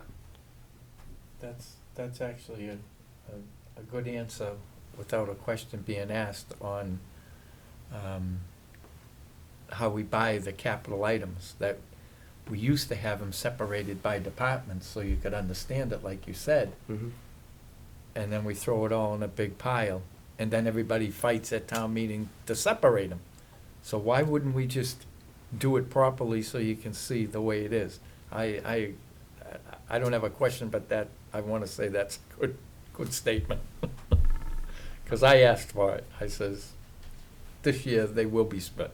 I am not going to allow or sign anything that is not going to be separated. I'm not going to have whining and crying over, there's 3 police cruisers here, and there's a fire truck here, and 10 items from Public Works, and why are we doing this? We spend almost a half an hour to 45 minutes on deciding why we did this. And we're the ones who can say, we're not gonna do that. Do you have any further questions? Nope, that's it, I'm good. Thank you very much. So I'm up next, and I have one very easy question, which is, in the letter that you had a chance to read, at the very end, it does mention that any members of the select board who have follow-up questions can reach out to the candidates, and I just wanted to confirm that you're comfortable with that. Oh, absolutely. Perfect. Yeah, sure. So- Anytime. Perfect. We have your phone number and email. It's on your application, or on your resume, so we'll have access to that. And the other thing I just wanted to mention is that I'll be sending each one of the candidates an email with a case study, set of problems, and what I'm looking for is really just for each of the candidates to sort of prioritize the problems and give an outline of how the steps they would take to solve it, not necessarily an actual solution.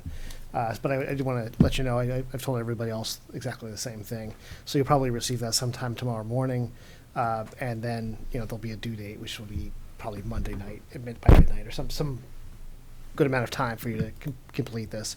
There's not an expectation of a thesis. It's not, Yeah. It doesn't have to be a huge document. I'm just trying to, and there's also, though I've said this before, there are probably wrong answers. I think that most people who have made it this far would have judgment enough that it's really just a matter of style. I'm just kind of interested to see what your style of problem solving is. So I'll be sending that out tomorrow morning, as I mentioned. Sure. I didn't want to interrupt you. It looked like you might have been about to say something, but I could be wrong. No, call anytime. Perfect. Grab a cup of coffee. Happy to do that. Whatever we need to do. Perfect. Thank you so much, Mr. Peter. You're welcome. I'll pass this over to Deborah Roberts, Chair Roberts.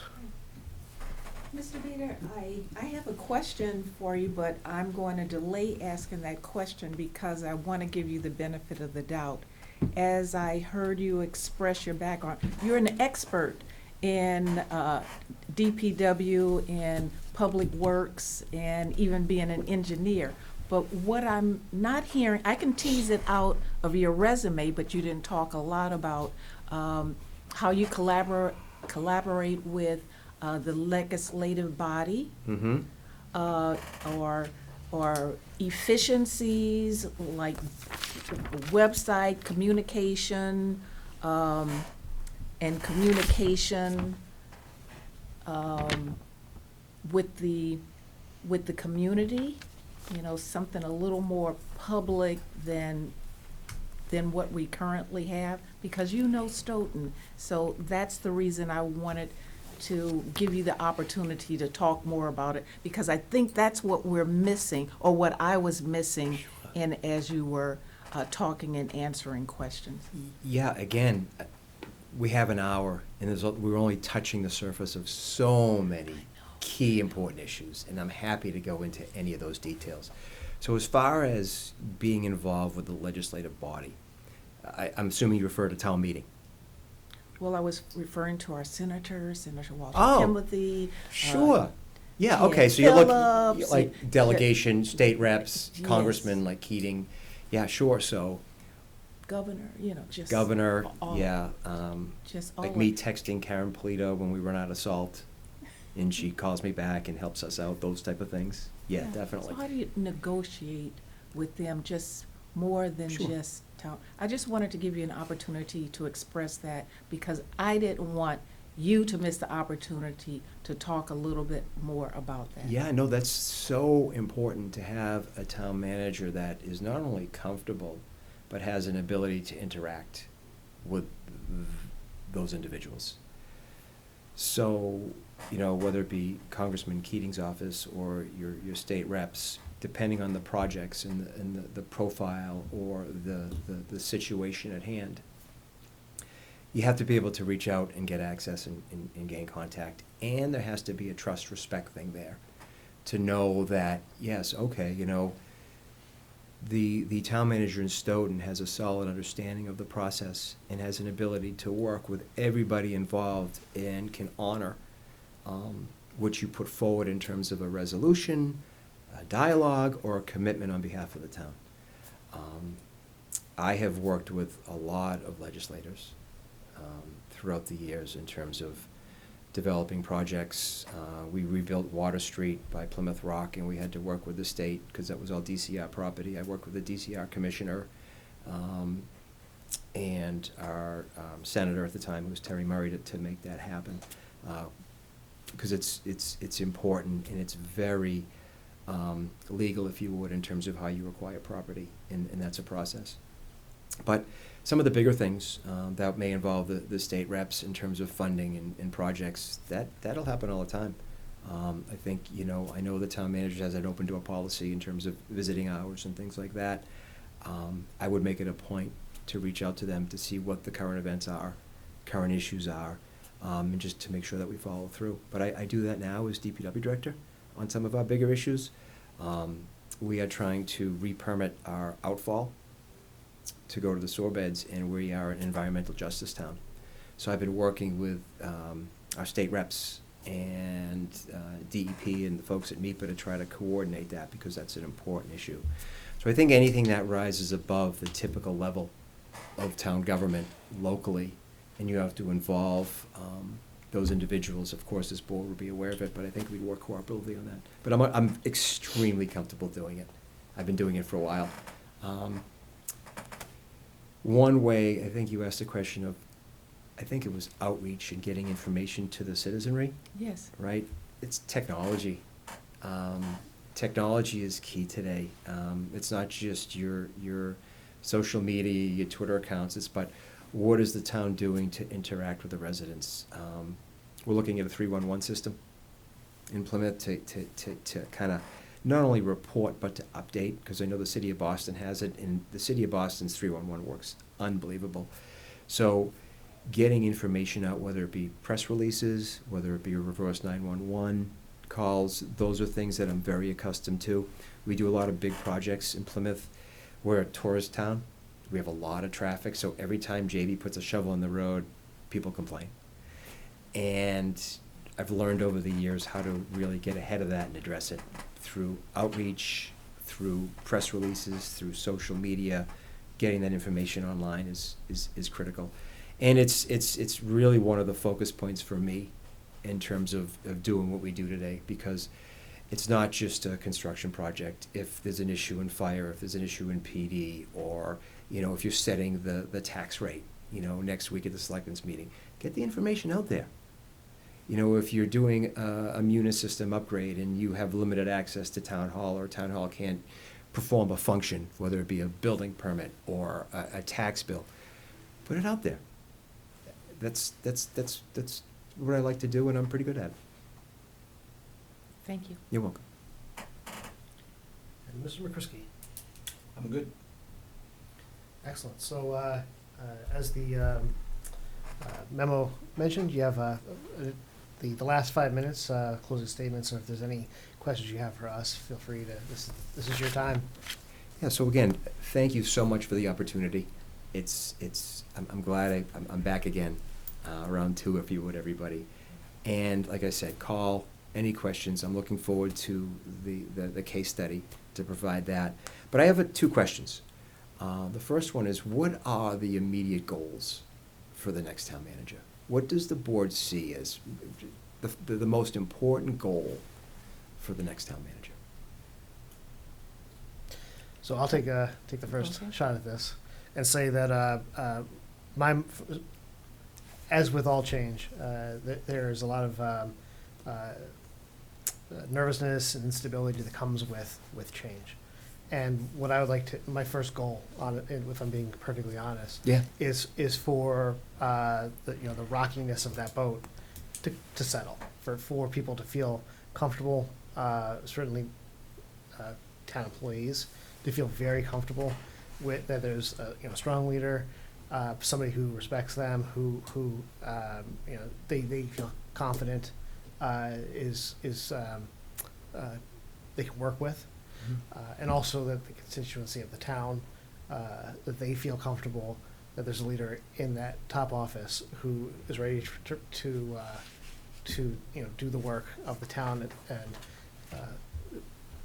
most importantly with that nobody feels like they're cut out from that the access, either because of a manager who maybe isn't very good with communicating and just doesn't talk to people, or any sort of tribalism where if you're not part of my group, then you don't get access. And these are sentiments that I've shared with other candidates tonight. So this is not. I know that you live in town, so it might sound like this is more unique to you. These are concerns I have, regardless of who the town manager is. So it isn't in this case unique to you. So those are the kinds of things that stand out to me as critical for first couple of months. Well, thank you. Just a quick response. I would look forward to that challenge, if it's a challenge. I like working with people. I like speaking in public. I think I have a pretty good personality, sometimes a little bit of dry sense of humor, but that's a good thing. But yeah, I mean, I think keeping that boat afloat and bringing people together is really a responsibility of a leader. And it's not only having or explaining the issues to people to make them comfortable and understand them, but it's bringing everybody to the table, like I said early on, to move people forward.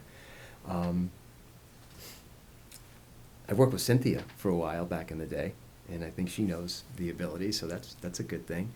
But I don't have a vote here. No, but my whole point is, there's a lot to a community. And I enjoy the Stoughton community, and it's not just the employees, but it's all the people involved, whether it be, the finance committee or the new diversity and inclusion group. It's like all of those groups, they need leadership. They need to understand, they need to hear it, they need to know people are working together cooperatively. I think that's so critical for a town, because when that doesn't happen, things implode very quickly. I've seen it, and it's not a good place to be. So I think I can help with that. So thank you. Another question is, what do you see as the most important quality in the next town manager? I believe the quality that is so important in our next town manager is to be collaborative, Mm-hmm. build trust, be inspiring, have some tactical skills, like to have the experience of developing a 3 to 5 year capital project plan, so you could hit the ground running. Work cross-functionally, building that team spirit, Mm-hmm. and encouraging communication. So Got it. that's for my personal. Integrity. Integrity is a big one. If you don't have that, then you don't have anything else. You only get that much in your life, and when you sell it, you got nothing. I'll roll with the integrity one for a second. And again, you know, I started working in Stoughton in '97, and I've watched so much, and I've learned so much. And, you know, going to Plymouth in 2011, so fortunate to have been able to be in that role and be successful. But without integrity, you're absolutely right. And I think the reason why I'm here again is because I have that integrity. You know, you can look online, you can call local reporters, you can sit down, have a cup of coffee with me and get into some really good details, but it's there, and I'm so proud of that. I am, I really am, and I enjoy working with everybody. Okay, as far as closing, because I know it's late, and I understand doing 4-hour interviews is a lot on you guys. This isn't a stepping stone for me. This is, like I said, I want to go down a new path. It's about professional growth and development. It's about challenging myself to my fullest potential, which is why I left Stoughton in the first place. I never thought I would have the opportunity to be DPW director in the largest town in the Commonwealth. Never thought that. And I never thought that I would accomplish as much as I did in Plymouth. It's just looking back, I mean, even looking forward, huge projects to do, and there's great people there, so that's a good thing. But I will always do my best in this town. I mean, the people I work with, the people I live with, they're all my neighbors. And I would not want anybody to see me fail. So again, thank you very much. Thank you. Thank you. Mr. Rita, thank you so much for coming tonight You're welcome. and for considering Stoughton. That's a place you'd want to work. Definitely very much appreciate it.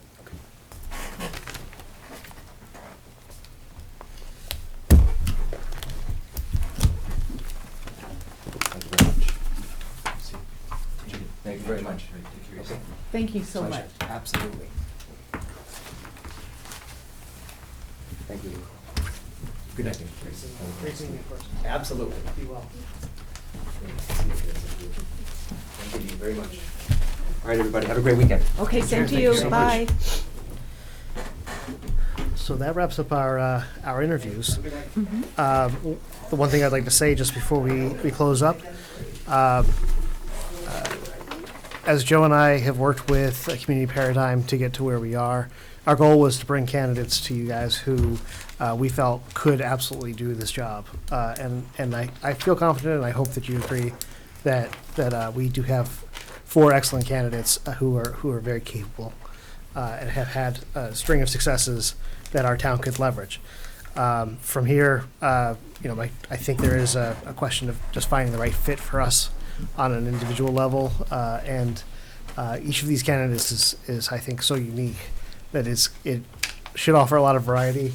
I feel like it's going to be a challenge. I think that you know, everybody was excellent tonight, so this will be on a vote for this will be on the November 1st agenda, where we could talk more about it.